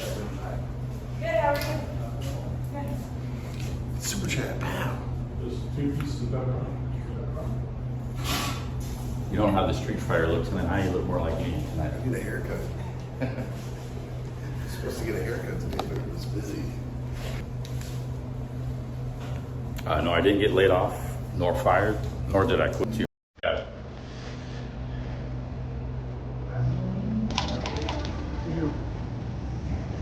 Where'd you get pepperoni? Yeah. We just eat it on the bench there. I'm just gonna set the camera down, relax when I'm holding the camera and eat. So, yo, Robert V, thank you for that $5, man. Thank you very much. Gonna be doing some adventures across America here.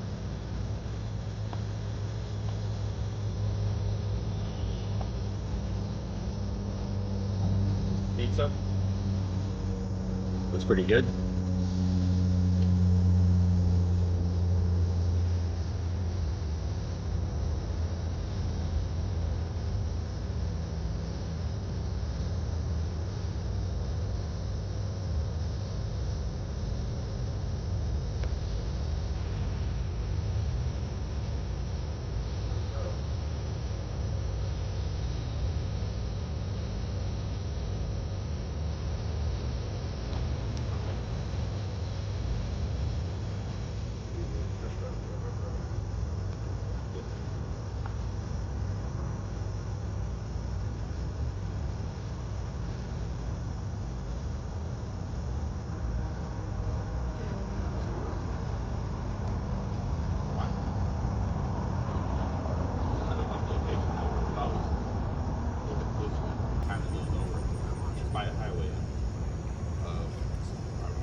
pretty good pizza.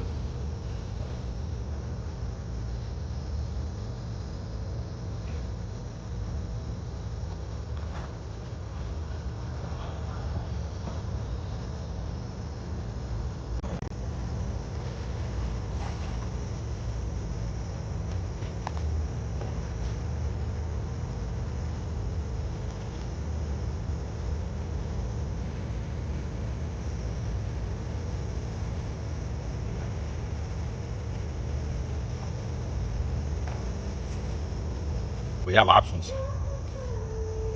Actually, I found a nice retreat with a spa that I was going to go to this weekend. With pools and shit. I found it last night on Instagram. Be good for live stream.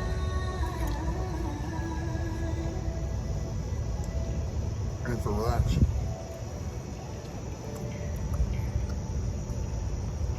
What do you guys think? Should we go to the spa live stream? What about that place in Austin you talked about? I know not going to Austin, but they had the thermal hot pools. Is that like that? Oh, I never been.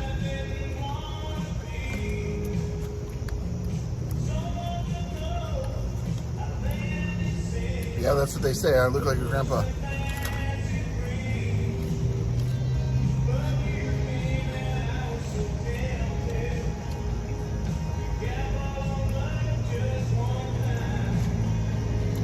We're all getting older, there's no stopping it. I'm looking pretty old.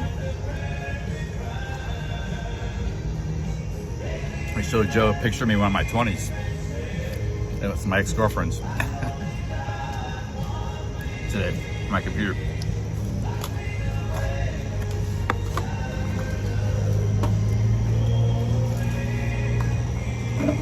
I had long hair then. Long, curly, blonde hair.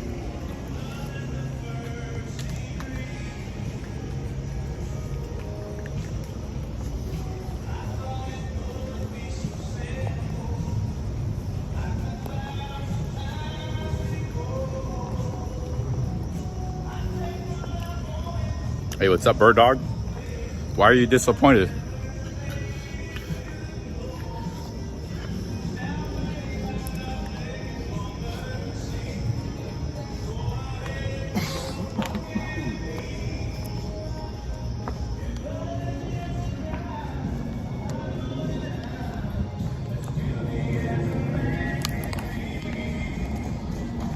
Gotta fix my selfie stick. Fort Worth Stockyards, Horse Mulbjorns. I don't know, I can't read all that, man.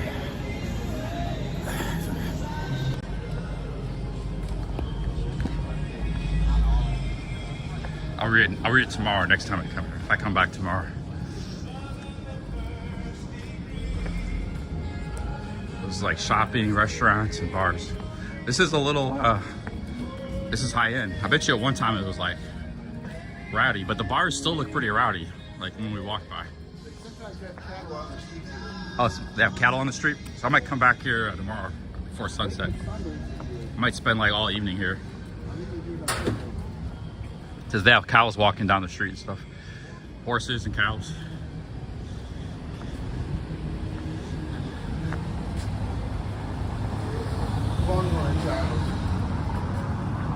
Well, everybody's in the bars. We walked by a bar with like 100 people in there.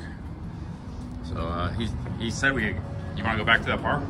We can go back. I'm gonna get a non-alcoholic beer. Try to mingle with the locals.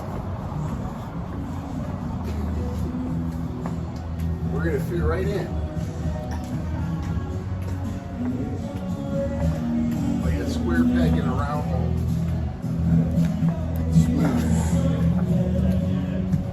It's a country music bar. Some of these bars, they got dancing and stuff.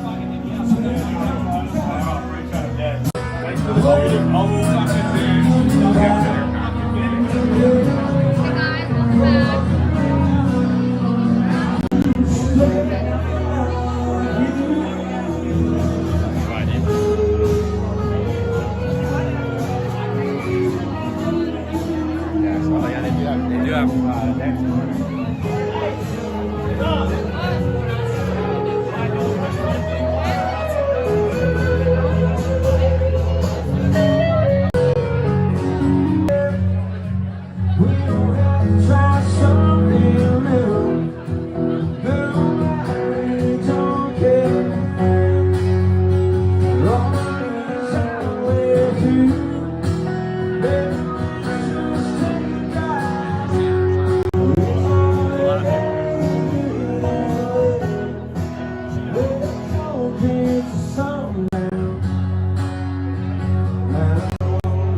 I'm gonna get a drink. I have a feeling Joe's wanting to bounce. Stop it.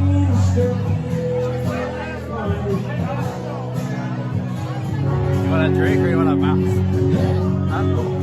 Okay, yeah.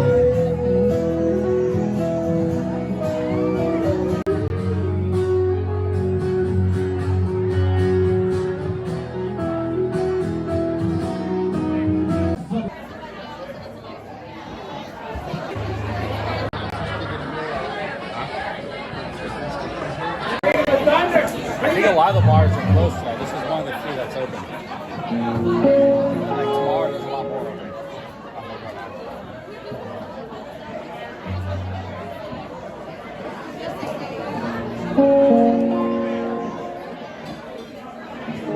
I'm gonna go get a drink. What drink do you want? Same. I can, non-alcoholic, I have it.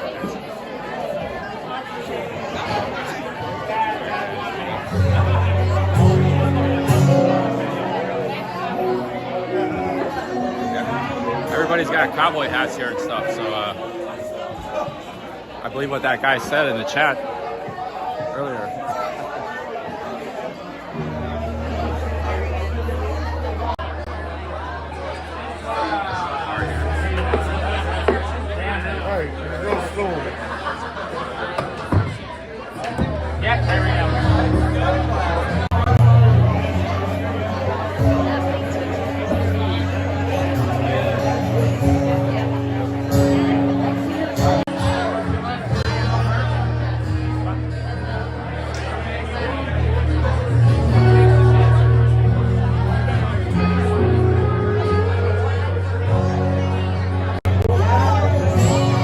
I've never been in a place like this before.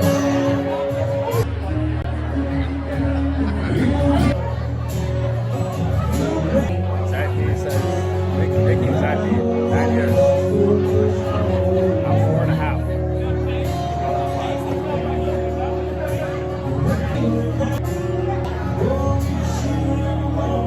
There's a whole bunch of places like this.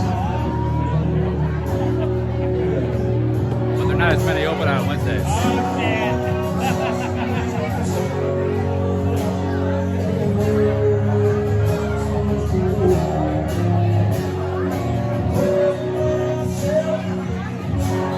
Joe's on it. Joe's on it. Joe's got the drink.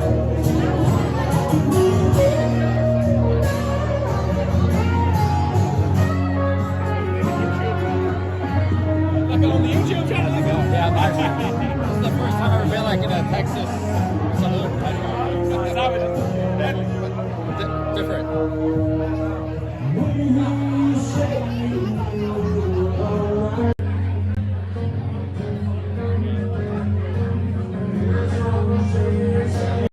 All over Texas.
clap, I swear to God.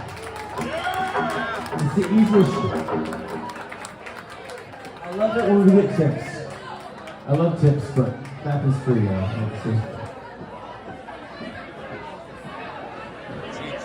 Texas looks, well, yeah, there's a lot of different parts all over America. This is called like country western bar. But you can find this like in Oklahoma, a lot of different states. Mostly like the plain states and stuff. They don't really have this in the South. Like most of the South, they got bars, but not like, you know, country western bars.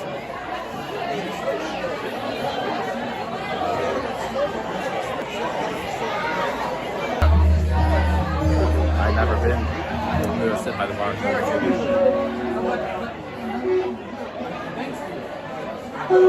a long day for me. I gotta relax. Look at this. They got a elephant rally.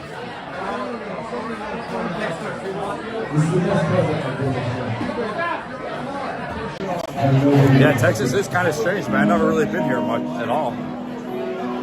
It is kind of different here. Kind of strange.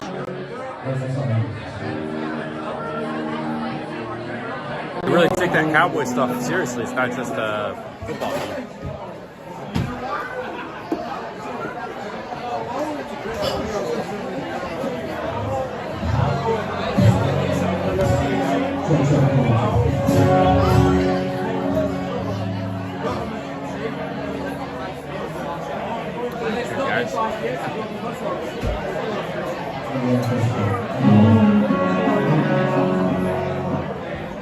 Everybody's standing. Actually, they got a whole bunch of seats. This is perfect for me.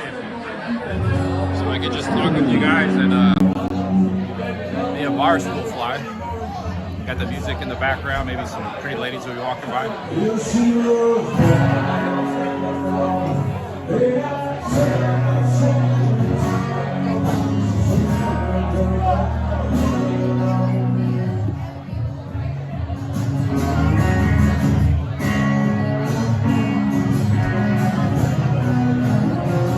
Democrats thought they could turn Texas blue. It's never going to happen. Everything I've seen, like Texas is pretty red state. Even Austin, that's supposed to be the blue state. Doesn't seem. I guess Austin's kind of a mixed bag.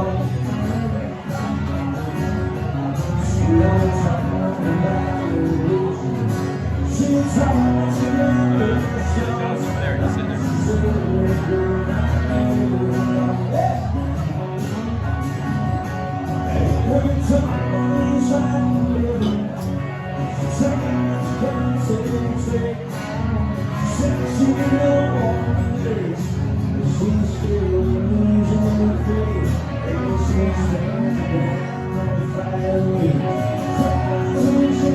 Yeah, I'm drinking beer, non-alcoholic beer.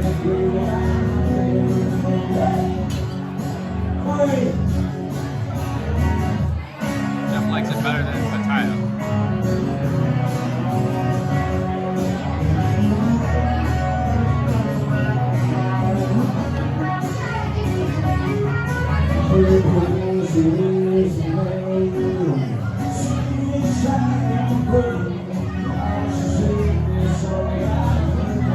Me and Joe, Joe just as much as me. We're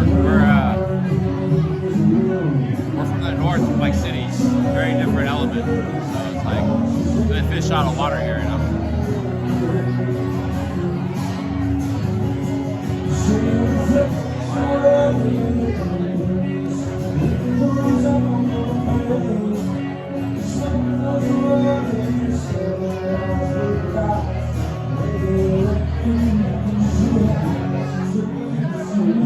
I'm always non-alcoholic beer. But when I drink non-alcoholic beer, I do feel like I'm really drinking beer.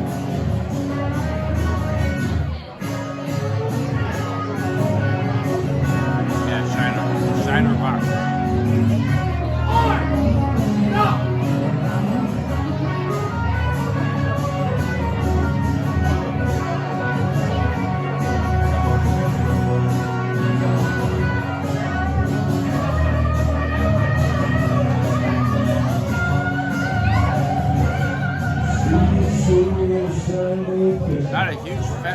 but it does sound better when you hear it live.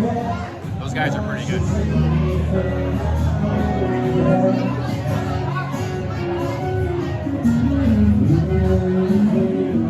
Yeah, Marathon Street.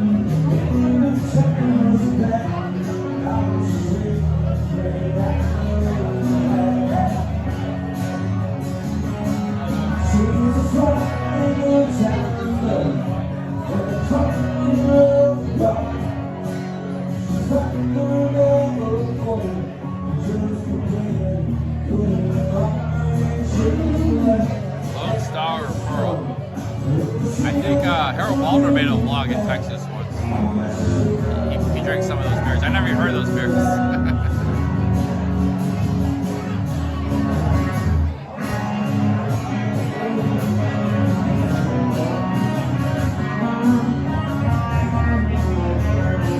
The things on the wall, there's a lot of things on the wall.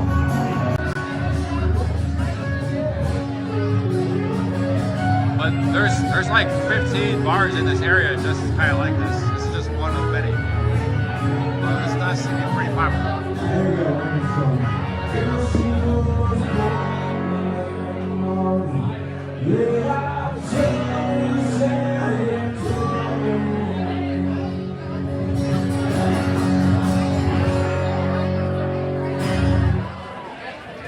The bar's kind of emptied out a little bit.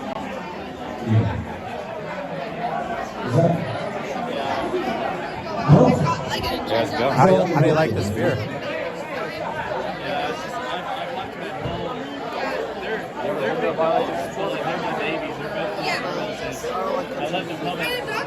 It does sound better live.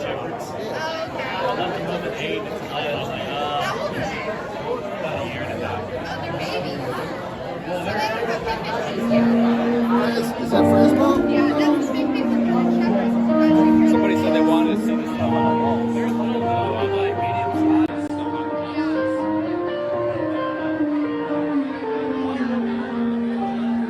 This is a Black Buck song. We got Tip to play a Black Buck song. That's It might not be a super popular one, but That must be the Texas beer. I never really heard of it. This is good. We don't have that on the board. Freeway. On the shoulder, please. Got your back first. Yeah, thank you.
Started out as cheap beer, was brought out by a company in San Antonio, marketed as a premium beer, which drastically increased the price of it. So I see it.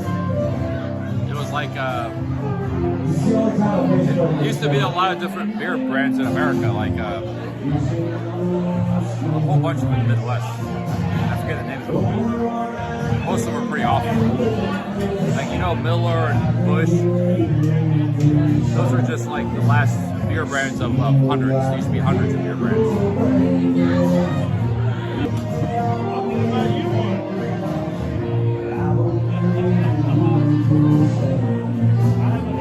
Yeah, like what are some old beer brands in America? Yeah, you're gonna point at me.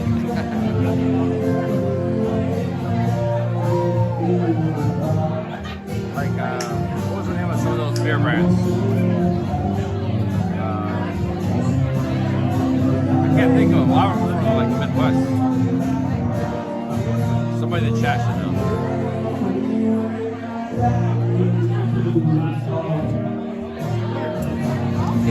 Schlitz is one. That was one. Some are still around. Like there was Rolling Rock. Used to be big in Midwest, like in the 90s. I think that was bought by Anheuser-Busch. Rolling Rock was from Pennsylvania. But that was actually a decent beer. But a lot were like Schlitz. Of course, Pabst Blue Ribbon's very famous, but that's still around. But there are a lot of other ones. Raider, I never heard of that one. EBRB, I don't know. My dad knows a lot.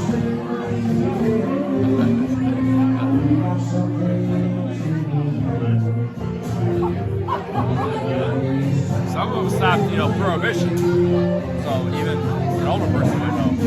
Stopped prohibition. Just the city of Toledo. I was in a brewery there on live stream.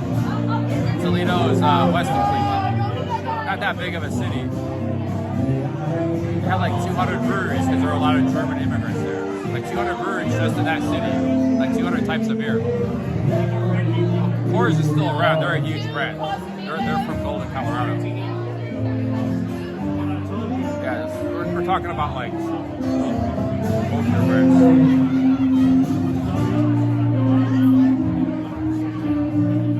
Milwaukee was renowned. Stroh's is one. That's a little beer. Stroh's.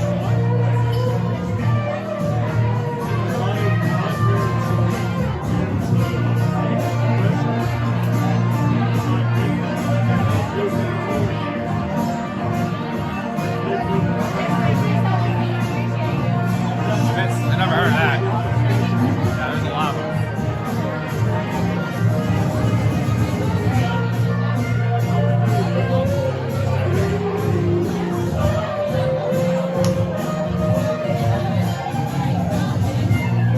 Anyways, what I was getting back to was Texas seems to have a lot of strange beer brands like that. They're still around a lot. Like not quite as many, but there's a few.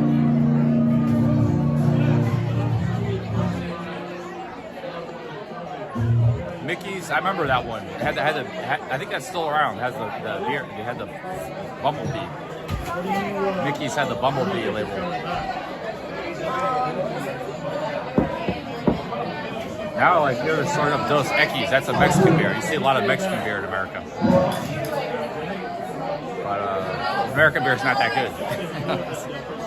Better to drink Mexican beer. Like, honestly, I wasn't too impressed with this. But Joe liked it. I don't know. I prefer beer in a bottle. I always like beer in a bottle more than a can.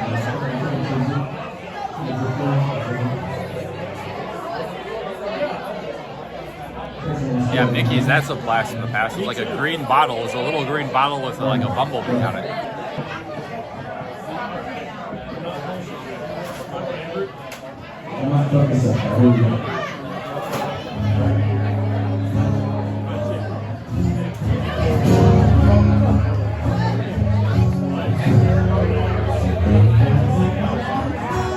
Coors is a huge, massive beer company. It's not like the most popular, but I drove by their factory once when I lived in Colorado. They have a big factory right in the mountains above Denver. So they actually do get their water from the mountain water. Quite pretty, but the beer is not that great, in my opinion.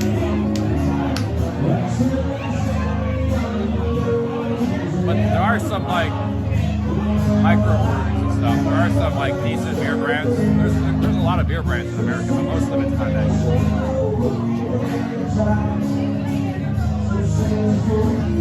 You can buy European beer, like Belgian beer, German beer, and British beer in America. So, I know a lot about beer because I was a beer drinker, but my dad was also like a beer connoisseur. So, if you really like different tasting beers, you can just buy like imported beer,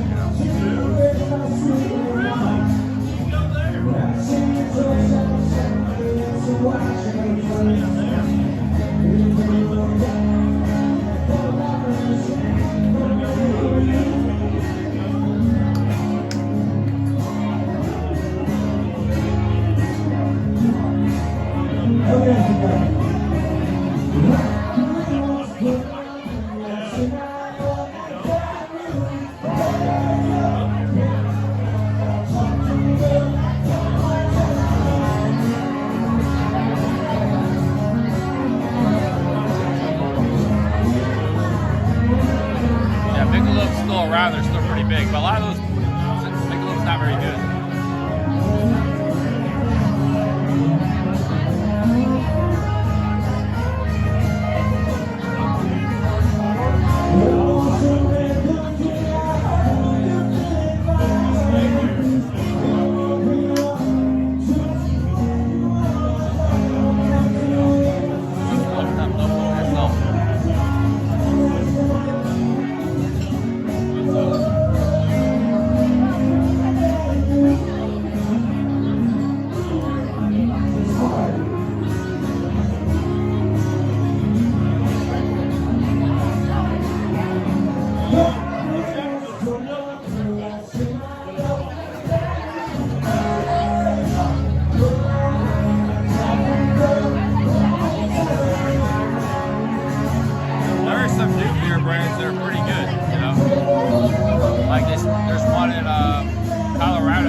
They started out as like a small microbrewery. Now they're pretty big. They started in the 90s. So some of the ones that started up recently, in like the last 30, 40 years, are actually pretty good. The ones that go way back, they're not that good. The best beers are like recently started up.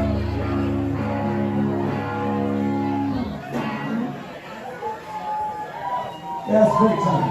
Make sure to take your cultures, please, and go out to Hoover. We'll go straight and leave it. Tip on it, we'll be right back. And where?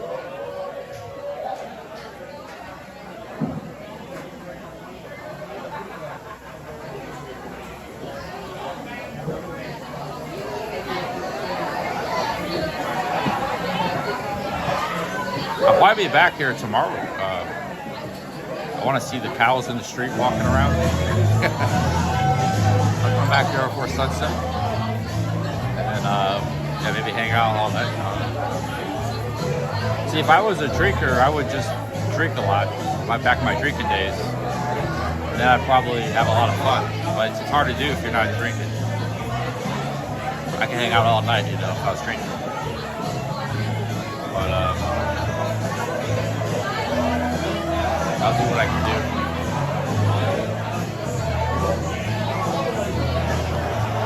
What was my favorite Thai beer?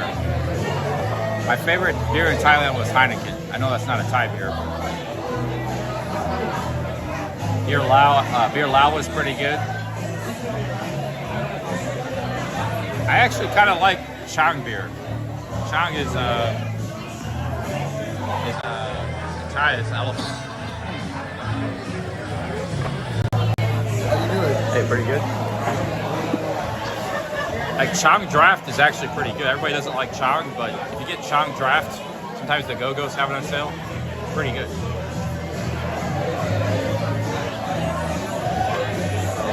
No, different place. I've never been in a place like that.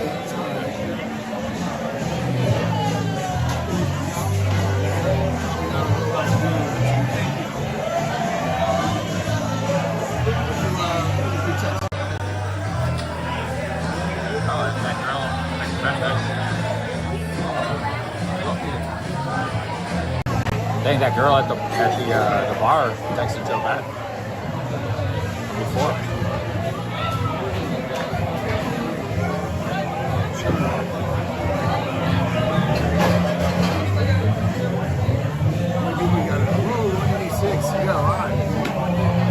I popped over 200 a few times. Mr.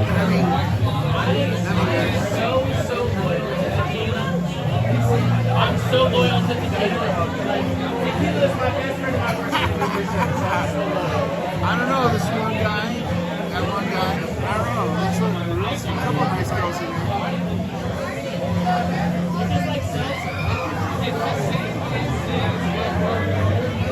My tooth is like double bad, man, because there's like half is missing and then there's like a big hole there. You see that? There's like a hole too. It just looks, I'm not going to be over it. It's like, it's fixed. Oh, you guys want a close up?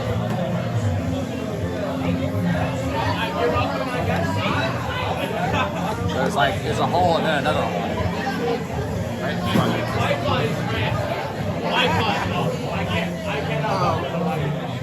I got this one, man. You got it, yeah, non-alcoholic. I got it. I get a homeless guy. I got it. There's a guy by the water that gave me grants. I got it. I'm the kind of guy like, I'll go in and get a triple shot of tequila and then drink soda. And then just go back and get shots of tequila. That's... Yeah, we'll try Sure, that. I'll have it. I got it. Yeah. I'll do whiskey. I'll do a little tequila.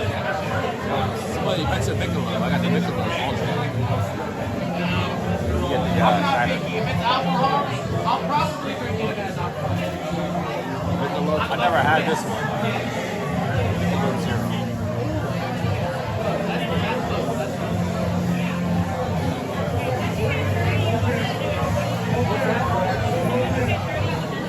I disagree. I know for a fact I was still pumping tequila. I know I was.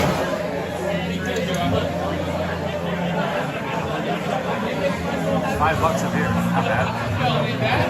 It's from like 95% of the time it's good for me.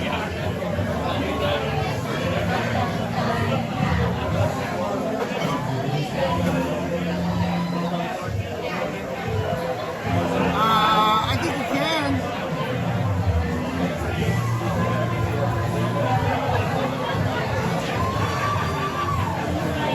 Not cheaper than Thailand. Wow, this has some nice flavor to it. I think I like this. Well, I definitely like it better than this. I think this is my favorite non-alcoholic beer. I think I need his courage. I'm rusty. I've been hung up on a girl that's in Bangkok that's not telling me the truth. Oh, you have the well whiskey? You know, just playing games. I broke the 3-day rule last trip, so my mind hasn't been here in the USA since I left Thailand.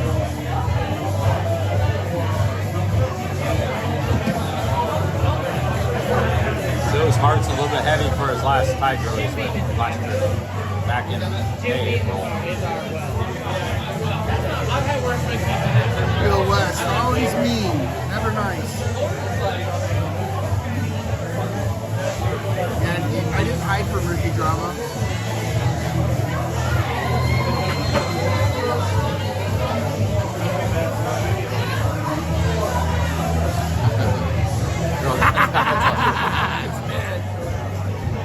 Yeah, I don't go with guys for money. Yeah, I like this beer. It's okay. Because I bought a lot of stuff for her for my next trip to give her as gifts. But she ain't getting them. So I got a bunch of bikinis and lingerie, some perfume, some makeup.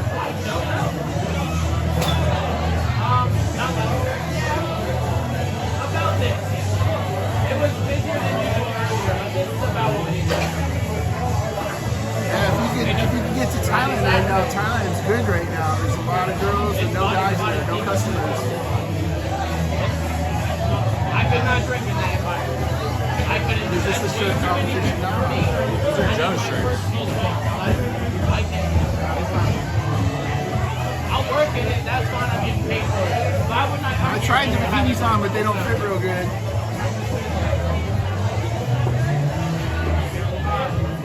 That's okay. I think his plan is to give the stuff away to next trip to New Lake. You know, if it was the flip side, if she wanted to get married and have kids, I'd be all worried about her trying to pin me down and take my money. So it probably worked out for the better.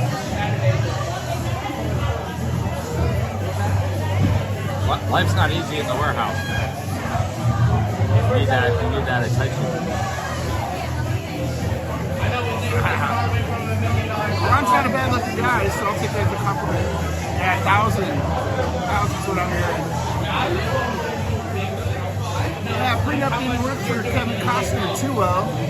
He's still trying to fight that shit, but what they try to take is half of the money that you make while you're with them. I don't want to give that up either. He's been grinding for 2 years in a warehouse, man. He just deserves a lot of respect. Looking to break free.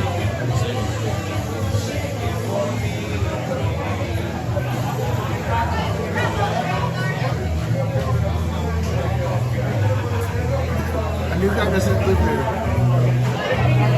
The new guy is from that area. He lives in that area. He's a local. And he has a car. He's going to med school.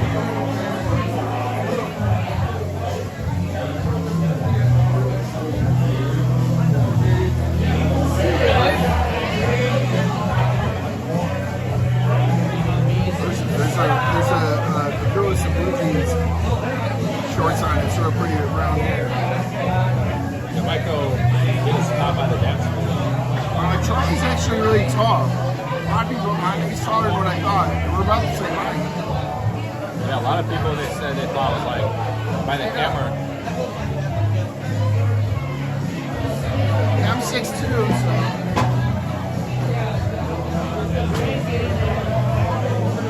But that's funny that you try to say nice hand. Whose hands are bigger? What, you want us to fucking hold hands in the bar? Like, funny guy.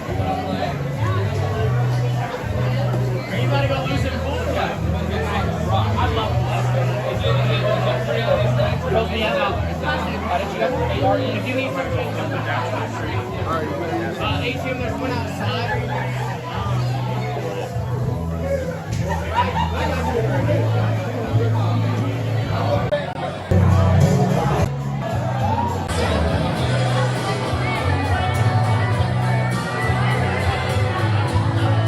Better spot to people watch here.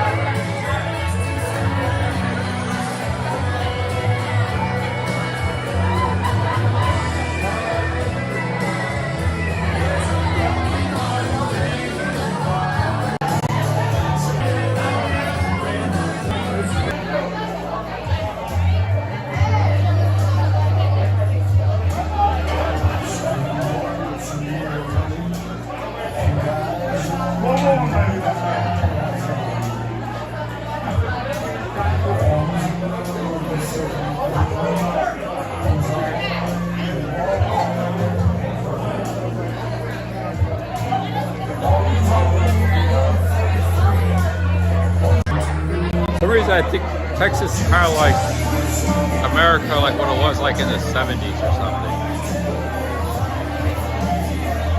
Kind of has like an innocent vibe to it a little bit.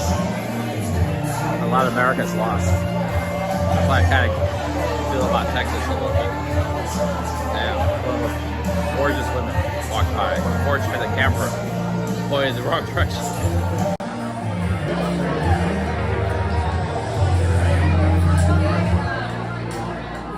We should walk back right. It was unbelievable.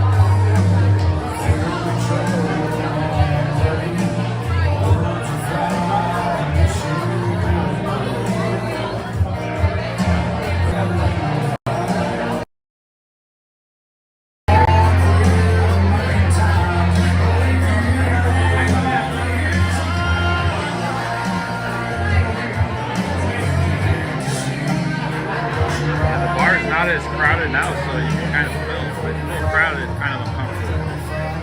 I mean, you want some people, but you don't want like maxed out.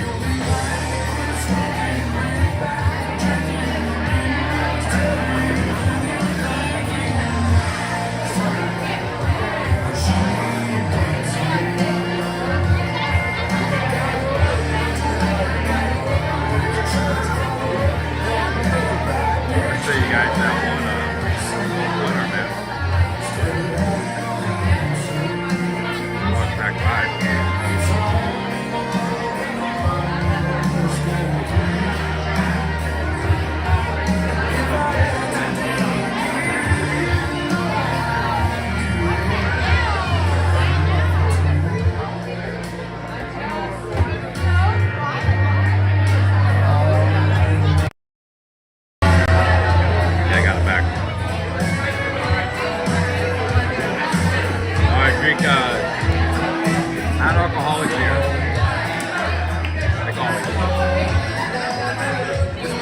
pretty good. Michelob Zero, not bad.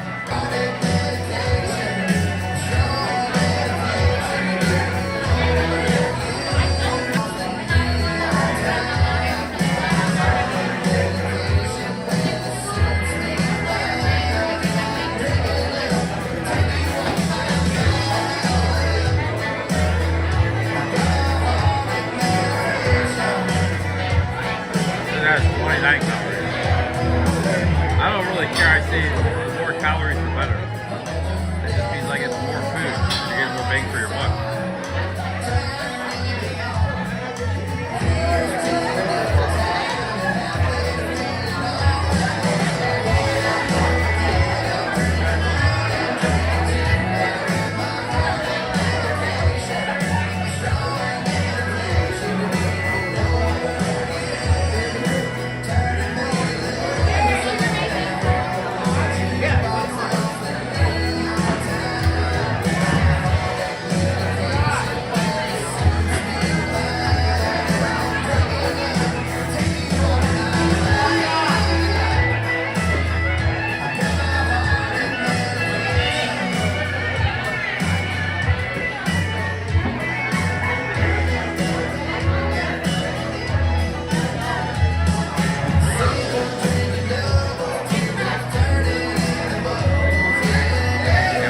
People from Texas in the chat.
Start back up. It's actually a great seat.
Take a picture and call it out loud.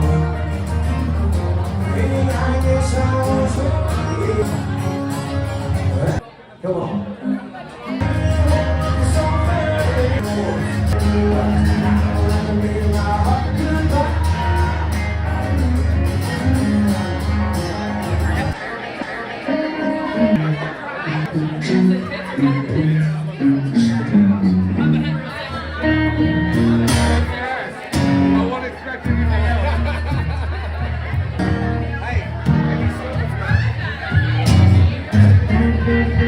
People dancing all night. This is like the one time nobody's been dancing.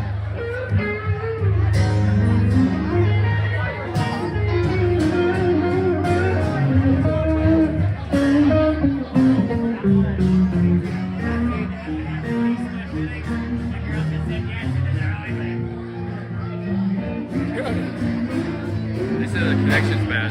Want me to move on? I don't know if there's any places to go, guys. Oh, tomorrow there'll be more. Maybe go a quick look outside.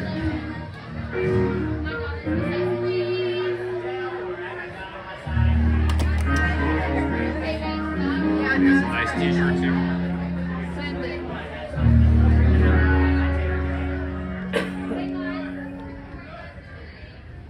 That was a horrible transition. See, there's a hotel there, but anything right around here is gonna be real expensive hotels.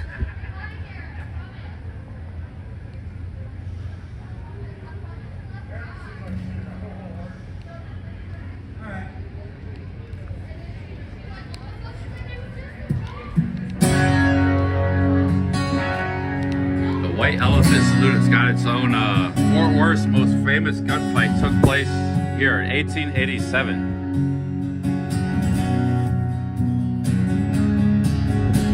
In 1976, a group of Fort Worth investors with an interest in historic preservation reopened it, redeveloping the Fort Worth Stockyards. There has been a saloon on this site since 1906.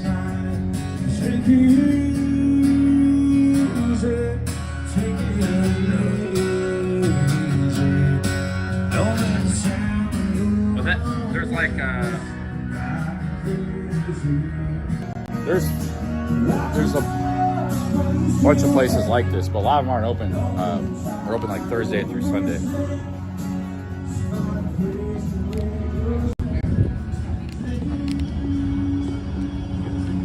Okay, this is the Stockyards National Storage District. So,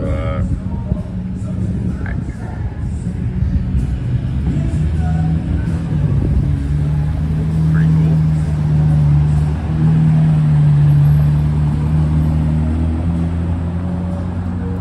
Actually, there's a, if you go up that way a little ways, there's some like Mexican nightclubs and stuff. So there's different districts. But like,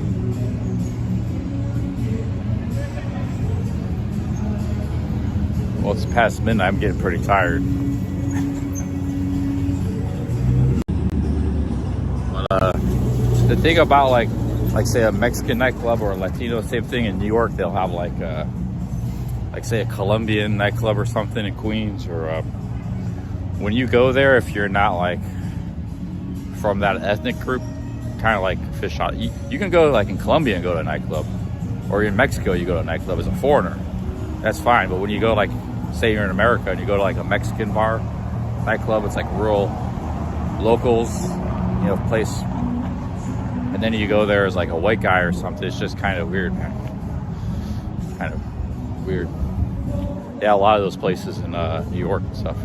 Every ethnic group has got its like own nightclub. Imagine like you're a cowboy, like a Fort Worth cowboy, like some of those guys in there.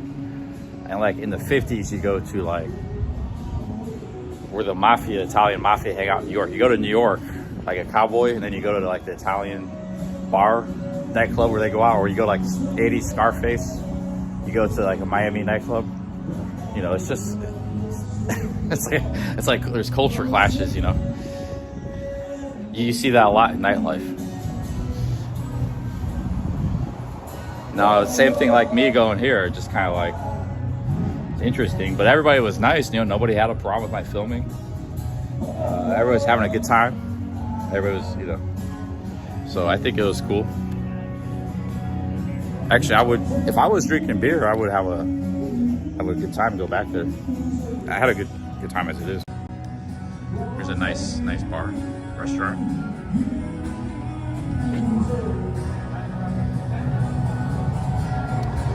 Joe's inside the bar across the street. You see him? He's right there. Joe's right there in the white shirt.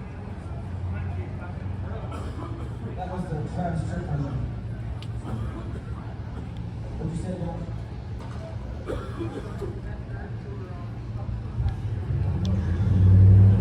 I wonder if I should get a steak here before I leave Texas.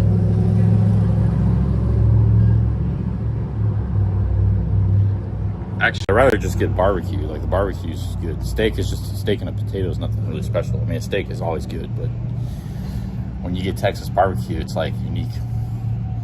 You don't get that everywhere. Steak you can get anywhere.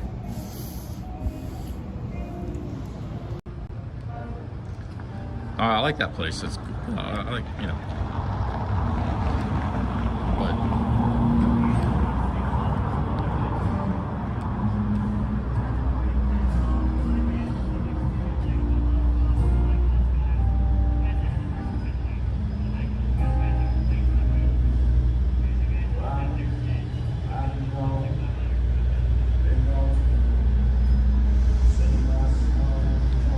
Risky's Steakhouse. There's a lot of steakhouses. This is like a well-preserved, because like this, a lot of these buildings look like they go back the same as it was like 120 years ago. It's like a commercial district. This looks like a Wild West town. But a lot of these kind of areas have been like, just kind of like disappeared a long time ago. They preserved this pretty good.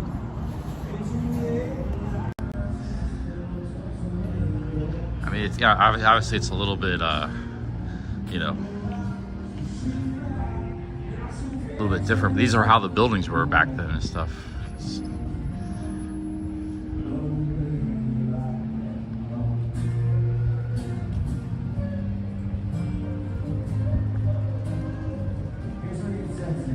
Yeah, I had some. I only had Texas barbecue once. It was in Austin, Texas, at the Ironworks. But I'll be back here if I leave, because I'm coming back to work. I'm just gonna be leaving for like a week. If I do leave this state, I may decide not to go anywhere. I gotta check the flight prices and stuff. But it was pretty cheap to fly to New York. I don't really want to go to New York. I don't know where I want to go.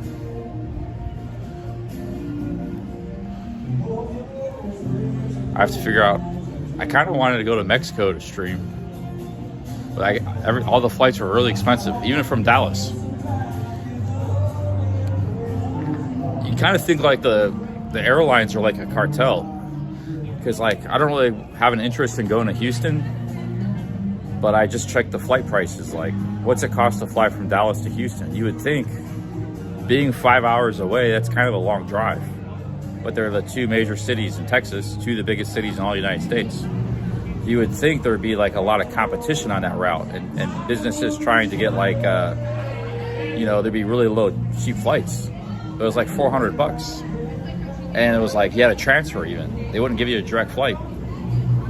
So the American Airlines pricing is real sketchy.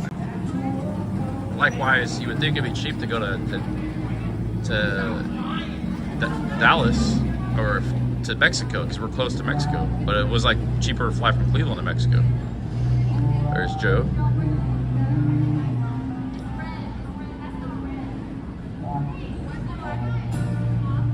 Yeah, like the American airline pricing is counterintuitive. Where it should be cheaper, it gets more expensive. But you want to fly all the way across the country to New York, then it's cheap. It just doesn't make any sense. It's like cartel pricing or something. American corporations can be like cartels, man. They don't exercise violence, but they do some weird stuff.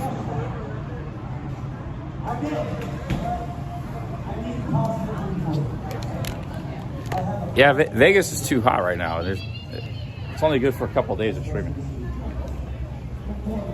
You got a long drive, man. Back. Oh, I'm all right. You all right?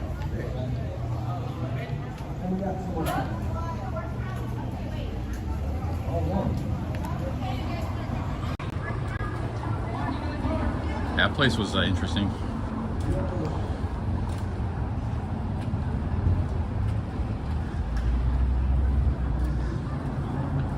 Hooters Guatemala says Joe deny his leave. Keep him working, dude.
Joe's taking off.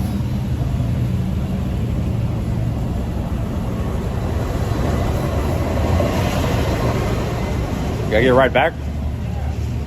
Can I get a ride back with you? Or? Yeah. Okay.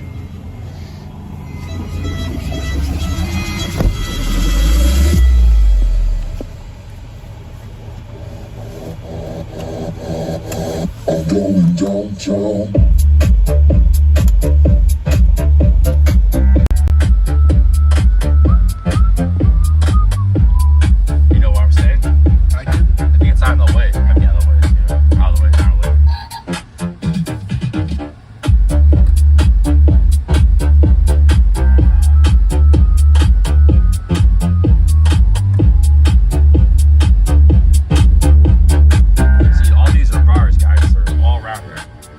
Saloon, Rhinestone Saloon, the open bar. So I might come back tomorrow, hang out.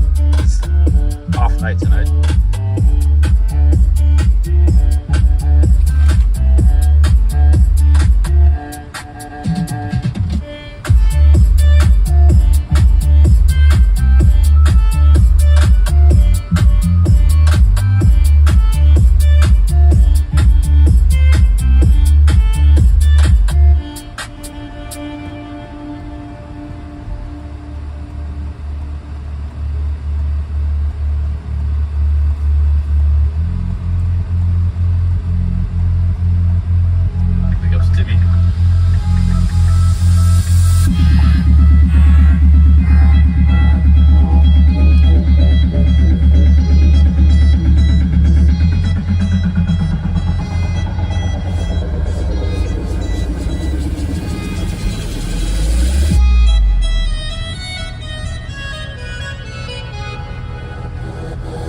Going downtown.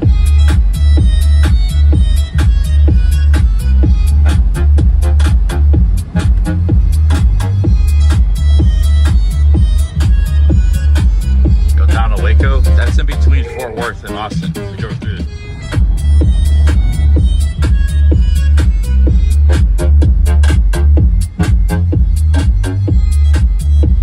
Tomorrow I might do a lot of walking, but I don't know, it's gonna be too hot tomorrow. You can go to Rick's Cabaret if you want to go see some girls. Rick's Cabaret. You want to mingle with some honeys? I know the bouncer there. Like you said, for free. I mean, I'll buy a couple beers and you might be on a live stream. well, the fact live stream must be fun.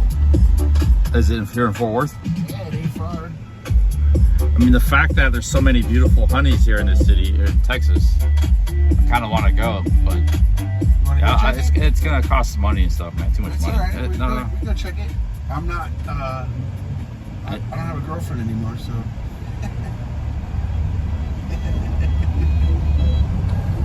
You want to go? I don't know if you can walk in with the stream, but you may be able to stream once we're in there. Put it in my pocket. You could, yeah. Yeah, probably better not. They might kick your ass in. No, with you. know the bouncers. I take care of them.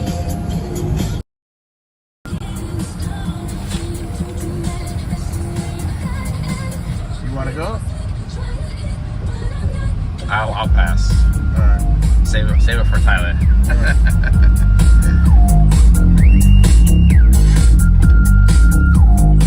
Because I walked through all this.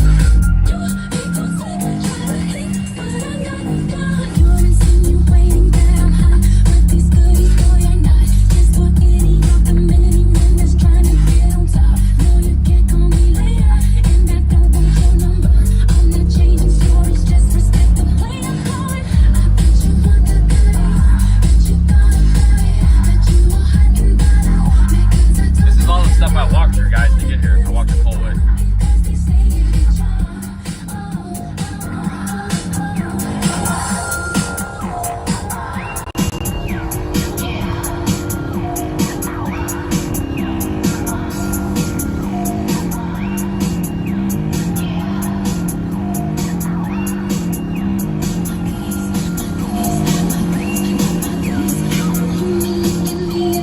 Go to Lancaster Street.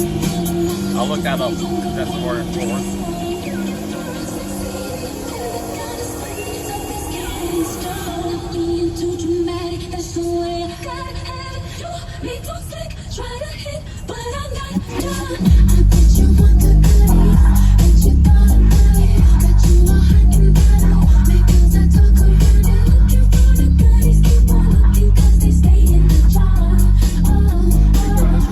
yeah, you just drop me off anywhere.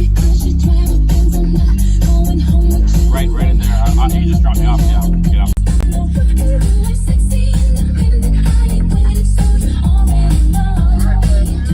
All right, Joe. Big ups, man. Thanks. If I don't see you tomorrow, I'll be seeing you soon. All right. Hi, I got a shower. You know, but you had the massage.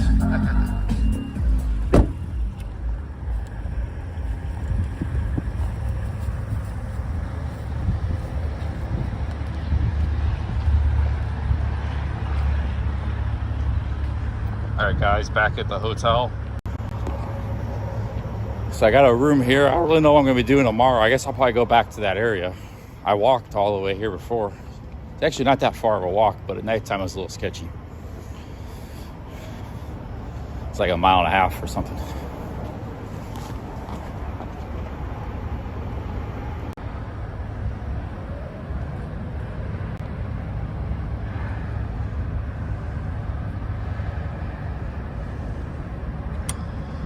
Okay, spider.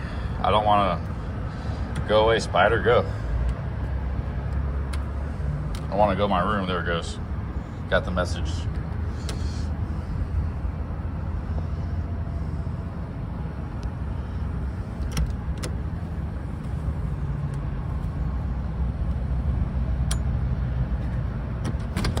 There are some deadly spiders, man, in America. If the brown recluse gets you, it's all over. It's like necrotic. Maybe there's treatment for you if you go to the emergency room, but they got those in America. One of my dad's friends got bit by a brown recluse spider. I think it about killed him.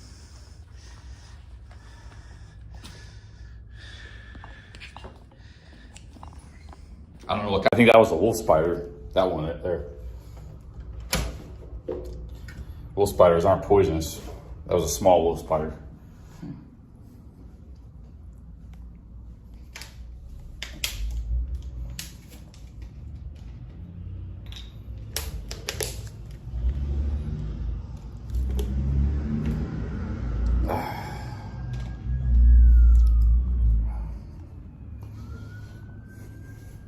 I got more to worry about from cartels in Texas. I didn't have any problems with cartels in streaming 3 months in Mexico or Colombia for a month or Guatemala. I think they got cartels in all those places. Maybe Texas is worse, I don't know.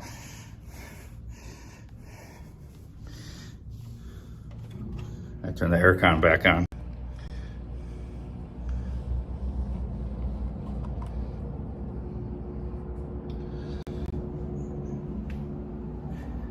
Yeah, there's some really poisonous. I mean, I think Australia definitely has more poisonous spiders, but there's some poisonous ones in. It seems like there's a lot of stuff in Texas wildlife. I've already seen quite a bit of stuff since I've been here. Like I saw a roadrunner today. I've never seen one of those before.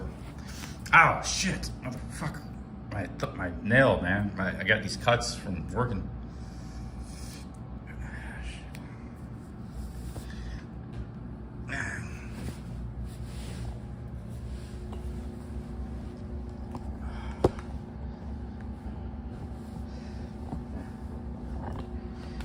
God, man, I fall in love with these Texas ladies everywhere. All of them, man. I like the way they dress too. Some like they got those jean shorts and cowgirl boots and stuff. It's like you don't see that anywhere in America other than here. Maybe a few other states like Oklahoma, but man, they are beautiful.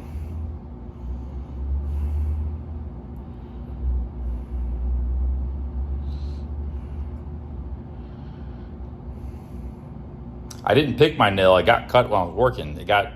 I never have a problem when I pick my nails, but it got messed up when I was working. Something, I don't know what happened. I think I was lifting boxes, and the box kind of hit at an angle, and like almost ripped my nail off. So I got a big cut inside my nail. Just stuff like that. Yeah. Hey, what's up, Dave the Dasher? The job has been good. Joe's already paid me. I worked for him for 9 days and stayed there free room and board. Paid me for my work. I'm gonna go around stream for a while and probably go back. He's gonna have more work for me, a lot of work, so everything's fine, yeah. I don't know. But honestly, like, Texas is different. Like, imagine if you had like I'm not sure if I really like Texas. Like, if I don't really want to live here. It's just even knowing the South, I have some experience with the South, North Carolina and Florida. It just feels like just very alien to me here, you know, in a different way. Like I don't know, like.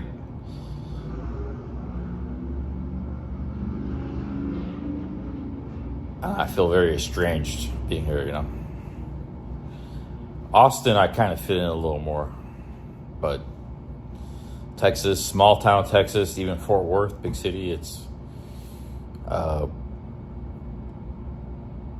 yeah, kind of a strange place for me. Sometimes the strangest places isn't the place around the world, halfway around the world, you know, like you go to a whole other continent, because you're in a completely different culture, like you're just a traveler, a visitor. But sometimes the strangest places are places in your own country. So like, let's say you're from you know, one part of France and you go to another part, you feel very out of place. Or you go like one part of Russia, you go to another part, you know. Or you get some of the biggest culture shock in your own country, or you know, similar country. You probably got that in the UK, because there's a lot of like cultural variation within the UK. But I imagine there is. Maybe it's all the same. I don't know.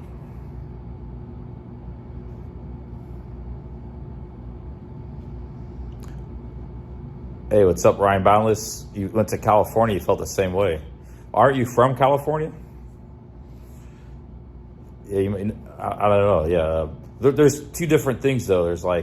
There's a sensation of living overseas and then going back home, and then you feel very estranged. You know, even though you're home, you don't, because you've been overseas so long, you feel comfortable. I haven't been feeling that so much. I used to feel that. It's more like Texas is just very strange to me. I don't know. Like I it's definitely like in the South stuff, and I see some similarities, but it just feels very strange to me. You're away for 32. Okay, that could do it. Yeah, if you're that way that long, first of all, it's not even probably like the same place what it was when you were there, you know. That was like early 90s, geez. So, yeah, you seemed a little bit uncomfortable when you made your last video in California.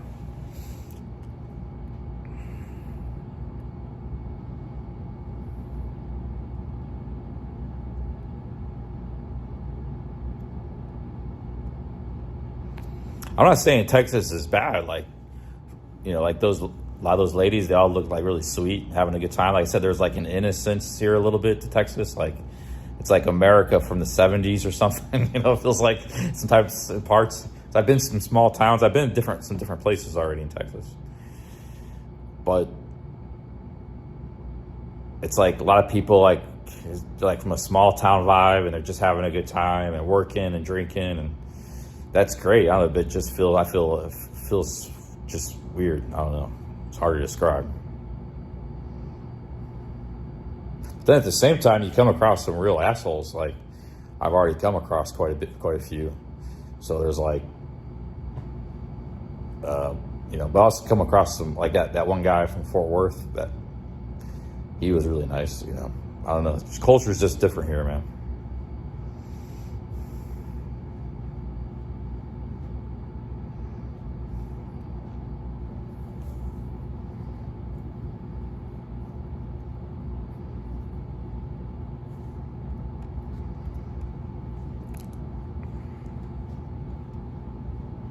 But I like people that look like they're really having a good time, you know. Like, they're just drinking and having a good time. Like, they're letting loose. I like that.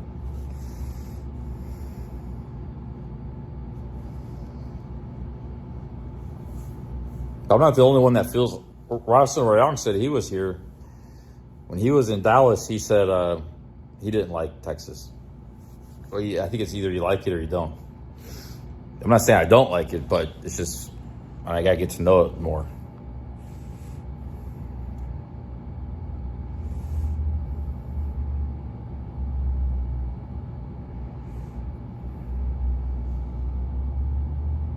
Man, if you were able to meet one of those cowgirls, like, man, I would like marry one of those cowgirls, man. But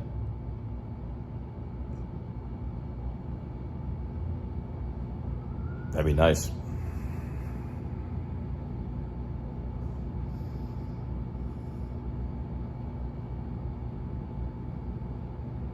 Tequila Joe don't like Texas either. Yeah, Ross didn't like it. I'm not sure. I'm the kind of guy I like everywhere I go. Now, Austin, like, you could have a lot of fun with that. Like, you're drinking, just hanging out in the nightlife for a while. That would be fun for a while. Austin's kind of cool, but general, I don't know if I like Texas, man. I'm really serious. Joe doesn't like it. He don't seem like he likes it. He's here for work. I'm not sure I like it. I'm the kind of guy I like everywhere I go. Ross said he didn't like it. He's from North Maryland. He's kind of like a city. He's lived in Chicago and LA. He's a city guy. Lives in Thailand. Yeah, I don't know. It's just, it's like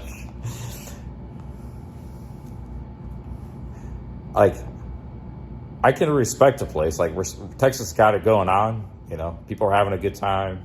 They live here. The economy's doing great. You know, maybe it's a great place, but you can also, it just doesn't connect with you, you know. So nothing personal, but I don't know if I like Texas, man. I really don't. Joe hates it. Jeez. Yeah, maybe I would feel that way too if I'd be here for a while.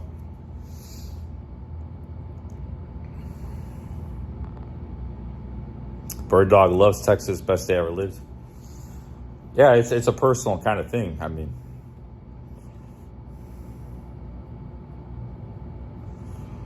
but I would mess with Californians. I don't know. The thing, when you get real blue cities, they can get kind of their own like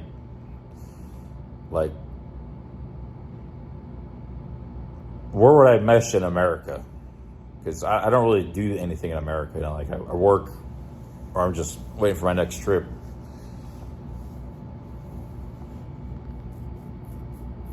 But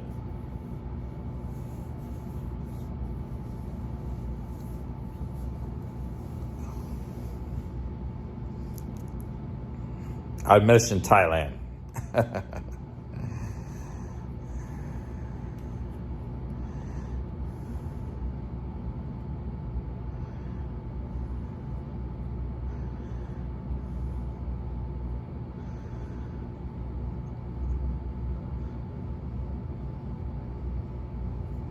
No, Americans are nice. I have a hard time calling any place home, you know, because I've been all over the world and there's like places I really like. Plus, I have a lot of strange characteristics, like I don't drive and stuff. So it's really hard for me to really find a place to call home in America, you know, or like this is where I want to live, settle down, run a business, work. Like I could do that right now with Joe. I could like just live here and work. Settle down, get an apartment, get a car. I may spend a lot of time with Joe's business, make some money, but I may not settle down here. It's a temporary thing. So, because I don't know if there's anywhere in America where I could or would want to settle down. And then you have the expense factor. It's very expensive to live here. So I think just because I've lived overseas so much, America has passed me by. I'm just kind of a guy that's going to be living overseas, expat. That's how I've built my lifestyle. That's what's for me. You know, Ryan Boundless might be kind of the same way, you know. He's in the chat here. He's an OG YouTuber. 15 years. Expat in Uganda, Thailand, Japan, Kenya. There's a young guy, two young guys from Oklahoma. Me and Joe were doing some business with today, talking to you, and I was talking to the one, and we were talking about Thailand. It's like, whoa, you know, like he said, like his rent was $1,200 a month. That's in Oklahoma. He said Oklahoma used to be cheap. It's gotten expensive there, even there. And I was telling him how the rent was like $90 in Thailand for like a family. He's like, man, that's amazing. You know, it's like if you get a condo, it's $200, $300, $400. A real nice place, maybe $700 or something. And he was shocked. You know, he's like, but I said, you know, that's a trap for a young guy because you have so many opportunities in America. I told him that. You have so many opportunities here. You have no opportunities in Thailand as a young guy. Sure, it's cheap, but you can't make any money there. The only way you can make money is if you can kick some ass, like as a digital nomad on the internet.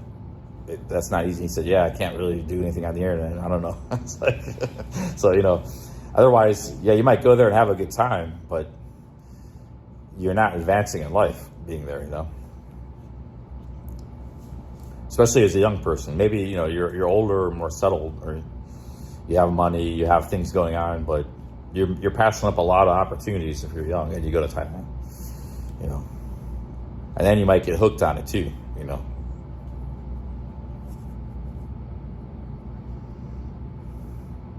But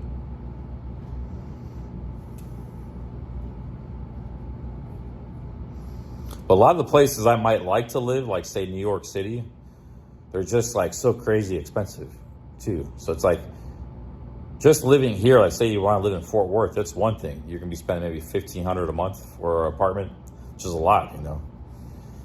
But it's not really suitable for me, you know, for like the lifestyle with the car and everything. So imagine I want to live where I could, like New York or something. Then now you're saying it's like $5,000 a month for an apartment. So it's just it's kind of crazy, man.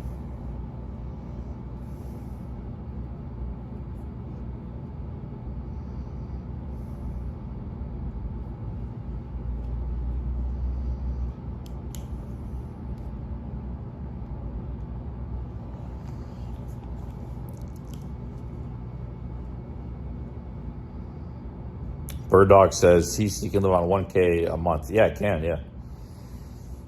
That's not hard to do in Thailand.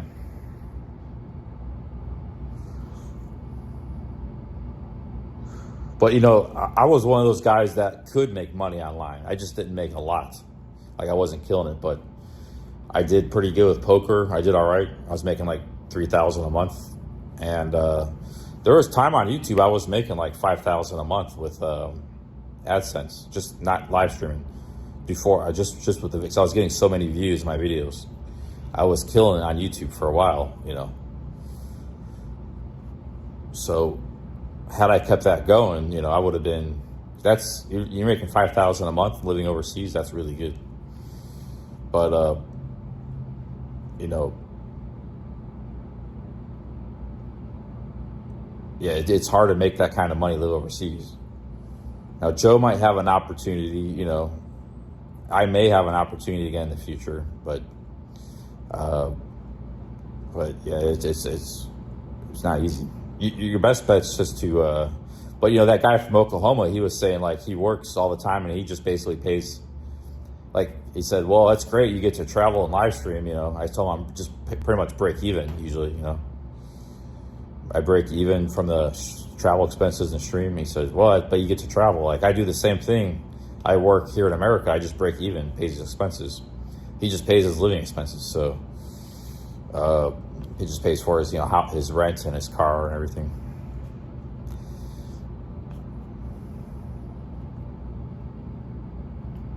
Yeah, Guatemala was pretty good. It wasn't bad place. I think Antigua was a little bit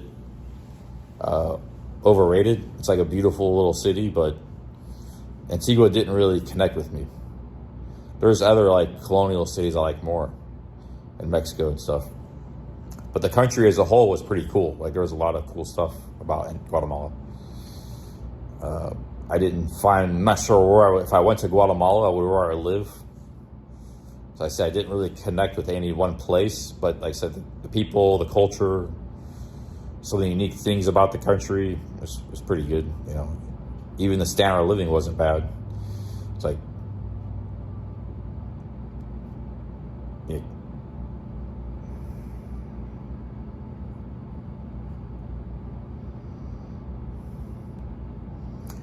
There's people that are rich that make $100,000 a month. You know, you can make 10,000 a month, but sometimes you get to the top.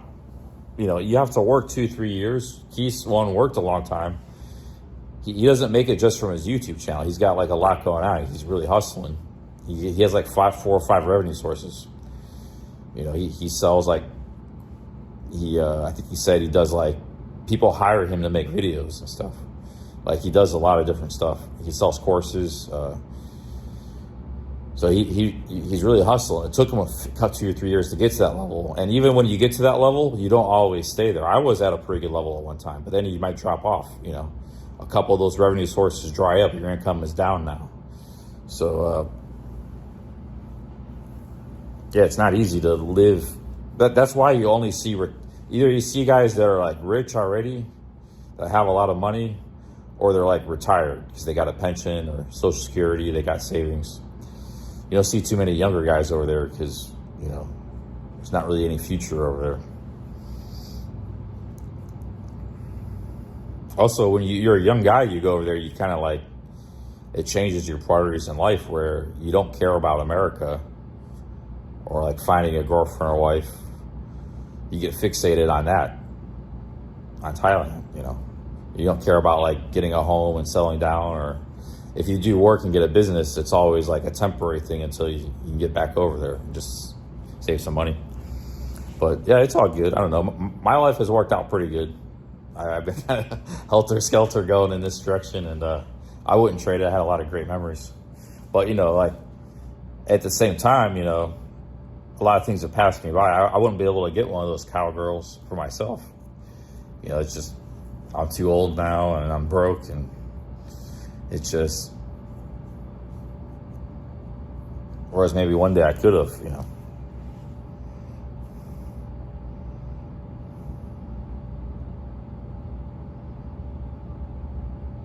$4K in Thailand is good living. Yeah, it is. Yeah.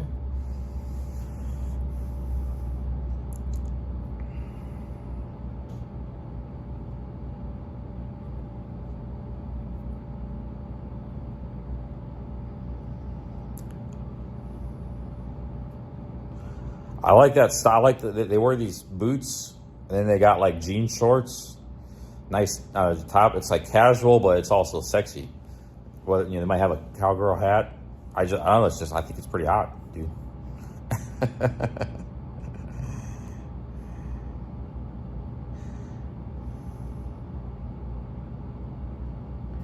And a lot of them, they got these big smiles and stuff. They're having a good time. They're hot.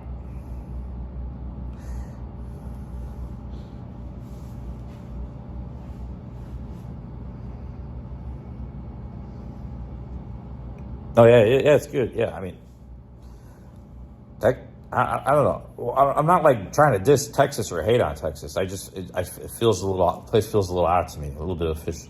I don't know how to describe it, but you know, I'm very happy to come here and make money.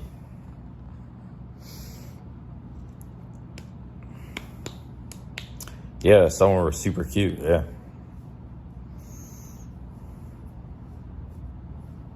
Some of them are there. I mean, there's some really hot Hispanics too, and there's different races and stuff here. But I think the women here are kind of like, they seem like they're a little easygoing. You know, like they're kind of easygoing. They're not stuck up a little bit. My impression a little bit. Like if you go to California, man, they might be really stuck up. You know, or something. You go to San Francisco. Now, like the women in New York, I couldn't really get a good read on them. A lot of them, they just seem like they're busy. So a lot of them work, they have like pretty good jobs.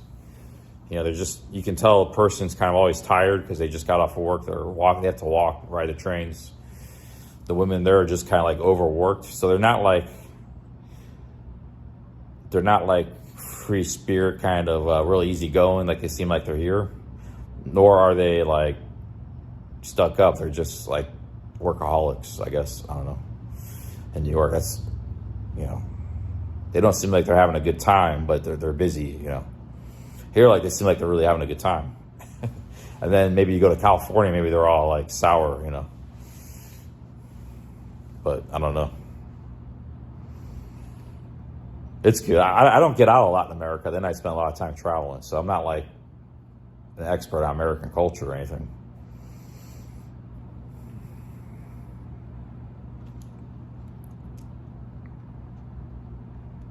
I'll tell you what, though, there were two girls in Austin, me and Joe. I don't know, Joe didn't like them, but if it wasn't for this tooth, and if I would have been better with the camera, I bet you I could have picked up one of those girls. They were like maybe 30. They were kind of like, I don't know, Texas, a little bit blonde, brown hair. But they were waving at me in the camera, man. They were 10 feet behind me. And I took my camera over. It was on live stream in Austin. They were just like Texas girls. They were pretty good. I thought they were pretty good looking. But they were probably like, you know, they were in a bar at like 6 o'clock. Nobody was hardly in the bar. They were waving at me and stuff. Two girls in a bar early, that's a good sign. I had a good experience in Cleveland at the ABC bar. It was like 8 o'clock. Those two really beautiful. You see two girls together in a bar early, that's like they want to meet up. They're looking to meet somebody, man. Like they're looking to go quick. And then, so, of course, you know, maybe they didn't know I had a tooth. So maybe when I went over there, I would have messed it all up. But let's say if I had my tooth fixed and I didn't have the camera, I bet you I could have got with one of them. Because then when I left, this other guy came in and he was talking to them. So, you know, maybe I'm selling myself short. I wouldn't talk to him for like 2 minutes, but the problem was I brought my live stream over, and then I started getting nervous because of the live stream. I should have just left it on the table and went and talked to him, and that brought the live stream over. Yeah, I get way too nervous with the live stream talking to ladies.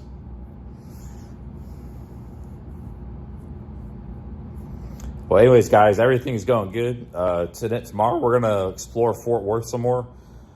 I was thinking about getting up early because before the heat, going for a walk or something, but I think it's going to be, I need to sleep in. It's late.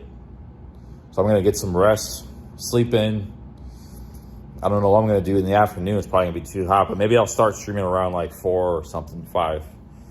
And we'll just walk around, I don't know, do some streaming, do something.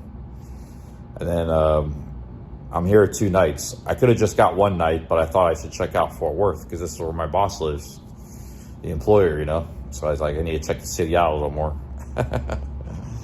But after that, I guess I have to get a flight somewhere else.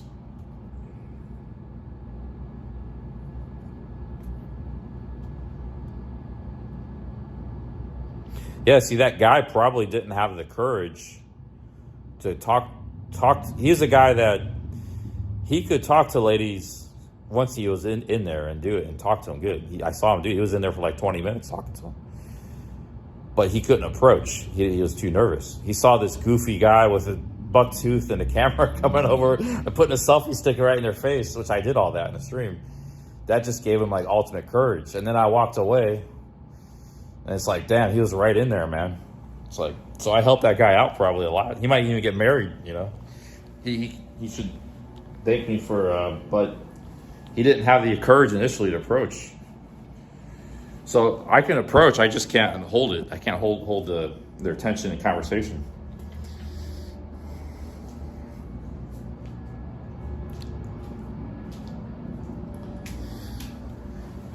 I basically ran away. I talked to him for a minute, cracked some jokes, and then I ran to the bathroom. And had to go to the bathroom, and then I came back out. That guy was talking to him already, so.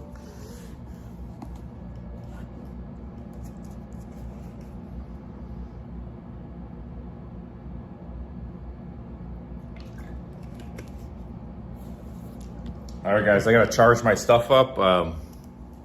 Call it a night here. Yeah, actually, guys, I've never been with a woman in America before. So I was thinking, I'm like actually a virgin in America, American virgin. It's serious. So I was thinking maybe, you know, one day I might break my American virginity. But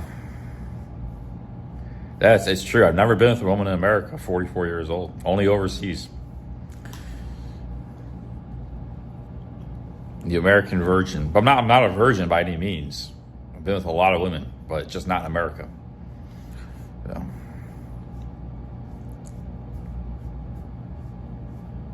I would even count if I met like a backpacker.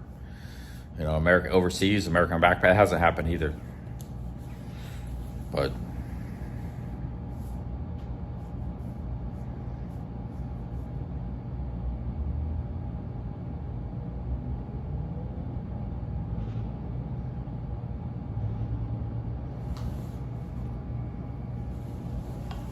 oh, man.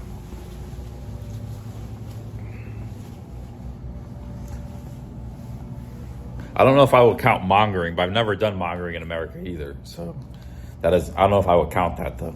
I wouldn't even try to do that in America. I look English. Thank you. Kind of take that as a compliment.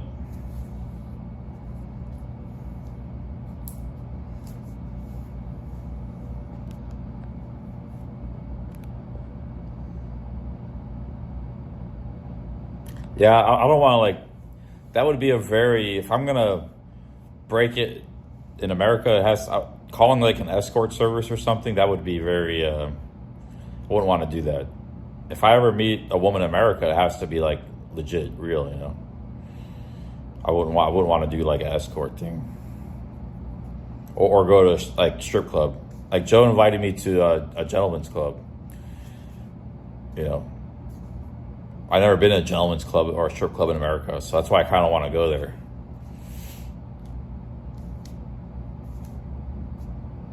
Yeah, I don't want to do that.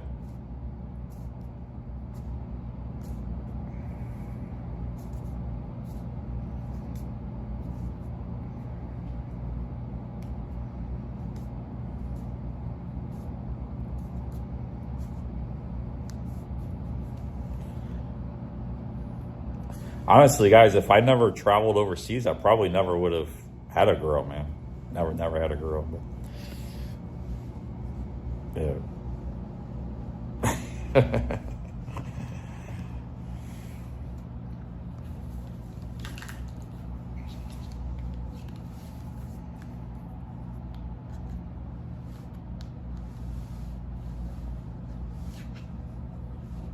I'll tell you what, that one bar with those beautiful waitresses, a lot of guys in there looked like they all had money. They all looked thirsty. You know, your best bet is if you're in one of these Western countries like America or England or Australia, is just to get married. Like, marry the first girl you sleep with, you know, if you're in high school or college. Like, that's what people used to do. Just marry the first one right away. Prefer better when you're young, you know, because you're both kind of too stupid to, like, to cause each other problems and fight and stuff. You just have a bunch of kids. Probably fight later when you get older, but the kids will already be grown. At least, you know, you did it. But if you try to, like, start it later in life, it's just complicated, man. If you try to get married in your 30s, even in your 30s, you know. So you just gotta, you know. But most of us are all older, so I don't know what you do there. Like that one bar, there was about 100 guys in their 30s, 40s, and 50s. You know, all looked like thirsty, all had money, you know. Because a lot of people do really good money-wise here in these Texas and stuff.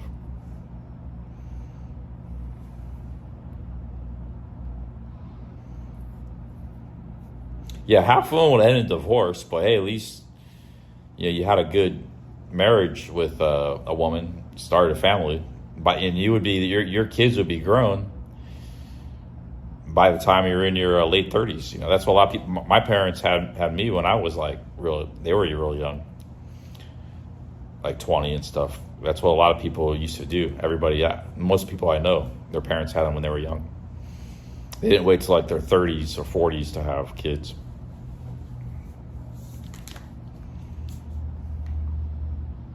But yeah, it gets complicated. Relationships, meeting women, meeting things like that in the West when you get older.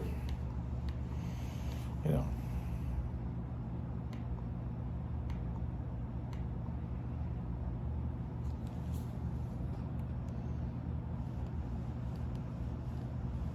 But I'm pretty happy, you know, my lifestyle as it is. As long as I can make a little bit of money, have freedom, independence, and, you know, I like Thai women. You know, for me, that's not like settling. Like, I think there's some of the most beautiful and awesome women on earth. If I was getting with like Guatemalan women or something, I'm sure I'd like them too. I saw a lot of very beautiful Guatemalan women. Well, you know, I don't know that country very well, so I didn't do that yet. But if I went to Japan, back there, I was spending a lot of time there. You know, I used to get with Japanese women. Maybe I would, you know, do that. So it's not like there's nice women in every country, you know.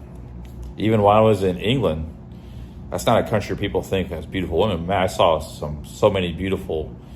I'm not talking like the foreign women, like immigrants or tourists, because there's people from all over the world there. I'm talking women who looked English, but I never really seen, like, they were just beautiful, like some really beautiful English women on the streets and stuff, like that you wouldn't even know are there, you know, like you never even seen a woman like that before.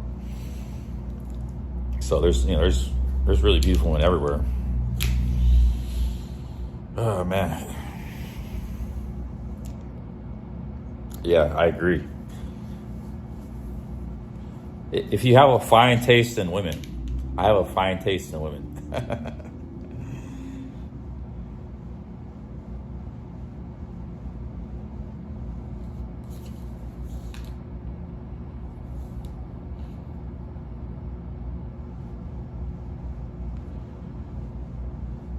Yes, some people think all the women in the UK or in America are all fat, but that's not true.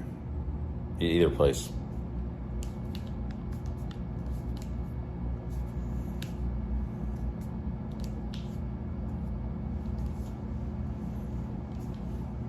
Especially not in the cosmopolitan parts of the cities and stuff. Maybe in like a rough northern town or out in the country a little bit. Sometimes it's like that, but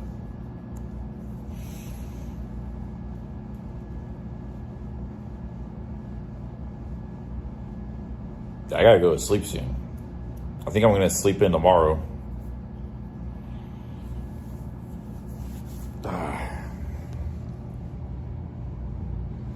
Gutted I didn't come to Cambridge. There's a lot I didn't go that many places in England. just Cornwall and London mostly, and Exeter. There's a lot of ground to cover there. I think I had a lot of people inviting me to different places. I had a guy invite me to Wales. He had like a camper van. I had somebody, I think it was Cambridge. Another guy wanted to take me hiking up north. I had a lot of people reaching out to me. They were excited I was in England, viewers and subscribers. I did meet quite a few subscribers when I was there, but I had a lot of followers in UK.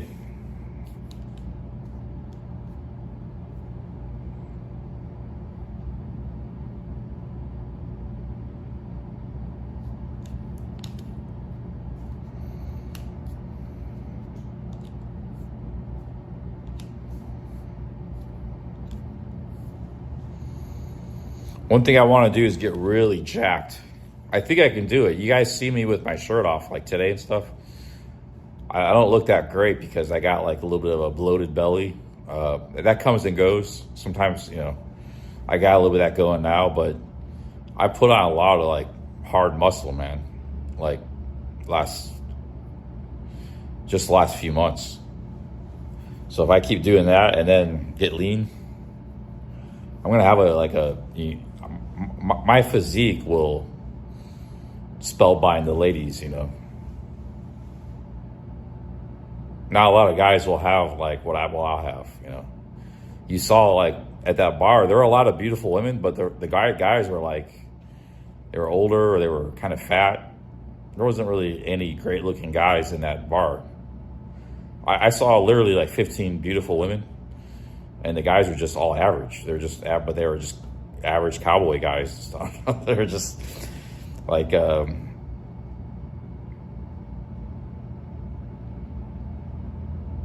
I'm not looking that great now because my tooth and I got a bit of a belly, but I think I could look like really good to the ladies, man.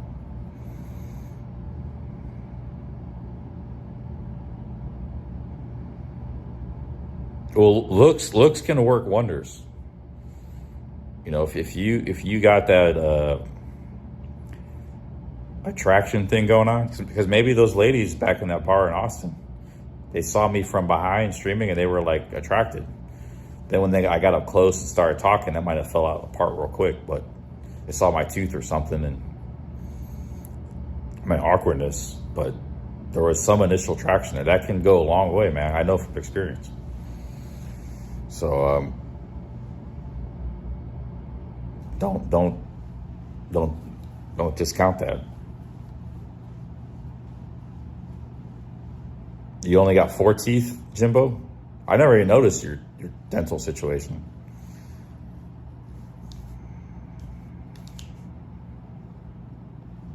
Yeah, I'm talking. There were 2 girls that waved at me in Austin while I was streaming.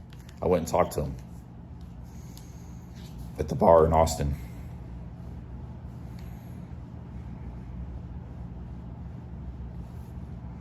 I've been thinking about those ladies.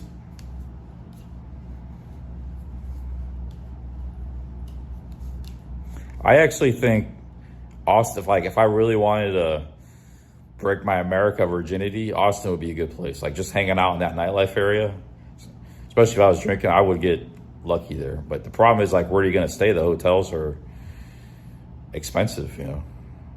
Like if I had an apartment there, maybe. I do think, yeah, in about a matter of 2 weeks, I would find a nice lady in Austin. Not maybe a girlfriend, but you know, at least we like they're really like wild there. It's really wild, you know. Like another thing I won't do, I don't like is going with a drunk girl. So that's like a no for me, you know. So I wouldn't try to like find a drunk girl because I don't like that. It's like one time I had a drunk girl and you know, I didn't sleep with her. We were in the same bed, brought her back to my room, but she was kind of drunk, you know, usually I won't even pick them up if they're drunk, but she was a little bit too drunk, you know, so I didn't really know at the time, but I kind of realized it later. So we just slept in the bed and she kept going to the bathroom, throwing up and stuff for like 3 times. And we didn't boom, barely talking, and she just left, you know. It's like I'm nursing a drunk girl. It's just going. It's not sexy. It's not attractive. They probably think the same thing about guys too, you know. But nothing, not because like especially in Thailand, every Thai girl I've ever been with for years, they don't even drink. Like they drink 1 or 2 drinks max. They don't like to drink, and they're not into drinking. Like they may just drink 1 to be nice. They'll take like a few sips. They don't ever seem to like drinking. I know there are exceptions. There are some girls that really love to drink, and they develop a tolerance for it. They're good at it. But I've hardly ever come across any of them. So I don't even like offer to buy a lady's drink. But you know, I don't think women in general, even in America, like they can really handle alcohol. Like women just can't handle alcohol. Men can handle a lot better. You know. What do you guys think about the drinking thing, you know, with the ladies? But if I see a girl that's kind of like drunk or sloppy drunk, like some guys, they see that and it's like, oh yeah, I got an opportunity here. But I don't like that at all, man.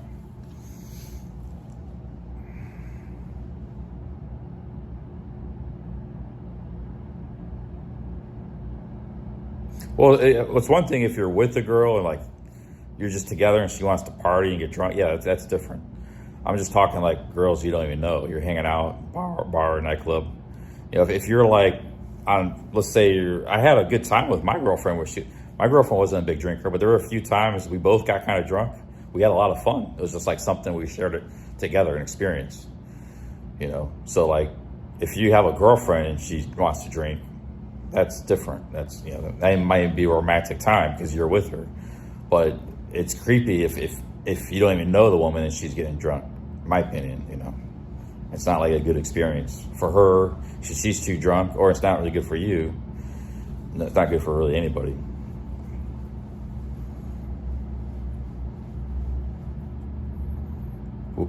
There was one time, me and my girlfriend were in Hua Hin. We would travel, and we would drink a lot together. Like, she wasn't a big drinker, but she would drink 2 or 3, get a little tipsy, 2 or 3. We were just like driving around on a motorbike, you know, and we went to a really nice restaurant. Had a great night that night. It was like a romantic dinner, really nice restaurant, Hua Hin, French restaurant. We were drinking wine, so we got a little tipsy off the wine, and then we were driving a motorbike. We rented a motorbike. We were driving it around a little bit tipsy, you know, but it wasn't like I wasn't drunk or anything, so I was driving fine. And then we went into this ice cream place, the Swenson's, like a little bit drunk, and there were like just some, you know, like traditional Thai families in there, like some older people, and like they were looking at us. My girlfriend was just laughing. We were just having a good time. It's like getting ice cream after getting drunk, you know, a little bit drunk, and then we I don't know, had a good time that night. It was a romantic night, you know.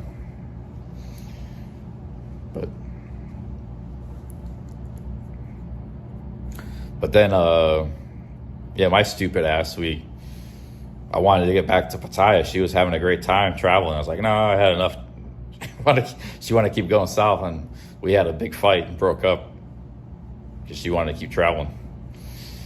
I don't even know what I was thinking. I was kind of stupid, you know. I was like, man, we had a great time. We should keep going and go somewhere else, you know, keep traveling.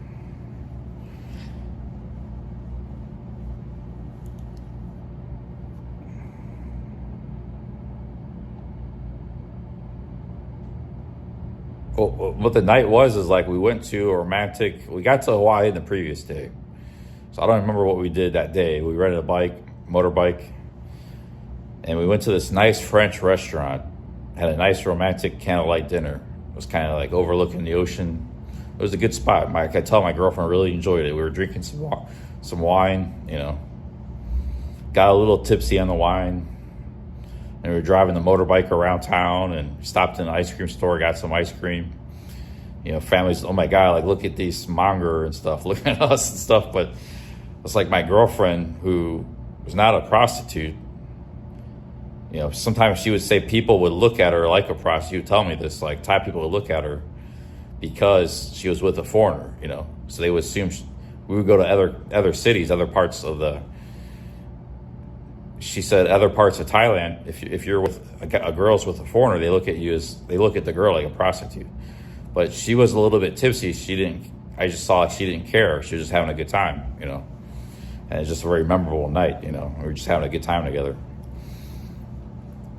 But a lot of people, this was back like 2007, 8. If you're a Thai lady with a foreigner, they just assume she's other like normal Thai cities, which Hua Hin is basically a normal Thai city. I know there's a bar street and there's a lot more foreigners now. There wasn't so many expats there like 20 years ago.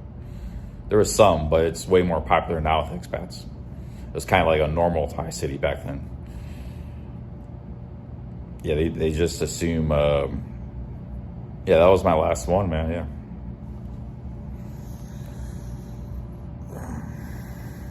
Yeah, we fought a lot, yeah.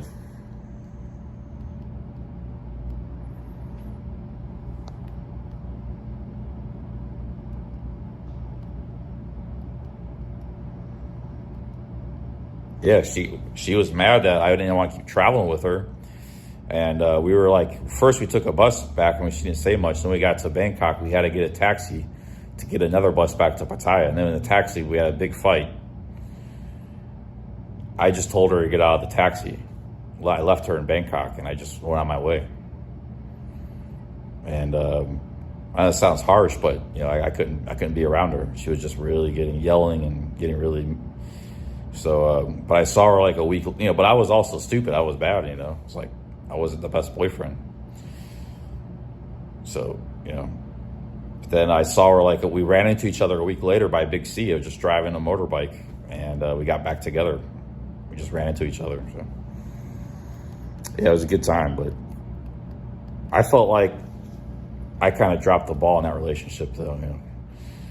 I could have done better in a lot of ways. I could have done better professionally, economically, to keep things going, and done things better relationship-wise.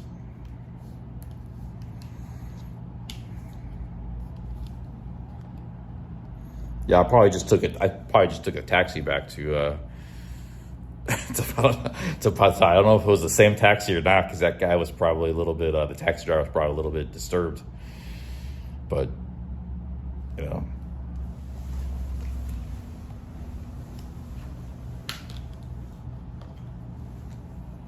I don't know what she's doing.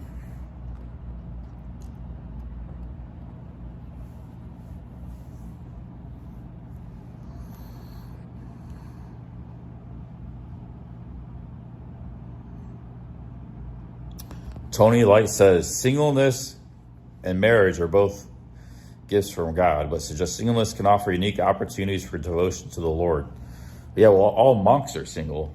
There's monks, Christian monks, but they're all single.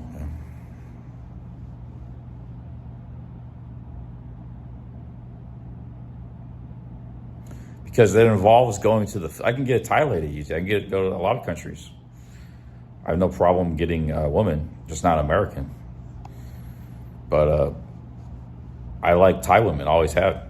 Now, I've been with a couple of nice Filipinos. I don't have a problem with it, but I met a really nice Filipino one time. I only saw her 2 times, but I really liked her.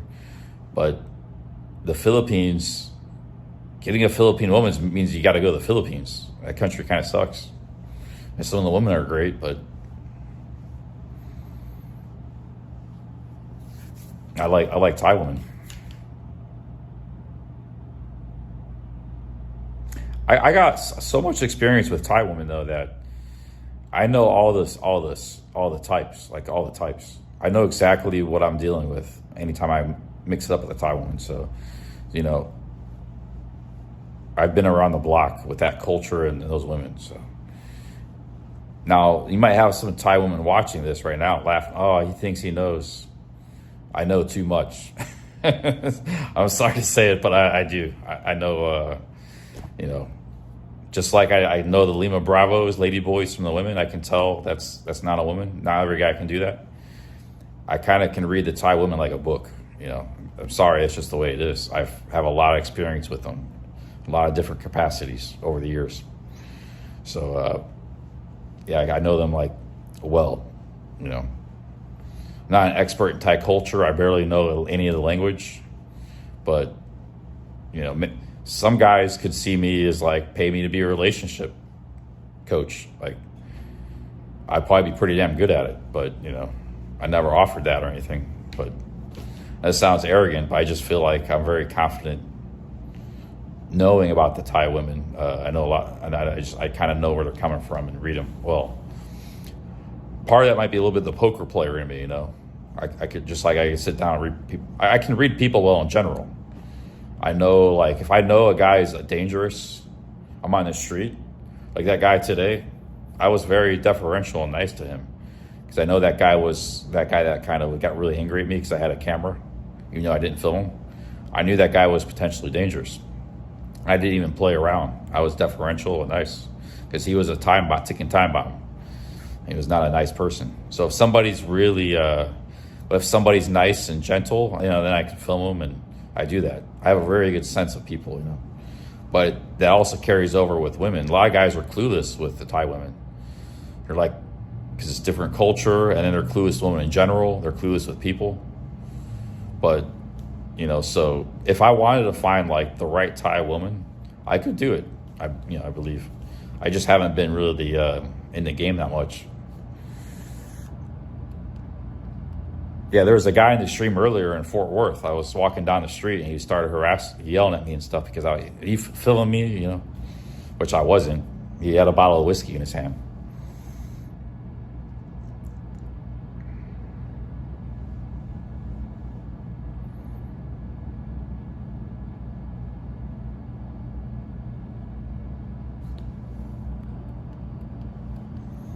Yeah, Fort Worth.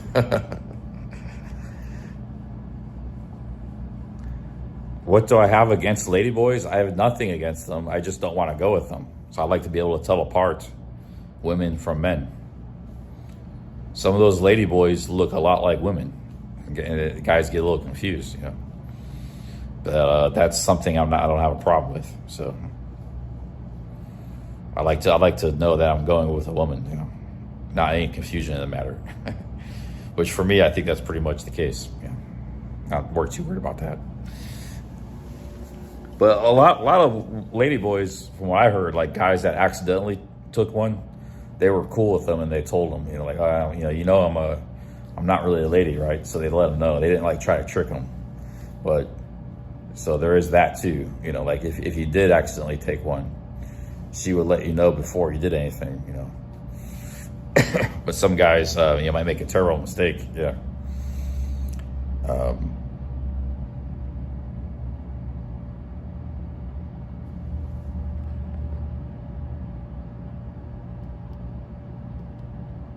But I feel like I'm pretty confident I'm not going to ever have that problem, you know. A lot of people have made a mistake, even some ones I know, and even on live streams over the years. It's everybody sees the world different and experiences, interprets things, and sees things differently. For some people, it's just a man puts on a wig and some lipstick. It looks like a lady to them, you know. It's like they can't. It's a really hard time, you know. They have a really hard time with that. So maybe he's, you know, I don't know. Some people are colorblind. You know, they got like. There's a lot of people walking around, normal people you might know them for years, and they see everything in black and white. They can't see colors, you know. It's called colorblind. So, all right, guys, I'm out of here, man. Talk to you later. Yeah, peace out, everybody. I gotta get some sleep. I gotta figure out what I'm doing too. Whether I'm gonna go to some other cities. All right, cheers, guys.